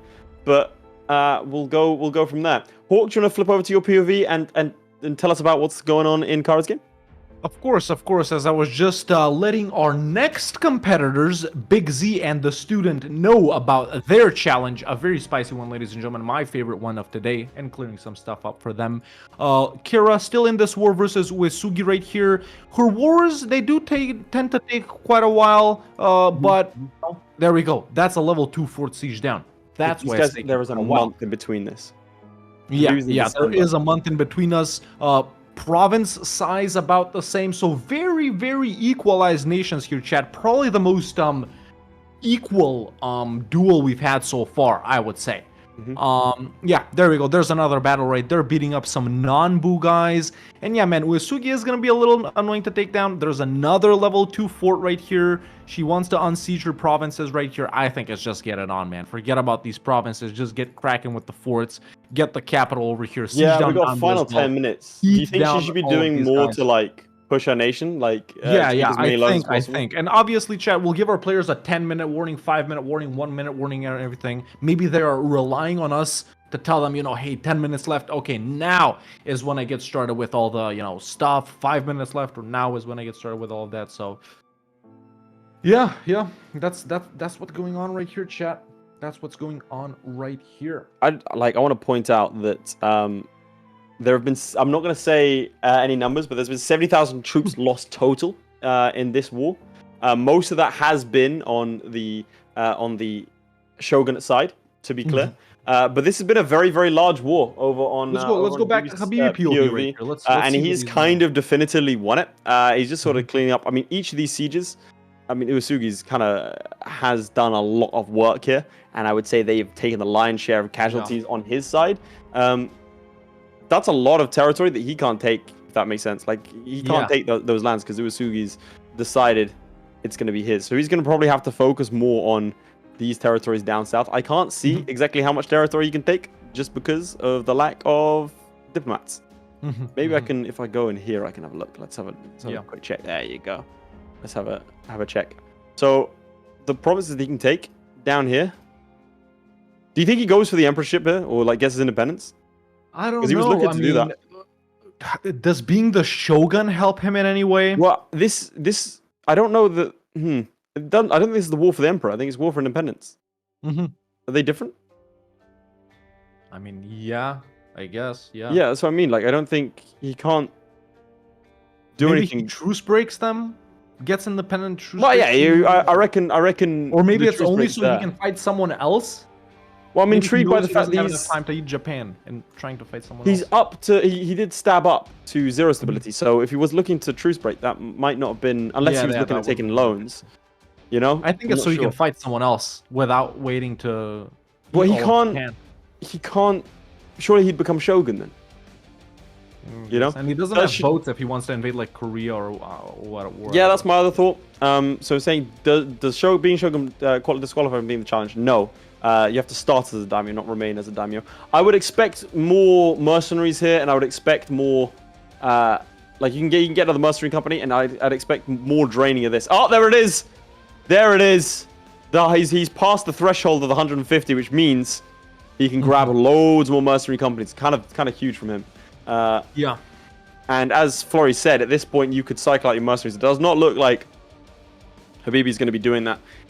Frankly, I don't know that he should do that right now. I might be going against conventional wisdom here, but this guy's going to cost a lot of money here, and you can only get him a couple of times. I don't know if you'd get as much benefit out of that as potentially from just doing it normally. I don't know. Habibi's slowed down quite a bit, and I think that's because he can't get into these territories. Yeah. Once again, the boat thing coming into play right here, chat. If you're playing on the big island, any weebs in the chat can let me know what every island is called. You gotta get boats up before you invade the 2 smaller islands right here down in the south, man. But yeah, Kira takes down the fort in Mino as well. So she's pretty close to wrapping up her war with Uesugi right here, doing battles, taking losses. Still massive manpower left, as Laith has gone in to warn the players that we have less than 10 minutes left right here. So yeah, Honshu, that's definitely one island. Don't know which one it is though. Bless you. Yeah. That's a dumb joke. Just had Midge whisper, yeah, that's a dumb joke. The other joke I was going was like, Hawk's asleep because, Honshu sounds like he's snoring. Oh, right. Anyway. No. Well, that's not the one I do. I do the... You know that one? Bro, I heard you That's snore. like the classic cartoon. Kept me awake all night, honestly. Yeah, It didn't play. Hawk was a fantastic host. Right. Over here, he looks like he's kind of going to be trickle feeding these guys in. I just don't know that that's a good idea. I think you just crack on. You know what I mean? Yeah, 8 minutes left. I think there needs to be a slightly larger war. He's not the casualties per minute counter is not ticking up as high as I think you'd like it to be. I think at this point you kind of just peace out. I think if he just takes the land, right, he becomes shogun. He could become shogun. Kyoto. I think it is the war. It is the war of the Emperor. Yeah, war for the Emperor CB. Yeah, it is that. Yeah. Okay, excellent. Yeah, so he can become shogun. Does he want to? Does he not? With 7 minutes remaining, I don't know that he does. I think just sort of cracking on. Yeah, I feel like with 7 minutes left, by this point, I would have expected our players to really get into that whole, self-destructive sort of strategy that we want to say, get all the mercs out, send them into their death, or I don't know what you call it, like spam the exploit development on manpower, right? That's something else they should be doing as well. You'll get a little extra, use up all of that sortie. Neither one of our players has really had any issues. I don't know. If you deck on Korea or Ming, they'll land eventually. Let them fight you. Delete forts after you've sortied. So many things to do that we're not really seeing getting done. No, I'm seeing it. It's kind of and look, he retreats again over here. I'm not seeing too much. I mean, we're seeing a lot of manpower. He's taking max corruption. Can he exploit dev still? I believe, yeah, he can for a couple of extra ducats. Yeah, I would like to see a bit more. Do you want to flip over to your POV and you can... Yeah. If we go back to Kara right here... Kara's still with manpower, man. Yeah, she's still got manpower, pretty close to finishing off this war versus Uesugi. Once again, an unfortunate siege by her ally Kono down here. And there we go. She actually ends it, not full annexing Uesugi, just leaving them alive in the province of Kozuki right here. Once again, hitting max loans, but once again, she should be able to restructure. Really not a problem at all. And now, I'm hearing the lowering autonomy sound, actually. That's what I was hearing. Yeah, so that's what she was doing. Max manpower is now 20k. Yeah, pretty soon we're going to be giving these guys a 5-minute warning. I'll drop in and give it to him when it's time. But... Yeah. Oh, flip to my POV. Let's get it. We do see that he has become the Shogun. The Shogun. So Very let's see what he interesting. does from here. A war declared against Ainu. All right, interesting. I think what I would have done is triggered these rebels first. So you can fight them. He's got encourage local development. Doesn't have the manpower edicts, but also isn't running out of manpower. Restructuring his loans very effectively. Only has 21 loans. He can have 29, so he's eight things away. I mean, I'd have thought he'd have declared war on, someone else. Yeah. Maybe he just did the big war for doing the big war. Maybe. I'm going to tell him they have 5 minutes left. Losing troops and stuff like that, yeah. So there we go, ladies and gentlemen. As Laith jumps in to inform our players that we have less than 5 minutes left, we can actually go into the final 5 split screen and see what these guys' final actions are. Give them a 2-minute warning and a 30-second warning. Of course. Because the montics, we're going to have to be on that. The montics are going to matter here. Yeah, they are. We're actually, you know what, at the end, we'll just jump in and tell them end and stuff like that. So also, you and I will let's just have the ledger up as well, just to make sure.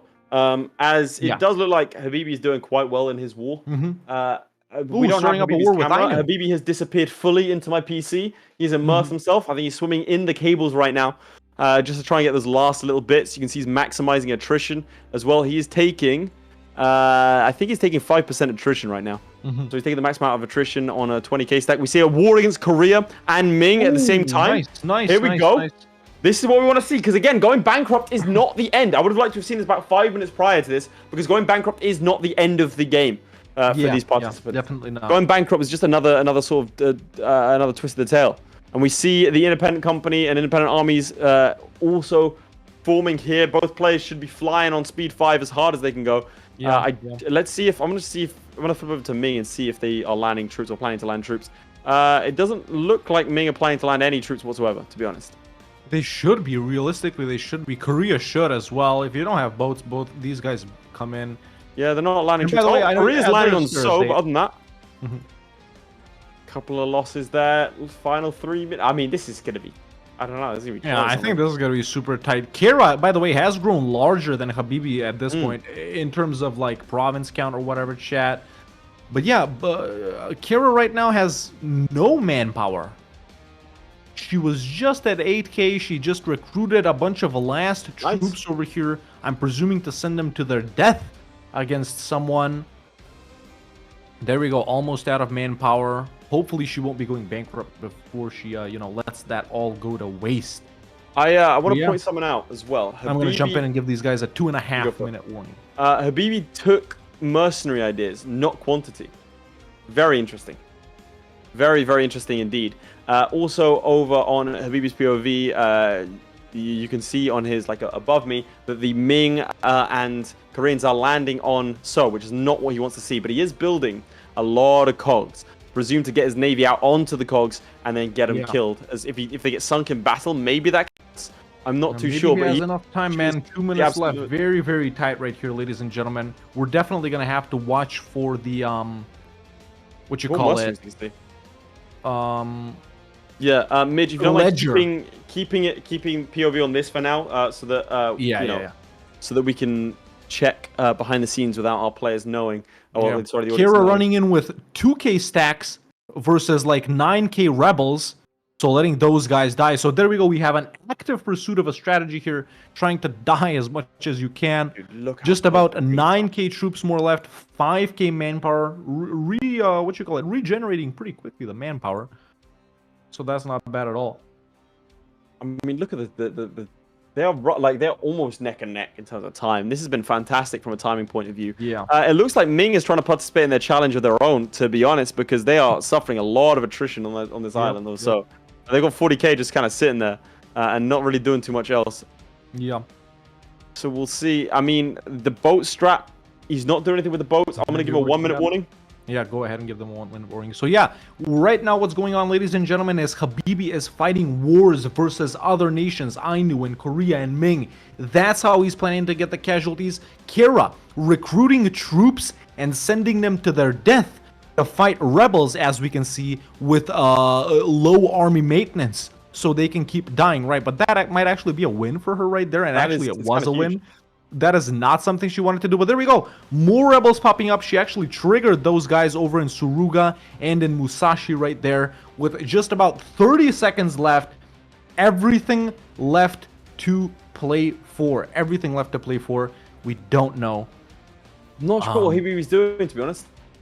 Army maintenance is on high. I mean, he's not, the Ming aren't doing anything. His troops aren't even suffering attrition right now. I think that might be at peak for him. He's annexed Daimyo. Yeah. As we 10 seconds left. Let's get ready to call it right here. Get your ledger up, 8, 7, 6, 5, 4, 3, 2, 1, and we're done. We're done. There we go. I have my number right here. Yes, right here. I have my number right here as well. Didn't take over monthly or anything like that. Okay. So do you want to go on your POV first then and take us through it? Yeah, definitely. Well, there you have it, ladies and gentlemen. The challenge was to, as a Daimyo, receive as much casualties as possible, combined between in wars and in attrition. Both of our players chose Yamana, the exact same nation. Right now, we can see Kira still hasn't finished off this right here. Still a little manpower left. But let's go ahead and confirm her number. And the number is 74,354. Very, very strong showing. Way far off of my prediction, but that right there is the number to beat, ladies and gentlemen. Let's see if Habibi did manage to beat it. So if you flip to my POV, I'm going to relish the fact that I'm the only person in the world right now that knows. You are? Who won.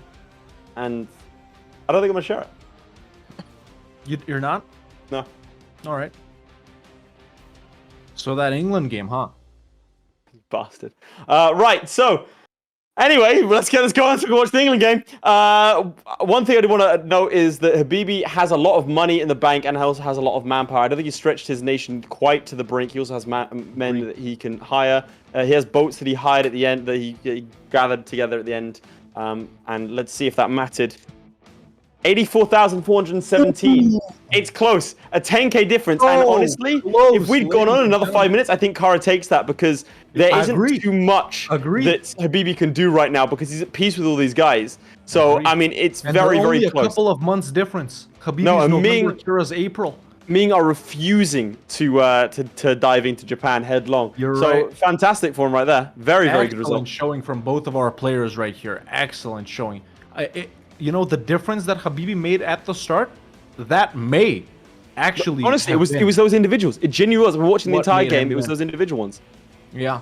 Well, Very congrats. Let's go ahead and talk to our players right here, man. Fantastic. Excellent. Good job. Good job. Good job. Good job. Habibi, Kira.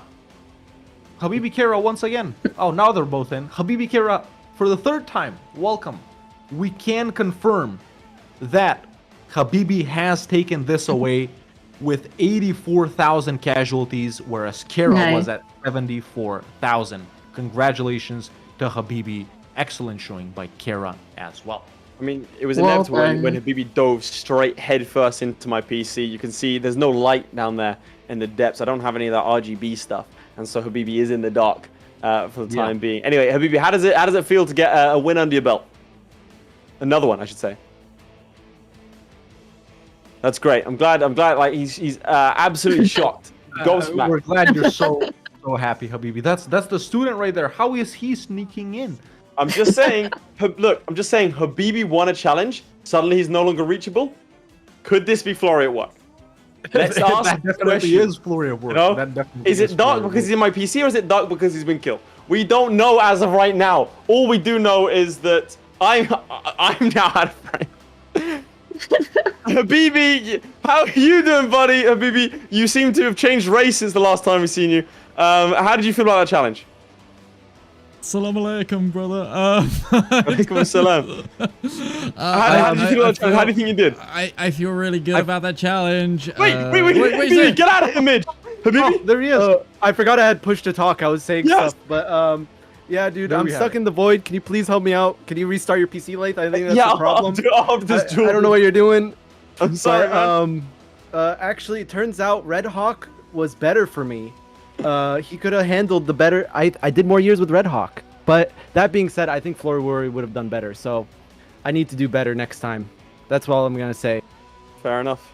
Fair enough. I Well, need to what do better. Our conclusion here is, and this is for both of you guys, if this challenge had gone on for 5 more minutes, we think Kara would have taken it away.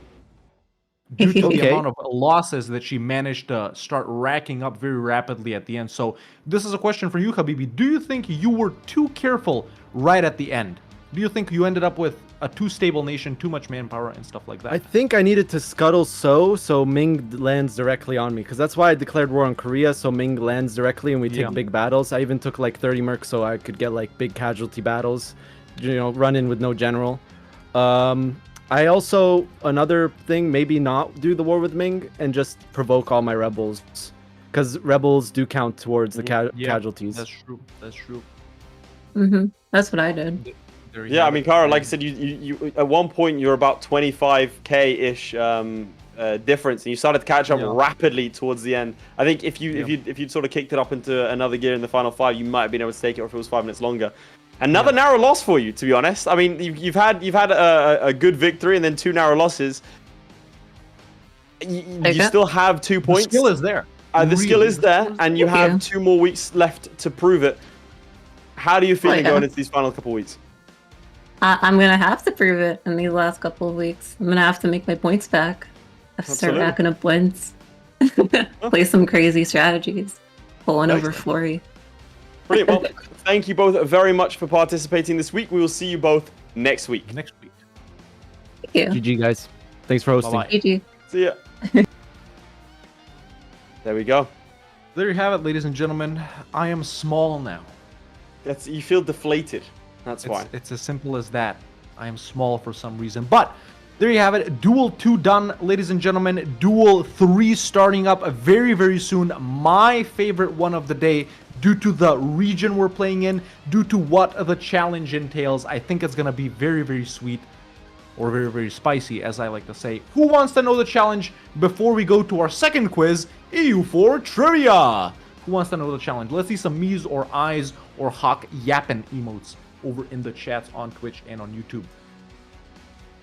Salty see. Capybara says me, that's enough for me. Is that enough for you, Laith?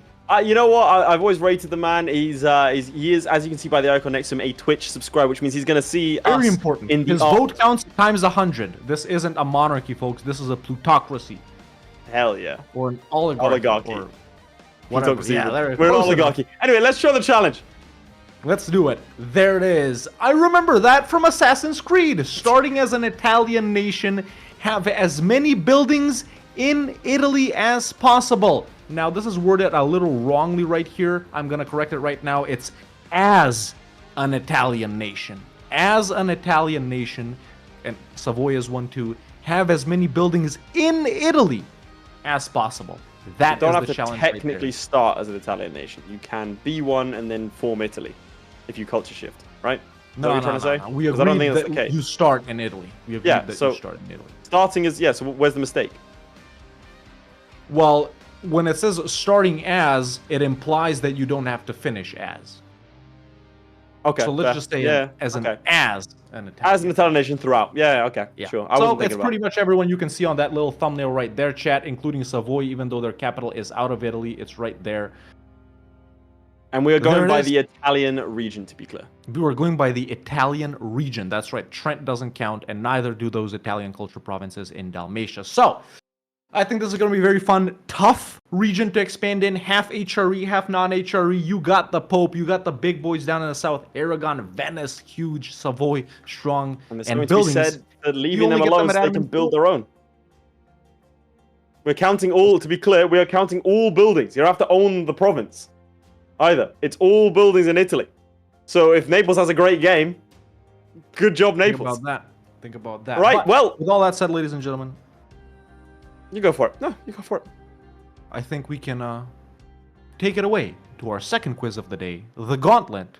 EU4 Mess Trivia. up, you get banned.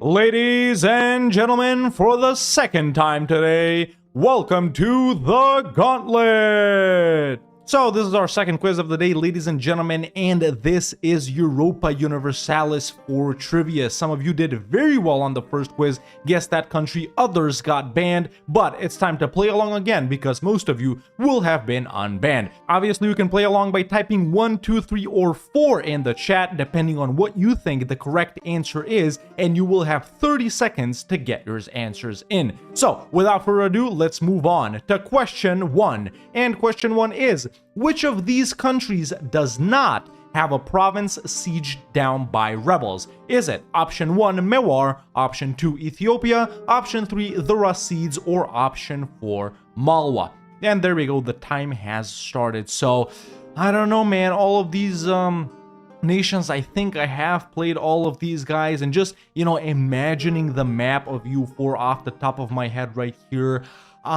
Ethiopia does have a province sieged down by rebels. For that, I'm pretty certain. But then, man, Mewar and Malwa, easy to confuse those guys, similar names over in India. And then the Rasids, I don't know. Get your votes in quick, because our time is up. And just like that, ladies and gentlemen, your votes are in. Let's see what the correct answer was. And the correct answer is option 4, Malwa. So congrats to everyone that voted 4 in the comments. Everyone else, bye-bye. All right, let's move on with question 2 right here. And the question is, which of these countries is not a Ming tributary? Is it option 1, Champa, option 2, Tondo, option 3, Mong Nai, or option 4, Muang Huan? And there we go, the timer has started. And honestly, boys, I don't know any of these guys. Which one of these guys is okay? I know Tondo is in the Philippines, and there are a couple of guys over in the Philippines that are a Ming tributary, but are they the guys that are a Ming tributary? Champa, Mong Nai, and Muang Huan, these are all like guys in Southeast Asia, maybe in the Vietnam, Thailand, the Lao area in the modern day, but I don't know, because our time is up. Let's go ahead and get our answers in. Let's check the answer, and the answer is option 4, Muang Huan. So once again, 2 option 4s in a row. Congrats to everyone that voted for them. And by the way, you can vote over on YouTube and on Twitch right now. All right, let's move on with the next question. Question 3 right here. Which of these countries owns a province located outside of the Indian subcontinent. Okay, so not completely, but just a province. Gorkha, option 1, Gorkha. Option 2, Ladakh. Option 3, Limbuwan. Option 4, Kathmandu. Timer has started. Okay, so let's think about where these guys are located, right? Ladakh is over in like the north western tip, I guess you could say. Do they border the Timurids? Gorkha, Limbuwan, Kathmandu. All of these guys should be like the tiny guys, like bordering the Himalayan mountains. So I'm not really sure, man. Which I think it's Ladakh, honestly. I don't know. I'm seeing lots of different answers over in the chat right now, but our time is up. No more time for guessing. Which one of these could it be? And it's option 3, Limbuwan. Excellent. Good job for everyone that guessed 3. It is Limbuwan. All right, let's move on with question 4. And which of these countries does not have a vassal? Okay, this one should be fairly easy. It's in Europe. Option 1, Saxony. Option 2, Savoy. Option 3, Munich. And option 4, Venice. All right, there's a timer started. Now, Venice, you know, they had Corfu, Naxos. They also they guarantee Albania. Savoy, Saluzzo isn't a subject of Savoy. Geneva is, but are they a vassal? Oh, actually, they got Montferrat, so I don't think it's Savoy or Venice. And then Saxony and Munich, both guys in the HRE, both guys in Germany. I'm seeing, I'm seeing lots of ones in the chat, but will that be enough? Because the time is up. And the correct answer was option 1, Saxony. That's right. Thuringia is a junior partner of Saxony, not a vassal. Moving on with question 5. And which one of these countries is guaranteed by more than one country? All right, we were just talking about guarantees. Option 1, Ragusa. Option 2, Muangfuan. We already saw these guys once. Option 3, Albania. Or option 4, Medina. There's the timer started. Okay. Let's go one by one here. Ragusa, they're guaranteed by the Ottomans. They're guaranteed by the Ottomans, and I don't think anyone else. Muangfuan, straight up, I just have no idea. Albania is guaranteed by Venice. Are they guaranteed by someone else? I don't think so. And Medina is a vassal of the Mamluks, or aren't they a vassal? Shoot, I actually don't know here, but we only got 3 seconds left. Get your guesses in quick on YouTube and on Twitch, and time is done. And the correct answer was option 2, Muangfuan. There we go. 2 questions where these guys are the correct answer.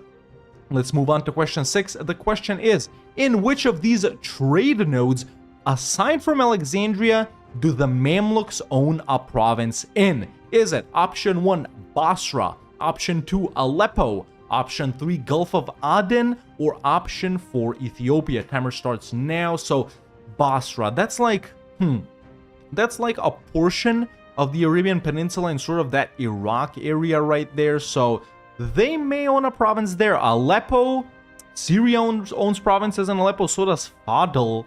But do the Mamluks directly own one over there? Not sure. Gulf of Aden, more down south, and Ethiopia, once again, more down south. So I'm guessing it's gotta be one of Basra or Aleppo. What do you guys think? I don't know what you guys think, but time is up. Let's see who voted for the correct answer. Lots of different guesses in the chats, and the correct answer is option 3, the Gulf of Aden. There you have it, ladies and gentlemen. That was the correct answer. Moving on, question 7, final question of the day, usually the toughest one, and the question is, which of these nations borders Lake Ontario? Is it option 1, Tahontaenrat, option 2, Tionontate, option 3, Arapaho, or option 4, Arendarundon? Listen, the timer has started, and I'm still thinking of ways to pronounce these guys. So I'm gonna be honest, chat. I have no idea where any of these guys are located. Once again, a North American native nation related question, just like in quiz 1 for those of you that were here and guessed. And honestly, I don't know. I'm seeing many different numbers in the chat. Lots of 1s, lots of 2s, lots of 3s, lots of 4s. Listen, I'm gonna say I don't think it's option 3, the shortest name guy. But there we go. Time is up, and let's go ahead and see. I think lots of you are gonna be banned right now, and it's option 1, Tahontaenrat. There you have it, ladies and gentlemen. That is the nation that borders Lake Ontario. And that's been our final question for the second quiz of the day, EU4 Trivia. Thanks for playing, and now let's move on with the show. Goodbye. Well, Well. We're Who's- back. Gauntlet. Dude, do you see how many people got banned? So many. I had to ask people to Everyone on like, YouTube is banned.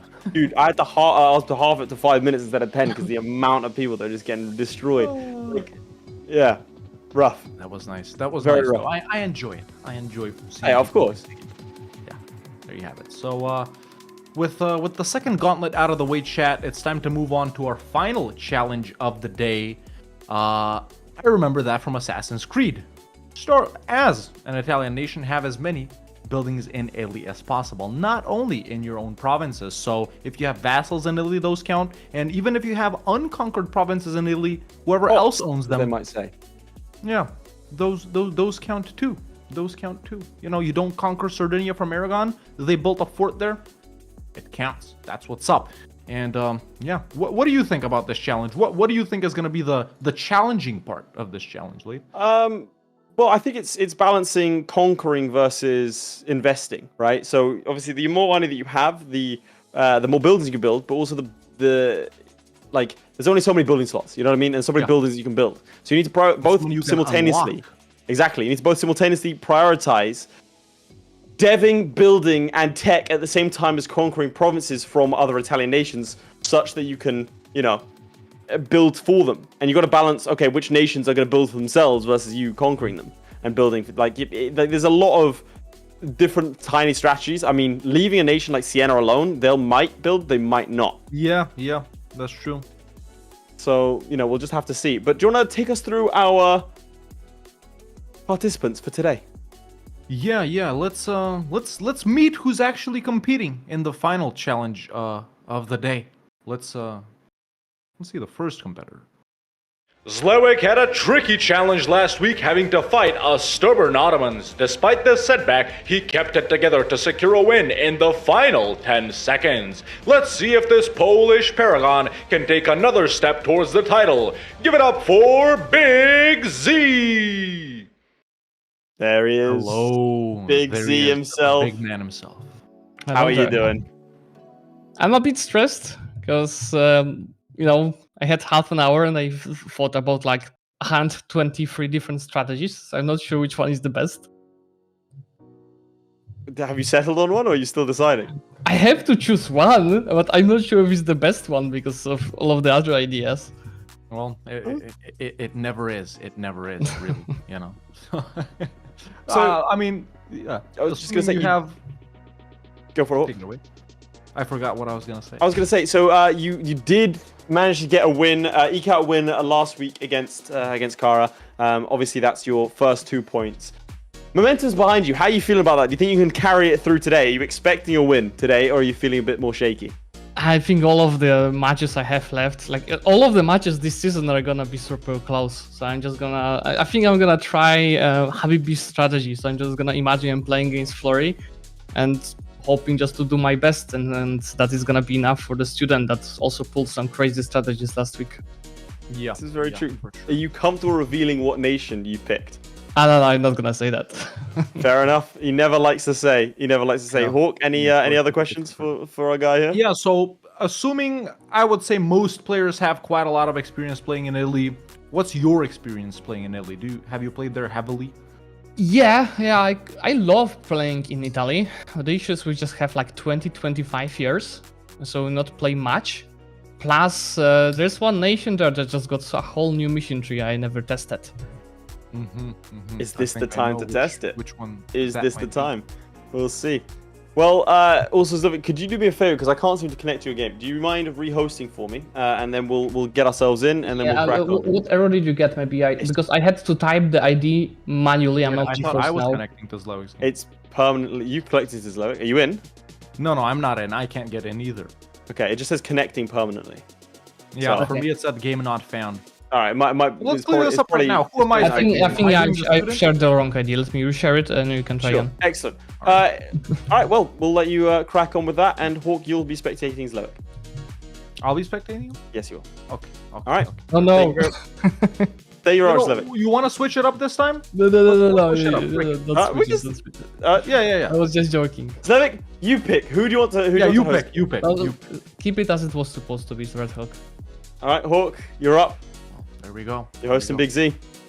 Yep, yes I am. All right, Well, there you have it. That was that was everything Zlewikk. Big Z had to share with us. You know, he did mention he would like to test out a nation that just recently got a brand new mission tree. There's only one nation in Italy, as far as I'm aware, that guys did that. May know which nation that is. I would say, you know, a lot of nations in Italy can be considered the strongest nation in Italy. Let's be real, especially when you're titling a guide over on YouTube. But Okay, I think fair. one really is the strongest nation in Italy, and I think we're expecting Big Z right here to choose it. But who are we expecting to choose another or maybe the same nation? Let's find out.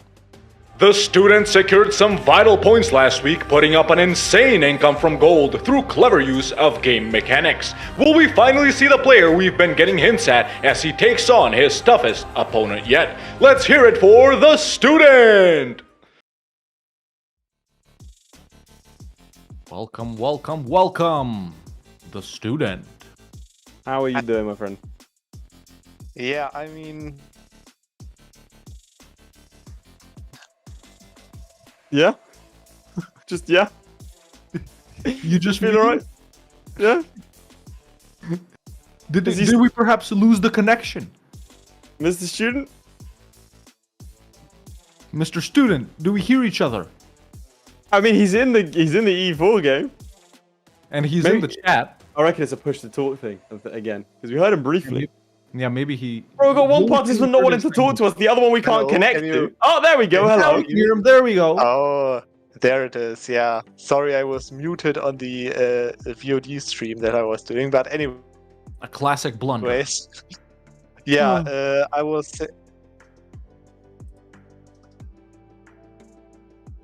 Sorry, what? You muted yourself again. Oh, I hang was saying that. Yeah, I was choosing the. Bro, you keep cutting out. Hawk, are you able to join Zlewick's game? Yes, I can confirm that I am in Zlewikk. You're in Zlewick's game. Student, I'm gonna like use a Ouija board or something like that. Let's all like hold hands right now, and maybe if we all, everyone in chat, type in the student, maybe we can summon him.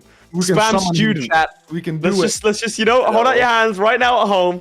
Spam student. Let's see. Just close your eyes and dream summon it. him. And wish it.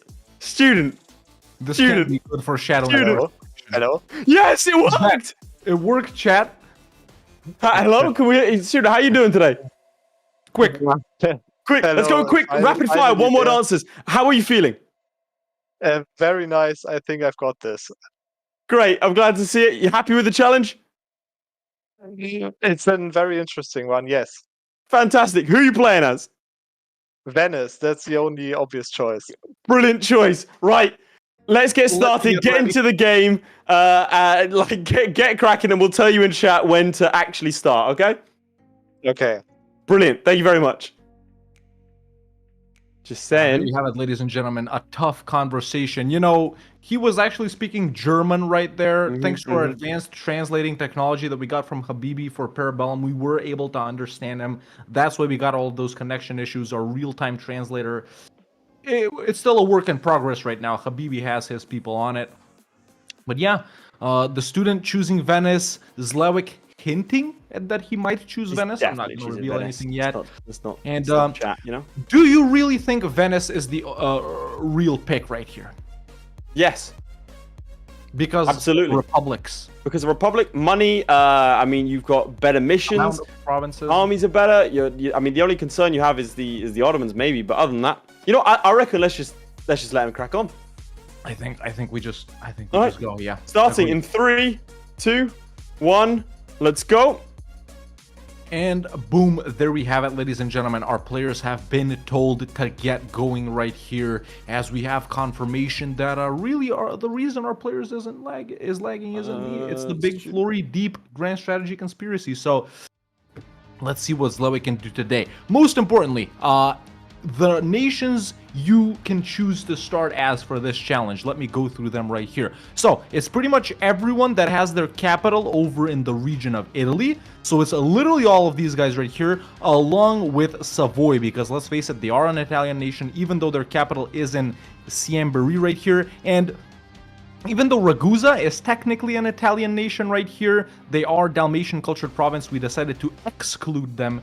And the only thing that counts right here is the amount of buildings in this region right here. So let's take a look at this, man. If we go province by province only in Italy, nothing here. That's one building right there. That's another building right there.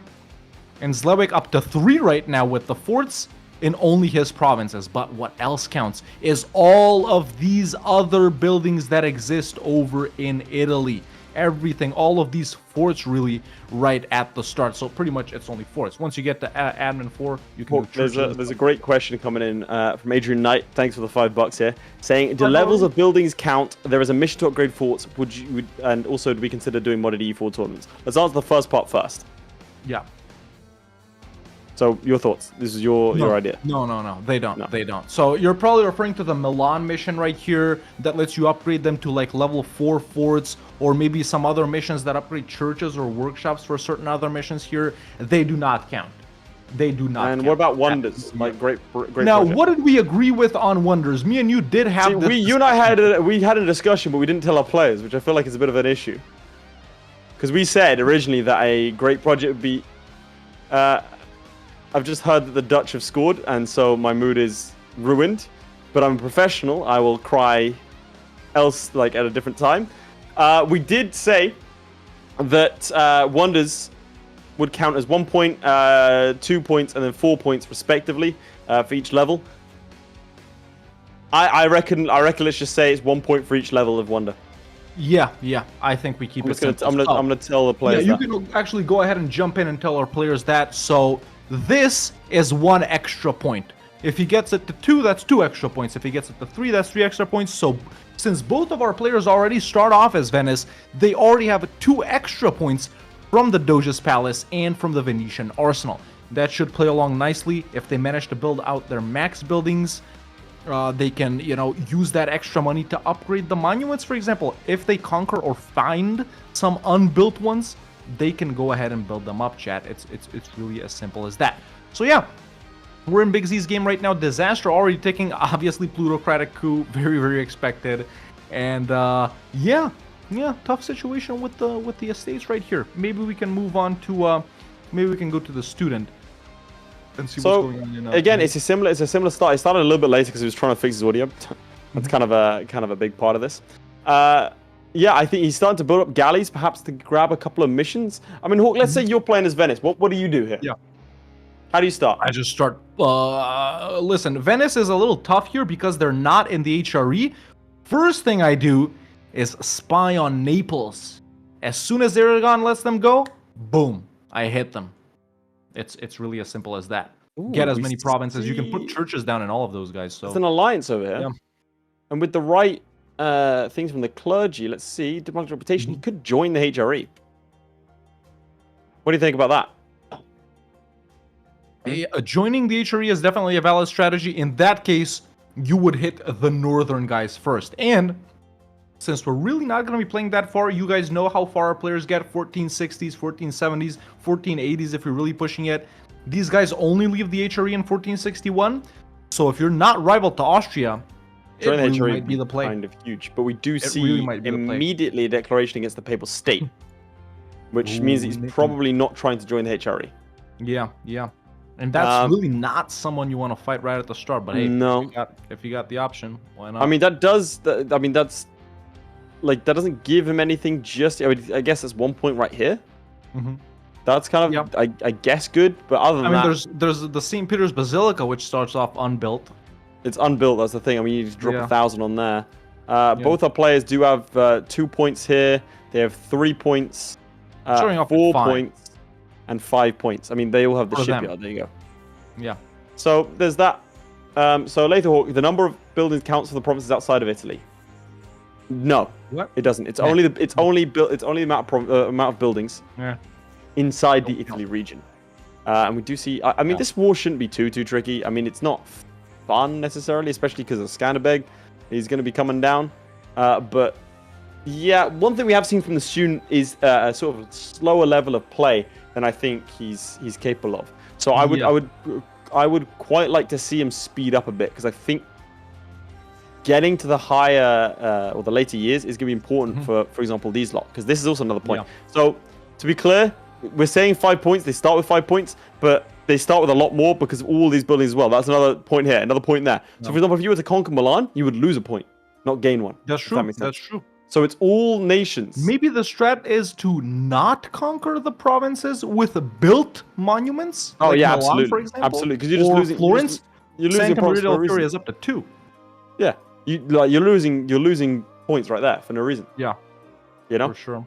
I think we'll just see what happens. Like I think there's a little bit more RNG in this one than in previous ones, just because of what, let's say, Napoli's going to do and what these other areas are going to do. If Switzerland decide to pull a mad one and go straight for Milan, that's going to drop this by 1.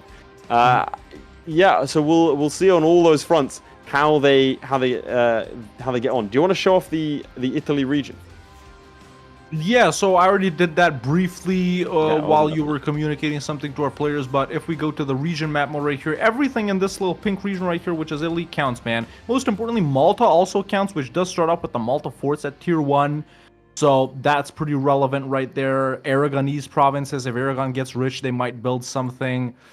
So really, you gotta kind of balance it between conquering the poor guys, maybe, that aren't gonna build anything, but maybe also letting some of the rich guys live so they can build stuff, right? But how much are they going to build versus what you're going to build? And then again, the first building is only unlocked at admin 4, so these players, they got to be focusing on admin. Zlewikk, for example, is not. You definitely want to max that out. Then, you know, pretty much everything is unlocked at admin tech, right? You got the production Why would he be buildings. focused on dip? Maybe to get the trade building first, right? Yeah, I mean... Maybe to You get think the that's gonna market happen first. either That's Diplo way? 4. Churches admin 4. Workshop admin 6. I think we admin can 6 realistically is get to the- admin 6. Yeah, I think mean, we over can here on this realistically side of get things, we see that the student is focusing admin, getting 12 admin, and also declaring war on...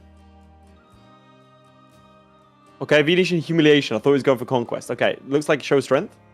Over here, I panicked a little bit, not gonna lie. I thought he misunderstood the challenge, but no. Yeah. Same war happening in my game right here. Big Z just declared on Biz, Serbia, and Theodoro in Nice. the Venetian humiliation of Biz. So another show strength right here. We've got some good allies here. We've got Castile, Austria, and France as allies.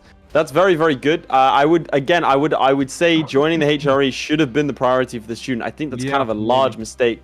I think is it was Zlewikk possible for both of them. Is Zlewikk not doing the same? He isn't joining the HRE, even though... Oh!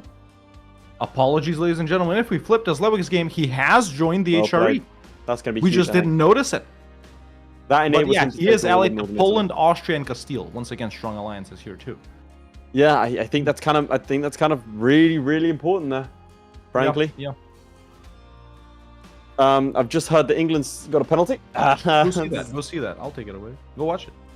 Yeah, alright, sure. Yeah. Go see it. Go see it. Yeah, so as we're staying in Zlewick's game right here, ladies and gentlemen, an important thing, just like Laith just said, this might be what tips things over as we get a little replacement right here from the exactly. main man himself. Because I don't have to Midge. leave my desk to watch this penalty. But yeah, I'm really intrigued to see how much of a difference the joining the HRE versus not joining the HRE is going to make. One of the things that kind of worries me is, like, I feel like you kind of want to actually almost be the shepherd of Italy, and you want to actually ally up a lot of Italians. Oh, Laith's coming in behind me. We're good. We're good. Hurricane scored. Yep. I know. I'm happy here. Right. Sorry, chaps. I won't be doing that again. It was just because it was quite funny. Anyway, we see another war declared over here, I think. Yep. Oh, no, it's just a defensive war in England. Fair. I think if you flip to my POV directly, I'll take you through what's going on over here. Excellent. So I think I'll be intrigued to see what he does with this war. Taking all these provinces, again, just a good idea, I think, but not during the HRE. I think is going to impact him a lot, especially when he's only on 46 and he's paused. Realistically, again, you want to get as deep into this game as possible. Wait, can he fight this lot without Austria coming in? No, Austria will definitely come in. Maybe he's gonna have to do something I think about that may be the difference, man, because once again, the student right here is playing at speed 4, right? But he's more than a year behind Zlewikk, who's playing at speed 3. And their dates, actually Zlewikk is taking up really quickly for speed 3, probably as fast as he would on speed 5. The difference is he joined the HRE. So he can fight Milan, he can fight Mantua, he can fight Ferrara. And he's trying to play perfect. The student That's can't. the problem. He's also trying to play like absolutely like beat for beat, and we've seen from like the intro of the very first week, the qualifiers, for example. Yeah. We've seen how good this guy is in single player. The reason we invited him to qualifiers is because of how good he is. The issue that he's finding, I think, is translating those skills over to a quicker environment where being meticulous is really not as important. It's not EU4 chat, and I think Laith, you'll agree with me on this. Chat, if you guys don't know, me and Laith did some exclusive streams over on Twitch where me and him attempted to do these sort of challenges that have shown up in previous weeks, and it really is different. You gotta put yourself in the mindset of you're playing only 1 hour. You can blow up your nation in the final 10 minutes if it needs so, but you can't go as strong in the beginning as you would in a regular game because there's no time to recover.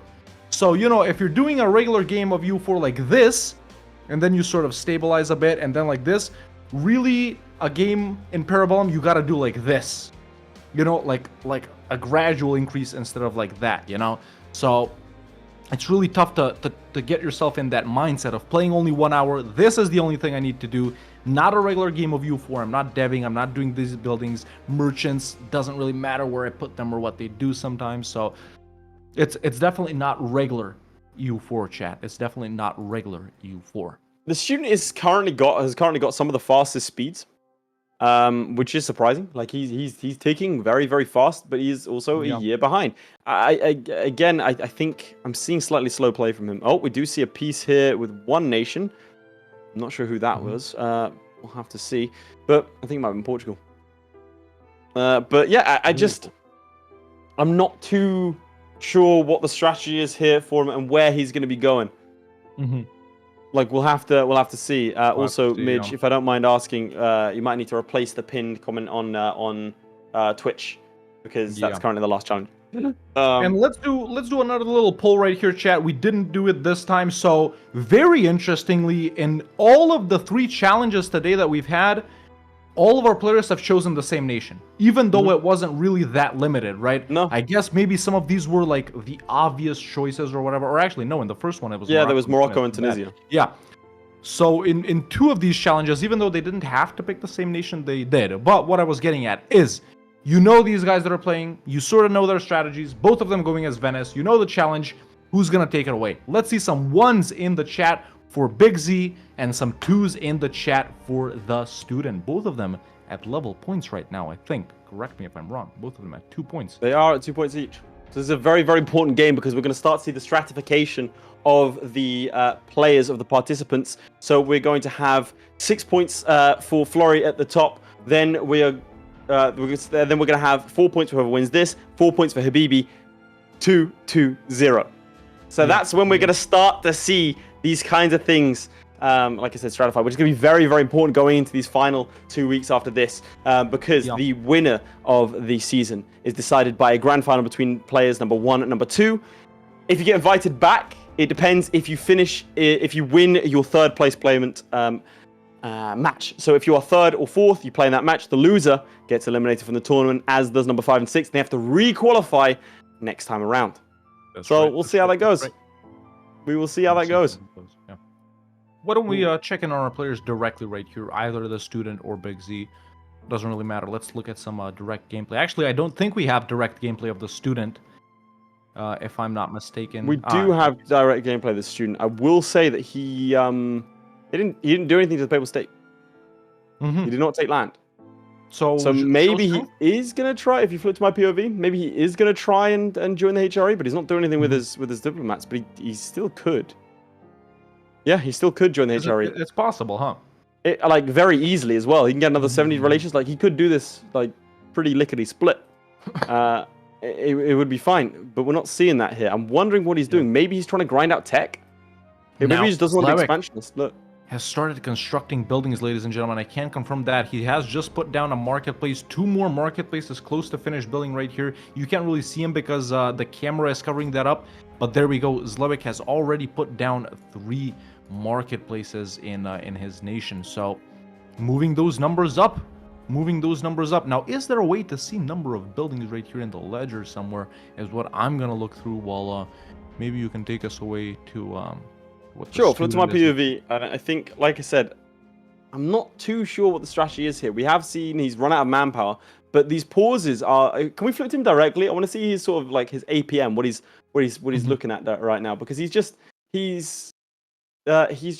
not playing as fast as like I said as I'd like him to play. I think he is capable of faster play, and I think he's overthinking, frankly. And I think that's going to be a bit of an issue for him if he stays paused this long. Obviously, we'll see. I'm not trying to say determine this man's fate. I think he is trying to go the tech route because he's got 4 in admin, 4 in diplo, 4 in military.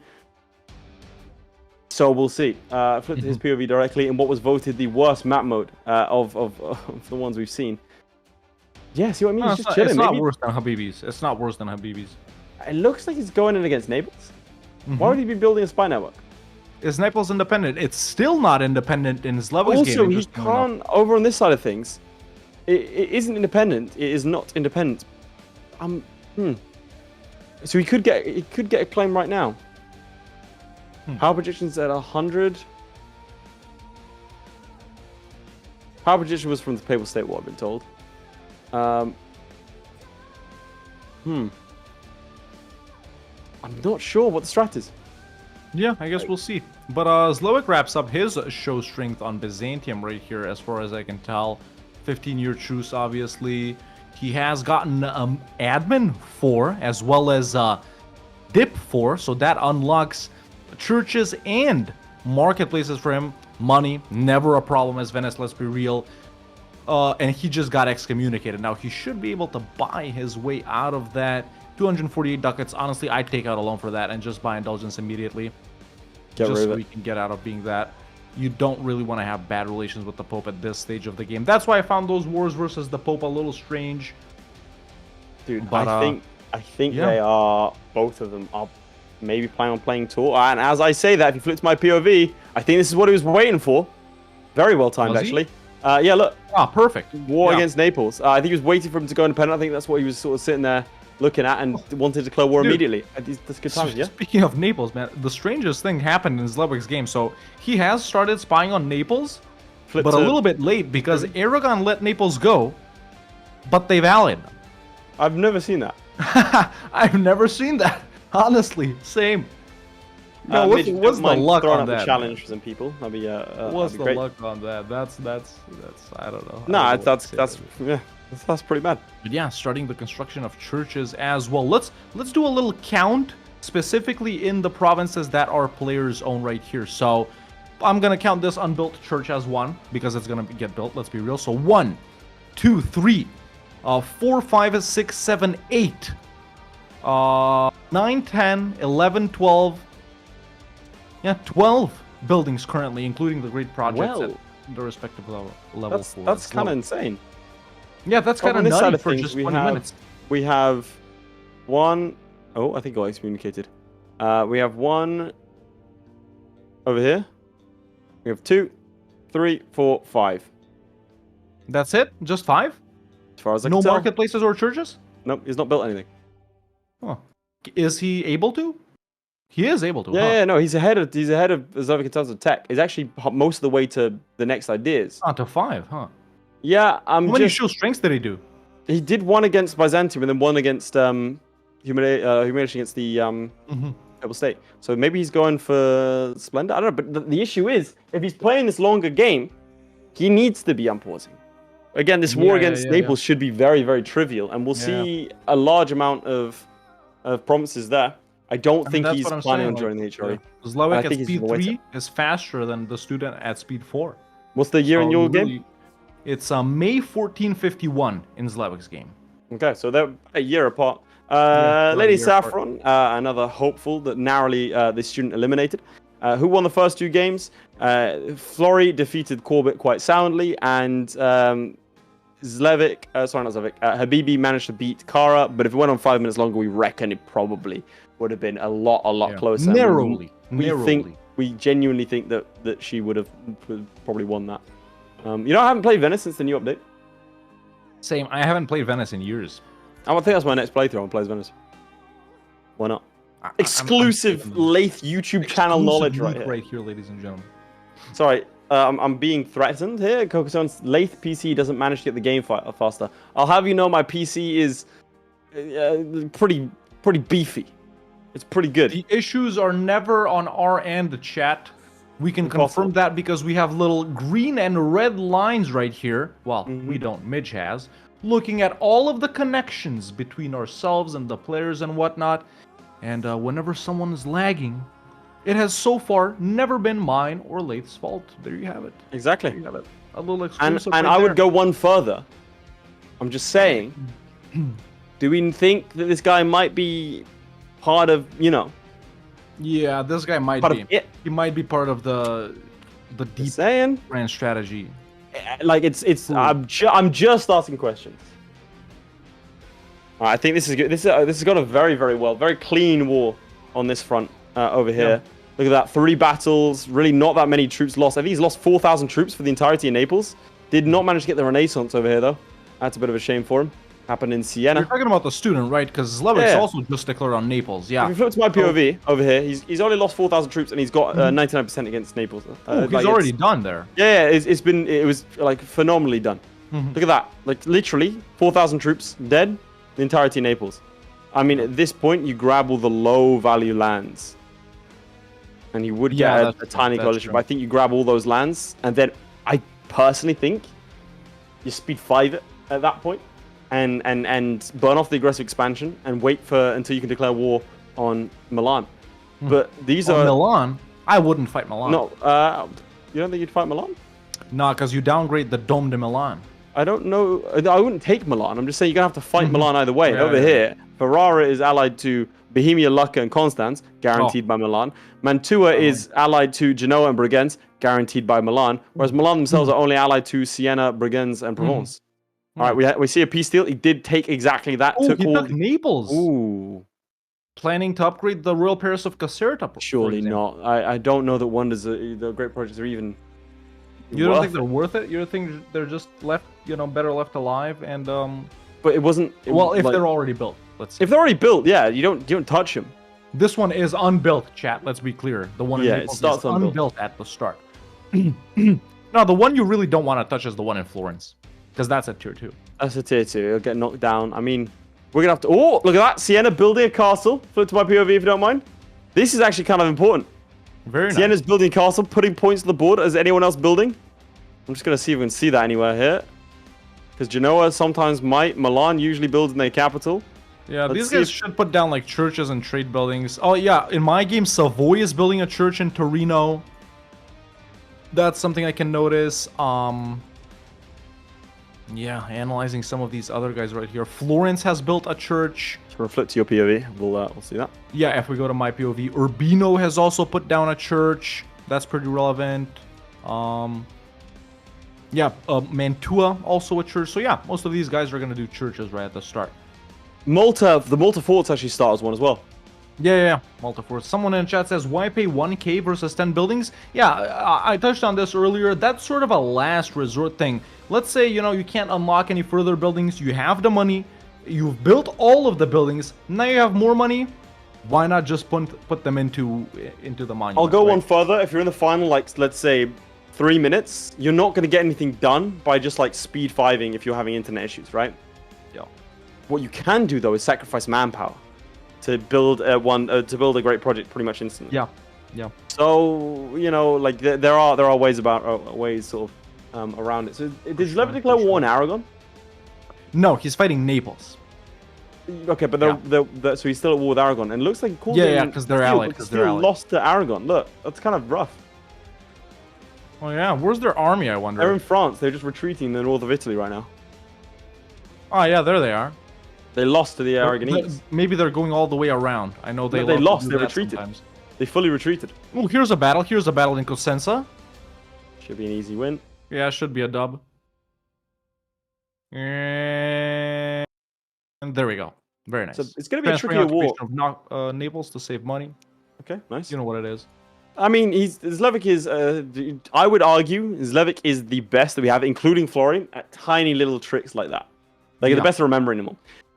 The man has played enough like sort of high octane gameplay where like, but at a slower speed, that tiny little things that will save you like 0.2 ducats and that sort of stuff a month. Yeah. Yeah, that'll. Who spawned the Renaissance in your game? Siena.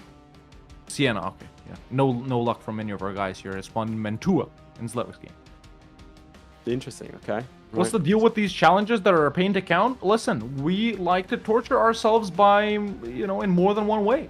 It's not just a challenge for our participants, it's a challenge for us. And I think that's the only way you can keep ourselves on our toes. Counting and stuff like that, chat, numbers, math, it helps prevent dementia, as we all know. So play your Sudoku and crosswords. So you're telling me that you want Hawk to get dementia? Wow, that's guys. Pretty much what this guy writes right here horrifying. in the chat says. Can we go ahead and ban Thunder Road 84? He was the first guy to get subscriptions out on. He's the first one to be a Twitch subscriber. He's also been very generous in gifting subs. Hawk, I think just let's not ban Thunder Road 84. All right, over on this end of things. Again, can we go to the student directly for a little bit? One thing I do want to know. Right now, he's not like he's looking around, but he should be doing this at speed 5. You know what I mean? Yeah. Like he should just be doing this at speed 5. He's just sort of looking around for the next sort of stage. Him doing the war against Naples has negated the issue that he would have when it came to the HRE, not being the HRE. But so I think that's fine. We'll see what he does with regards to his tech and if he takes any ideas. I just don't think any ideas would be worth it. Yeah. Maybe economic, not really. I don't know. I can't see any ideas because you look at the first 2 ideas. You flip to my POV. You do not mind. Like I'm just thinking, you could probably get 2 ideas, right? Maybe. What would be beneficial right there? Does economic help in any way? Not like, I mean, you get the tax, I guess, like 15 tax modifiers. Infrastructure, the second one from infrastructure is 10% construction cost. I just don't think it's going to come down to 10% construction cost. Yeah. You can get a stupid amount of money. Like right now, he's got 14 loans, which actually is a lot of loans. But you get 56 bank loans. I'm going to do some calculations right here. And this is at his smallest extent right now. That's 7,244 ducats. Thank you.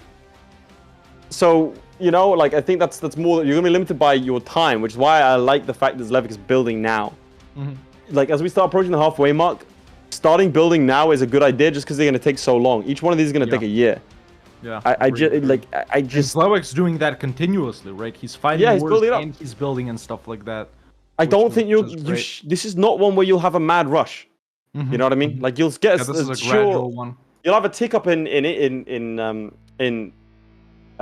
activity for sure, but you shouldn't be seeing that. As we see the student, despite the fact that he's not at war, still behind Zlewikk as Zlewikk finishes up his. Yeah, piecing out a little different peace deal than what the student did, but once again taking the same number of provinces. Most importantly, Zlewikk not taking the province of Naples itself. But yeah, pretty much almost the same peace deal right here. All right, I'm gonna go back and check to see if anyone started building on this. And I'm gonna go ahead and give our players a 30-minute warning. Oh, that's rough. Oh, this is really rough. Oh, this is really not what you want to see. Milan is fighting France. That's really I decline that. You don't want to be bogged down in that war. You know what I mean? Okay. He's accepted though. He has accepted. I don't know if that was the right decision. What has he accepted? To be in that war that France called him in or someone? Who was that? Yeah. I mean, it's versus Provence, Geneva, Lorraine, Milan, Savoy, Montferrat. Like, these lots shouldn't of be. truces with Italian guys. I don't know. That's what I'm saying. Like, I think declining that, and also they're going to be ravaging his land. Like, it's just unless he's sitting there with war taxes on, which he's not. I just don't see this as worth it in any sort of capacity. Maybe not. He has gone for infrastructure ideas. He has gone for infrastructure, so he has gone for the cheaper construction cost. And I feel like that's Tech 6 is not within reach right now. He can get the first 2 ideas. I think that's a good idea. Like, I don't know if it'd be that worth it, but frankly, you might as well do something with your admin. I think Tech 6 is worth it more. Oh, absolutely, but I just don't think he's getting Tech 6 like anytime soon. Yeah, Zlewikk's still at admin 4, interestingly enough. Not focusing on admin either. Yeah, I'm actually surprised that our players aren't gunning for that. Aren't gunning for the workshops. Yeah, Diplo 6 is Docks. Mill 6 is Barracks. So getting Tech 6 every category might have been the play right here, which definitely is possible in this time frame, I feel like. I think he is going to. Like, the student's got a look at this, look at that. He costs 373. But he's got 4 plus 4 skill. Yeah. That's. I mean, he's got 50% cheaper advisor. Yeah. Now look at what Zlewikk is missing out on. If we flip to his to my POV of him right here, actually, I actually saw this event pop up when it did pop up. He got Tiziano right here, which is a historic, scripted level 3 advisor. 2.4 ducats a month. That's nothing. He can bump him up to level 4 or 5. Farm admin points. He's not, bruh. He's got the regular guy. No scripted Diplo guys. No scripted mill guys either, but not hiring this guy, that's tiny mistake there, I think. Yeah. May not impact him too much, but listen, I think every point is worth it when you're gunning, if you're gunning for 6. Not at every Tech 6, at some point the building slots are going to run out. That's true, but, you're farming points as Venice. You can always, bump him up a little bit. We'll see. Maybe not 6 in every category, but I think we'll get to Tech 6. I think we will get to Tech 6 over in this game at least. Yeah. But it's gonna be close. I think he defeated some rebels and he's just sitting, trying to I guess, but he's losing money every day. The Zlewikk is making money, quite a lot in fact, making about 12 ducats a month. Zlewikk. I think it's the advisor maintenance is minus 11, and then that's kind of the main thing here. Yeah. I'm just. I feel like that if this was an hour and a half challenge, I think this is the right strat, but it's not. Yeah. He's only got 20 something minutes left. Yeah. And with 20 something minutes left, this is a problem. This is a problem. Yeah. Pretty much same expansion. Oh, interesting, man. Lots of similar gameplay today. Honestly, and he's going for radical reforms. Yeah, that's true. Those guys were inflation and trades. So yeah. These guys, by the way. What did Zlewikk take for his government reform, by the way? Because over here we have meritocratic rule. Republicanism. Republicanism for Zlewikk. Plus 0.2 yearly Republican tradition. He wants to, But we're going to get deep enough that Republican tradition is even going to matter? I think so. Elections, or actually, no. These guys, you get elected when they die, right? Yeah, and it's just you're not really. Yeah, in that case, it doesn't really matter. No, I don't think so. I think we get good. Yeah, meritocratic might have been slightly better, but then again, burgers are so influential in Zlewikk's game. I don't know if he wants to, Dude, there's 100% over here. Isn't ticking. Look at that. Burgers, in my POV, burgers are 100% as well, but he's keeping them loyal, which I think is good because, by the way, you get that trade efficiency plus 20%, which is going to be a nice little bonus to his income, which he kind of needs. Again, he is. This is bad, by the way. He's a 1,500 in debt. He's a lot in debt, and he's losing money every day. Again, I think he is trying to grind out that Tech 4, and then he'll go kind of a bit more buck wild. But is he going to get there even? Over here, 1,131. Has he taken? He has at least gotten Renaissance, but we'll see. There is yeah. Another little check right here, maybe, just in the owned provinces. Well, I think it's worth it to do everything. Let's do it once at least. Okay, 1. Yeah, let's do it once at least everywhere. Yeah. 2, 3. I'm gonna count up in my game here. 4.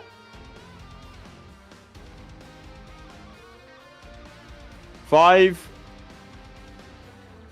6. 7, 8, 9. 10, 11, 12, 13. 14, 15, 16, 17, 18, 19, 20, 21, 22, 23. Okay, let me change the map mode here.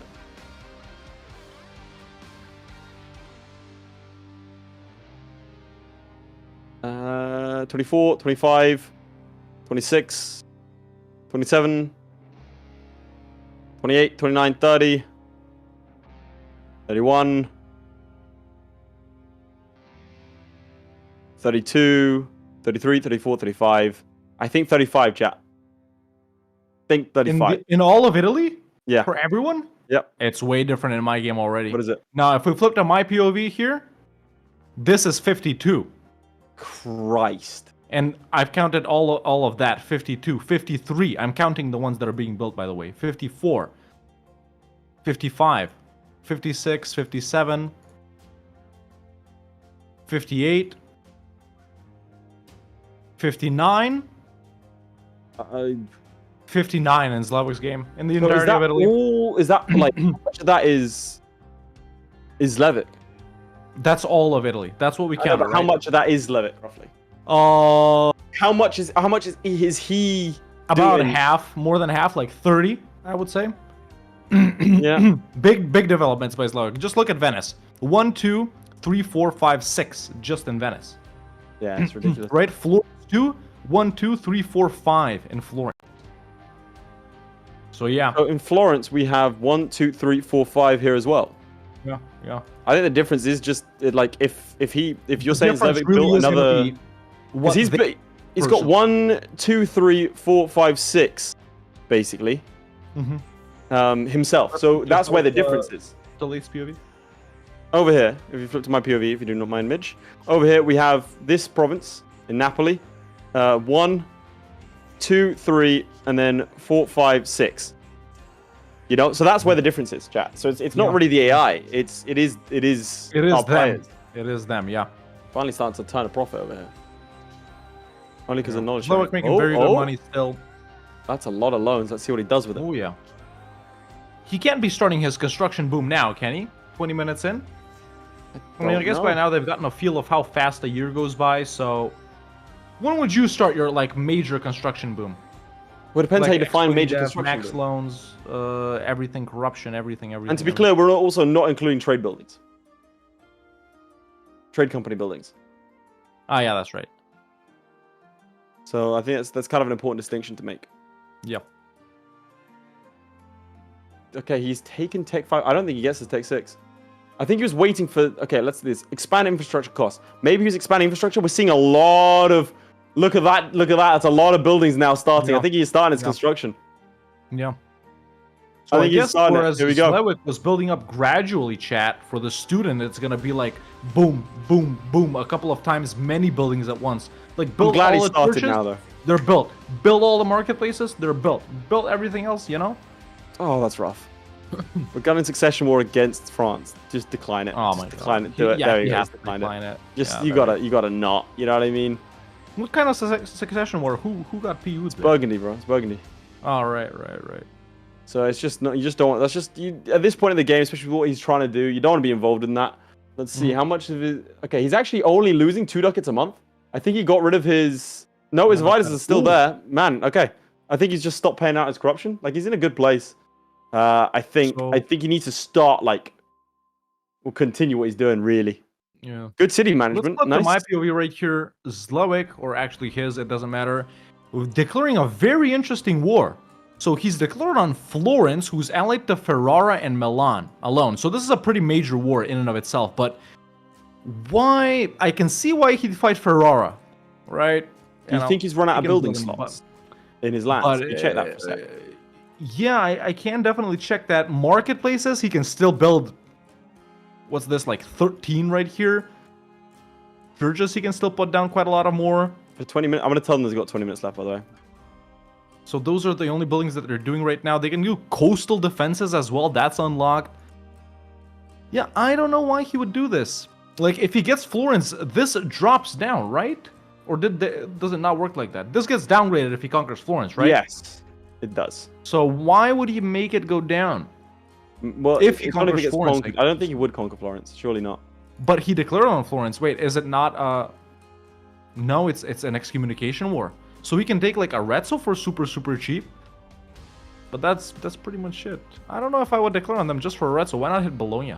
Or Ferrara or Mantua? Is it co-belligerent or something? Their alliances are not bad. No one's What's he co-belligerented. Trade power. He went for trade You want to power. actually let's talk to him. Let's ask him. All right, let's drag him up It's really then. as simple as that. I'm gonna drag him in right now. Hello. Hello. Big Hello. Z. Hey. We are wondering, why are you doing this war versus Florence? It's an excommunication war. Fair enough. So just because it's cheap to take Arezzo? Yeah, let's AE. And Florence is shitty and it's not building any buildings. It's not war of keeping it alive. I want to take everything because I have a lot of AE already. Yeah. So I'll maybe take 2 provinces. I did not check yet. Very nice, very nice. All right, we'll let you Let's get on see. with it then. Thank you. Thank you. So if you flip to Yeah, my POV, excellent. something dramatic has happened. Oh, let's see. Seeing this? What is the drama? Oh, I'm hearing Midge sprint back to his PC so he could show this. A deck on the... No, Wait, the Ottomans declare on him! he did. He has no allies Oh. because he abandoned Austria. But just give up he- everything in the Balkans. And they don't want anything is the issue. Don't tell me he's gonna start fighting this. Just don't do it. Don't do Just it. give them everything that's not Give in them- Italy. It's But they simple. might want this stuff, but it won't matter. They usually do. You're right. They You know what I usually mean? do. But in this Well, case, try. Do Just you have build- a pre-diplomat? Oh, he pieced Try out. and give them a... Yeah, he's good. He's good. Cattaro, Durazzo, Corfu, and the stuff down Yeah, there. yeah, he's good. That's good. he's None of that Oh, matters. This I mean, is not it's- a big deal. Not a he big took deal. out loans. I want to point out this is a good play. He took out loans first, so then his loan size didn't go down. Yeah. Building a lot of churches now. I think he's done with wars. If he's done with wars, though, you'd assume he'd get rid of his troops. Yeah. Zlewikk blitz sieging these guys, man, very, very quickly. In fact, Well, he's got already two taken down the generals, level right? 3 fort in Florence. What's the date in your game? 61. 61. Okay, so he has surpassed Zlewikk. Yeah, very nice. If you flip to my POV, if you don't mind, I want to show you some Let's things. do that. We do see he's going to get Tech 6. Diplotech As- 6. Diplotech 6, he's going to get Miltech 6, and I think he's going to get a workshops as well. Like, he got the Now, infrastructure costs. Why which is good. no one building coastal defenses? Pretty I much think all he's the provinces. he's are already coastal. building everything. Well, you mean like no Italian nations? No. Like, no one's building coastal defenses. They are unlocked. As in our players? Or as in the AI? Yeah, our players. Well, right now, the student is building everything else. As you can see here, he's actually starting to run out of places he can, like things he can build. You know, in some areas he can build a lot, and that's because of just different characteristics of the province. Yeah. But I mean, over here, once he gets barracks, I mean, he can just start building those. You know, and then a lot of these are maxed out until he gets the next building slot. Hang on. When does... I just want to check something. When is this? No, 8. Tech 8. I was about to say, Quars would be fantastic because possible number of buildings +1. There we go. Coastal defense is being built now. Very nice. Oh yeah. Now we're gonna just start to see a expanding lot. those as well. Yeah. So we did So see Zlewikk, he was quite a few behind, but I think he's now probably has He's now caught up. catching up. Yeah. I would say Or maybe argue he's even probably gone ahead. ahead. I think he's Yeah, probably maybe ahead. gone ahead. There's a lot of slots available here, and I Ooh. think he is. Now look at here. Let's go back to Zlewikk. This maybe because it's just 1 point, it's not that relevant, but he did end up taking Florence, which has taken it down from level 2 to level 1, the Santa Maria del Fiore. So I don't think it's that was the just right one. choice. Is it that relevant? Or you think Well, I this guess wasn't- loan sizes maybe like he hasn't really started his mass build up, and as we can see in this game, it's not that tricky to go as fast as possible. Over here we do see a castle being built, which I'm very surprised by. I don't know quite why you'd do that. I guess it is just another building you can build, and you can Yeah, build 2 more. Just He that they didn't so take the long. tech. He didn't. I- So he's at I- 5 every category. Yeah, he is. I think he dev'd. I think maybe he's waiting for that. But Another I mean, deck he's by just Zlewikk clearing right a here. lot of money, man. This is. I mean, this is phenomenal work. Who did he deck for? He's just declared on Bologna, whose only allied is Mantua, but now the Pope has also joined, in fact. So and Provence. Okay, oh no, that's the Pope. So yeah, anyone co-belligerented? No one co-belligerented. Bologna, yeah, nice province to build in. Already got 2 buildings in there, so that is the war that Zlewikk is in. Maybe we can go to his POV directly, see with his little clicks and stuff. But As we're nearing the end of the final duel of the day, ladies and gentlemen, what was your favorite challenge of the day? Was it the first one between Florry and Quarbit, where they did the Maghrebi Raiders challenge? The second one between Habibi and HeyCara, where they did the Daimyo casualty one? Or is it this one, starting as an Italian nation, have as many buildings in Italy? So I want to address one thing. Someone said, I would rather that your boxes, like the boxes we're in right now, were on the left, because you want to see what wars are in. Frankly, like, the war's just one shield, and we can tell you what wars they're in. I understand it's inconvenient. We have to place the boxes somewhere. We put them in the bottom left. You can see all the information on the left-hand side. There's Zlewikk showing off right now. That's where most of the clicks are. We would be blocking all of that. We'd be blocking the buildings, the province IDs, everything else like that. So we'd kind of have to be in the bottom right. So there is that. How does Florry do? Florry won. He won his. Florry did win. He did win his duel, and he is currently top. So well done, Florry, on that one. That's right. That's right. That's right. We'll see who he can take on.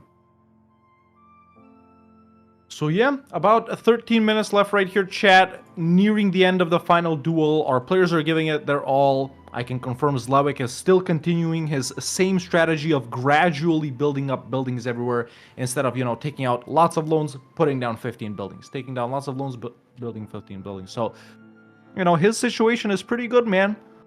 The student can lots take all of provinces now, by the way. Yeah. And he probably can take, should. what? All tech. All of them. Mm-hmm. Tech 6 in each. And I'm surprised to see that he's not doing it. Yeah, I don't know. Like, maybe he has the money. Points to dev the extra provinces, to unlock building slots. I guess, but each month he's losing like 16 ducats. Mm-hmm. You know what I mean? Like, that's a lot of ducats to be losing per month.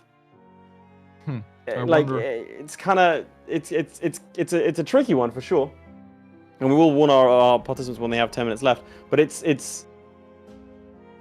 when to go for it. War versus Zlewikk. Flip to your POV. Let's have a look. So he's been sieging these guys down for super long, man. Luckily, he did manage to drag in Austria, so they can siege Mantua and Bologna for him, because otherwise this would have been pretty slow and painful. All of the southern Italy provinces got sieged down. I think it's because of the 2 level 3 forts, one of which is coastal. And he has the stack right here as well, so he doesn't get engaged by all of these guys. But yeah, building construction continuing, man. Everything is going okay. Maybe we can go to him directly, see how he's managing this war as he's about to take down Rome. Yeah, there you have it. Taking a look at the churches now. Building them manually, not just clicking them over in the ledger in the left, actually clicking on the province. Yeah, and pretty soon we'll be giving these guys a 10-minute warning. Maybe we will finally kick it into high gear. I mean, pretty much this Flip to my POV if you don't mind, because we're about to see some high-octane building right now, as Tech 6 has been taken across the board. 3,000 ducats. I have to say, I had my initial reservations, but I'd like to formally apologize to the student, because I think his pacing right now is perfect. We're going to have to see what happens when when Zlewikk gets going, but for right now, this is pretty good as we start to see local development costs going up. He's saving those points. Those points he's had the entire game. I will say I'm a little bit perturbed by the amount he's spending on advisors. Right now, he could be drawing even in terms of finances. If he fires those very high-level advisors. If you flip to my POV. Right now, he has a level 5, a level 3, and a level 2 advisor. He's spending 18 on those roughly, and he's losing roughly 18. He's in a good place to keep Devon, but the pauses, man, I'm starting to get heated now. The pauses, they're really getting to me. Like, he's in a phenomenal pace. Look at this. Look, every single province is fully stacked. He needs to dev these up now. What's this? Do dev to 20. Like, he has to look for the ones at 10. This one, dev it 3 times. Build another province. He's only limited by that. I think that's what he's doing now. I mean, this is phenomenal pacing. If he can keep it up and crack on, this is going to go really well, provided he doesn't pause. I'm going to go ahead and give our players a 10-minute warning. Go for it. This is high level play. If you flip to my POV, I can see that the other states really not building too much. So we're going to have to be relying on that. Actually, a couple of these provinces, the ones that have built a couple. I think let's see if that. It'd be interesting to see if that's a factor here. I'll ask Hawk when he's back to make a note of. I am back. Excellent. So when you're counting, I think it'd be interesting if we make a note how many buildings they built versus the AI, because then we can see what happened. Because I'm inclined to believe that the relative peace that Italy is experiencing right now is causing these nations to build more. Bologna can build of his own accord. Those are different pools that he doesn't have to be involved in. Ooh, what's happened here? Okay, how many loans is he taking out? 47. I think, yeah, he's redoing his loans. Look at that. Yeah, but look at the amount of money he's summoning. That's this is really gameplay right there, ladies. This is really high level. Zlewikk annexes Bologna and gets coalitioned. Not too bad. Coalition isn't too bad. But that's what I mean. Like those nations, he's oh wait, he's building trade company buildings as well. Who? The student. Let's go ahead and tell him that those don't count. Sure, I'll let him know. Yeah. Yeah, but Zlewikk restructuring his loans right now as well, as we can see, taking out. He's got about 13,000 ducats in right now. That's max loans right there. So let him know. Has Zlewikk built any trade company buildings? Because if they both built it, like if they both of them taken that interpretation, he does not have trade companies. Yeah, I mean we did say buildings and building like on the buildings tab, so it's a bit of a shame on the trade company front. Unless he hasn't built them, and I was just like misreading. I don't. So where did he use his capital if he's doing trade companies? He's built. I don't know, but he's built a ton of these. I don't think these count. If you flip to my POV, let me show the chat. Yeah. This is what we're saying. Like he has a load. Has he not? They got ticks next to them. No, he's not. Just open up the subject screen. Okay, yeah, no, we're good. Yeah, he doesn't have. Panicked a little bit. Okay, well, it's good. I saw the ticks and I panicked there.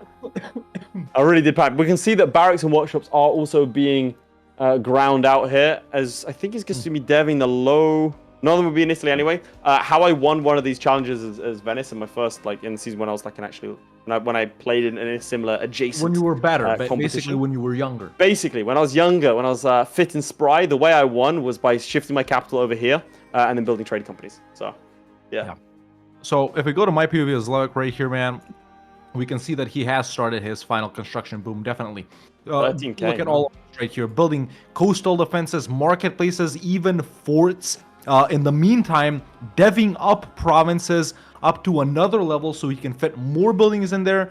13k ducats in loans right here, max amount of loans. Pluto coup is taking 1 each month. Not a very good disaster. Morale, manpower, force limit, prestige. Hopefully it's not too bad if it does fire for him. But yeah, Zlewikk right now, I think he's building everything that he can build. So yeah, everything is being constructed right here. And right here, all of these provinces are busy, so he's waiting to finish. There we go, they are finishing. Let's go to his POV now to see what he's going to put down. As he's putting down quite a lot of other coastal defenses. He just showed us briefly there, he is Tech 5 in every category. So no workshops, no barracks, and no docks. He's not going to get to Tech 6. So he's not going to... types of buildings that he can build, but... He'll get to Tech 6 in Diplo and Mill, but he will not in Admin. Yeah, that's right. How much money is he making off a trade, just out of curiosity? Zlewikk is making 23.58 ducats from trade right now. About 17 over here. They don't call him the trade master for nothing. No one calls him that. I just made that up. But no, people do call him the trade master, genuinely. They do? Yeah. Well, there you have it. I call him one as well now. But yeah, final 5.5-ish minutes right here. I'm going to give our players a 5-minute warning and a 1-minute warning as well, chat. Don't worry about that. All of these guys are good with the timing. And, of course, they can set their own timer whenever we tell them go at any time they want. Probably should do that. I do find it amusing. Some people got upset at us. It was like, oh, you should like give them a timer that they can see. It's like, or they could start a timer themselves. Yeah, whenever we tell them to go.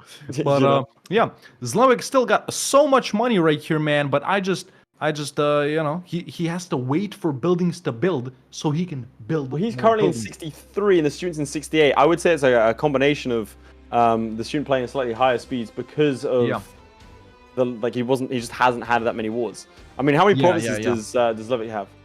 Zlewikk currently has 28 provinces. And we have 19 over here. So Yeah, that is so more Zlewikk territory definitely for gotten a lot Zlewikk to more build rewards, in. yeah. To be clear, that's great. True, that's true.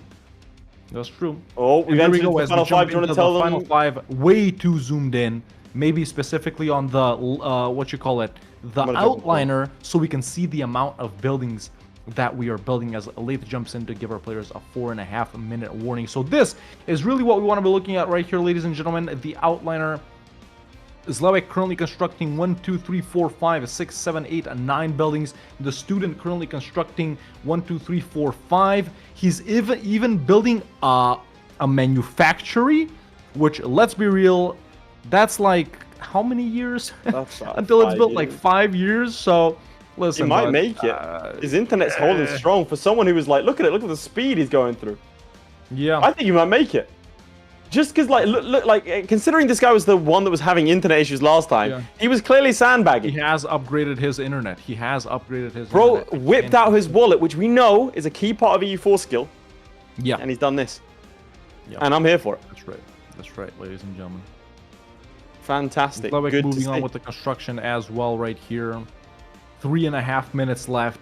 We really don't know who's going to take it away, chat. Will the difference be in what they've built, or will the difference be in what the other nations have built? Obviously, it's going to be what they have built. If it's down to what the other nations have built, I think it's going to be really interesting given the fact that the student hasn't really been at war with these other nations. Yeah. Although the Ottomans have think- been rampaging in Italy a couple of times. I haven't really showed it off because it's not been that important. But the Ottomans have been just stamping all over the Papal State several times over. I think That's taking one thing. So much Can from you- Florence might have been a little. Did he take any ideas? He has humanist ideas, but I think just randomly, so the pop-up isn't there. He's Okay, not interesting. really I mean, using we are 3 ideas deep over here. In Expand infrastructure? Yep. We have expand infrastructure costs is down. I think he's already expanded a couple of places to help with the time, the cost, and everything else. Yeah. He's still got 3,000 ducats in the bank. Yeah. Oh, look at this. We can see this is the. All right, can we get some W's in chat for Midge, who on the fly has created a custom overlay for both the buildings as well as the gameplay itself. It's fantastic. All right, I will give them a 2-minute warning when we get that. Oh man, this is fantastic. But there you have it, ladies and gentlemen. 2 minutes left right here for this final challenge. A construction-themed one, an Italy-played one. I love playing in Italy. I love construction. I love making money in EU4 and in real life. And if you want to help us make money in real life, or, well, not us, the show, because we really haven't been. In fact, we've been spending quite a lot. You can always drop a sub or gift a sub or a prime over on Twitch, or you can become a member or donate or whatever over on YouTube to help support us financially, because we don't have a company behind us. That's right, I just have a void behind me. That's who he is. It does help out quite a lot. With just 1.5 minutes left, Zlewikk finally gets radical reforms. Too little, too late, perhaps. He does have, which means he has unlocked barracks. He is building quite a lot of them. They are going to be. This is going to get so. This is going to be so close.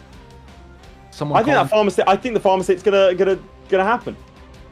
Put 1 in the chat if you think farm estate's gonna happen. 2 if you don't. If you're a non-believer. I think it's gonna happen. I think it is. I think it is. And let's not forget, if you want to join us for the after party where we'll be discussing the results of this and also the other challenges, make sure to become a Twitch subscriber. Make sure to be a member on YouTube. We're going to be doing exclusive streams immediately after this on both YouTube and Twitch. If you're a Twitch member, then you'll see it on Twitch. YouTube member, you'll see it on YouTube. Join the Discord from there as we enter into the final little bit. Did you give, let me give these guys a minute warning, or did you give them like a 2-minute warning? I give him 2 minutes. The student needs to unpause. I don't think he's just paused right now. He's just paused? I was telling him 30 What is he seconds. doing? He's exploiting dev, trying to build more buildings.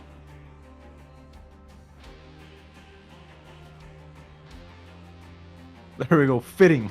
Very fitting right there as we near the end of this duel. 20 seconds left. Just a couple more buildings. The student just needs to unpause! He's got 60 days left. He's not unpausing. He's not going to get that barracks done. Zlewikk is going to get his 1 barracks, actually his 2 barracks done. There you go. And it's 8, 7, 6, so 5, 4, 3, 2, 1, and we're done. He didn't get it. He did not get it. He did not get it. Someone go back and check in chat.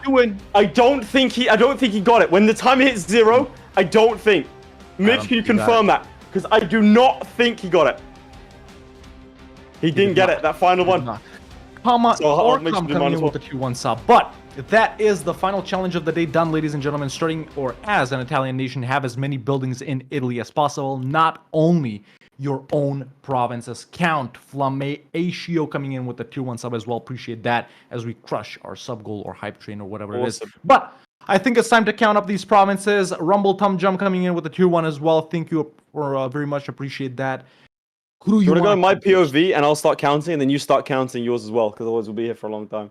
All right, you count silently though. Okay. Let's just sit in silence and count together, chat. Let's count together the number of buildings in LA.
Okay, I think I'm good.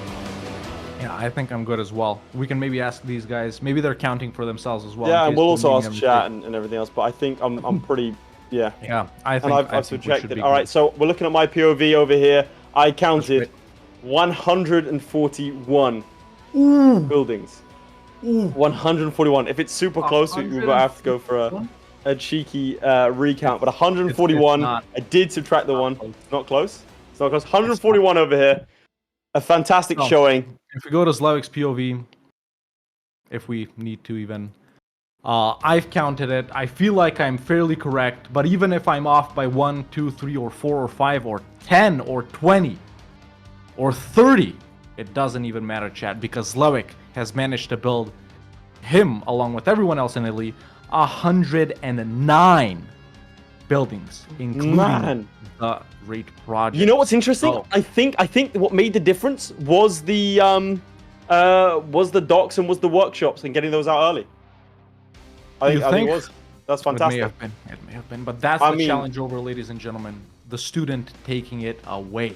Do you think the difference in dates made it count? They're about 5 years. Yeah, absolutely, because it also meant a couple of other guys did it as well. But let's have a chat to our participants here. Let's. Well, gentlemen, the challenge is over. And you may have heard us right there. We can confirm that Zlewikk had 109 buildings, including the monuments and their different tiers. And the student had 141. Which is a phenomenal number. So well done, student. I'm not going to lie, I doubted you. I did doubt you for a little bit. But here we are. Zlewikk, Congratulations. very 4 points on the board. 2 wins on the trot. Zlewikk, Thank you. 2 points. We have to see a massive showing from you for the next 2 weeks in order to have a shot to get to the final. That's How do you great. feel about that? Yeah, I'm gonna do my best. Do you know who will be fighting against next week? We do know, but I don't have it to hand right now. Yeah. Okay. Whoever that will be, I'll have to do my best. Well, I mean, you can check, Mitch. Fantastic. Student, how does it feel to get 2 wins on the trot? I mean, the counting in the end on the stream, that was so nerve-wracking. Honestly, I conquered so few provinces. I went like full toll gameplay, and I didn't know if that was the right thing to do. But I'm glad that it worked out, and we'll see how it goes next week. Well, Yeah. We think it was. The conquering, the less wars we think, and the more show strength wars for you, we personally think is what took it away, because you were able to get to Tech 6 in all categories, whereas Zlewikk was only able to get to Tech 6 and Mill. So maybe less. okay. it was kind of huge. By the way, I can confirm that next week, Student, you are going to be playing against Florry, and Zlewikk, you have Habibi. So both very, very difficult matchups for both of you. But still, we'll see you next week. Thank you very much, both of you, for participating. Thank you for the Congrats. interesting challenge, of course. GG. And there we have it. There we have A it, ladies and gentlemen. strong 3 challenges. Midge, if you have the scoreboard, we'd love to see it. But we are going to go very, very soon to the after party, which is going to be an exclusive watch party for those of you who are subscribed or been gifted a sub or been gifted a membership over on YouTube. We'll be streaming on both platforms, but we can see that Florry takes it away with 6 points. The Student finally unlocking his potential with 2 wins on the board. Him and Habibi are neck and neck with 4. Zlewikk and HeyCara trying to duke it out for that number 4 spot, and Quarbit in last place. Very, very interesting to see what happens next week. It's going to be all to play for, because both of those, we're going to have the top 4 playing against each other. If HeyCara can get a win against Quarbit, that puts her in contention for the 3rd and 4th playoff. Zlewikk needs to win. I mean, so much is going to happen, and I'm super, super excited to see it all. Thank you all of you for your very, very generous subscriptions and members. Whatever you can do to help is fantastic. Again, we don't have any sort of formal backing or anything else like that. Thank you to my co-host Hawk for this, as well as Midge in the back end. I mean, that's all from me. Hawk, you got anything else to add? Excellent one. No, nothing much to add. Exciting duel. Thank you once again for the subscriptions, and we'll be seeing you. And if you're on YouTube, make sure to like the stream and leave a comment and subscribe. It really does help us out. On Twitch as well, make sure to follow. We're gunning for partner. We're trying to skip the queue because we're kind of fancy like that. So every little helps. And we'll see you all next week. Goodbye.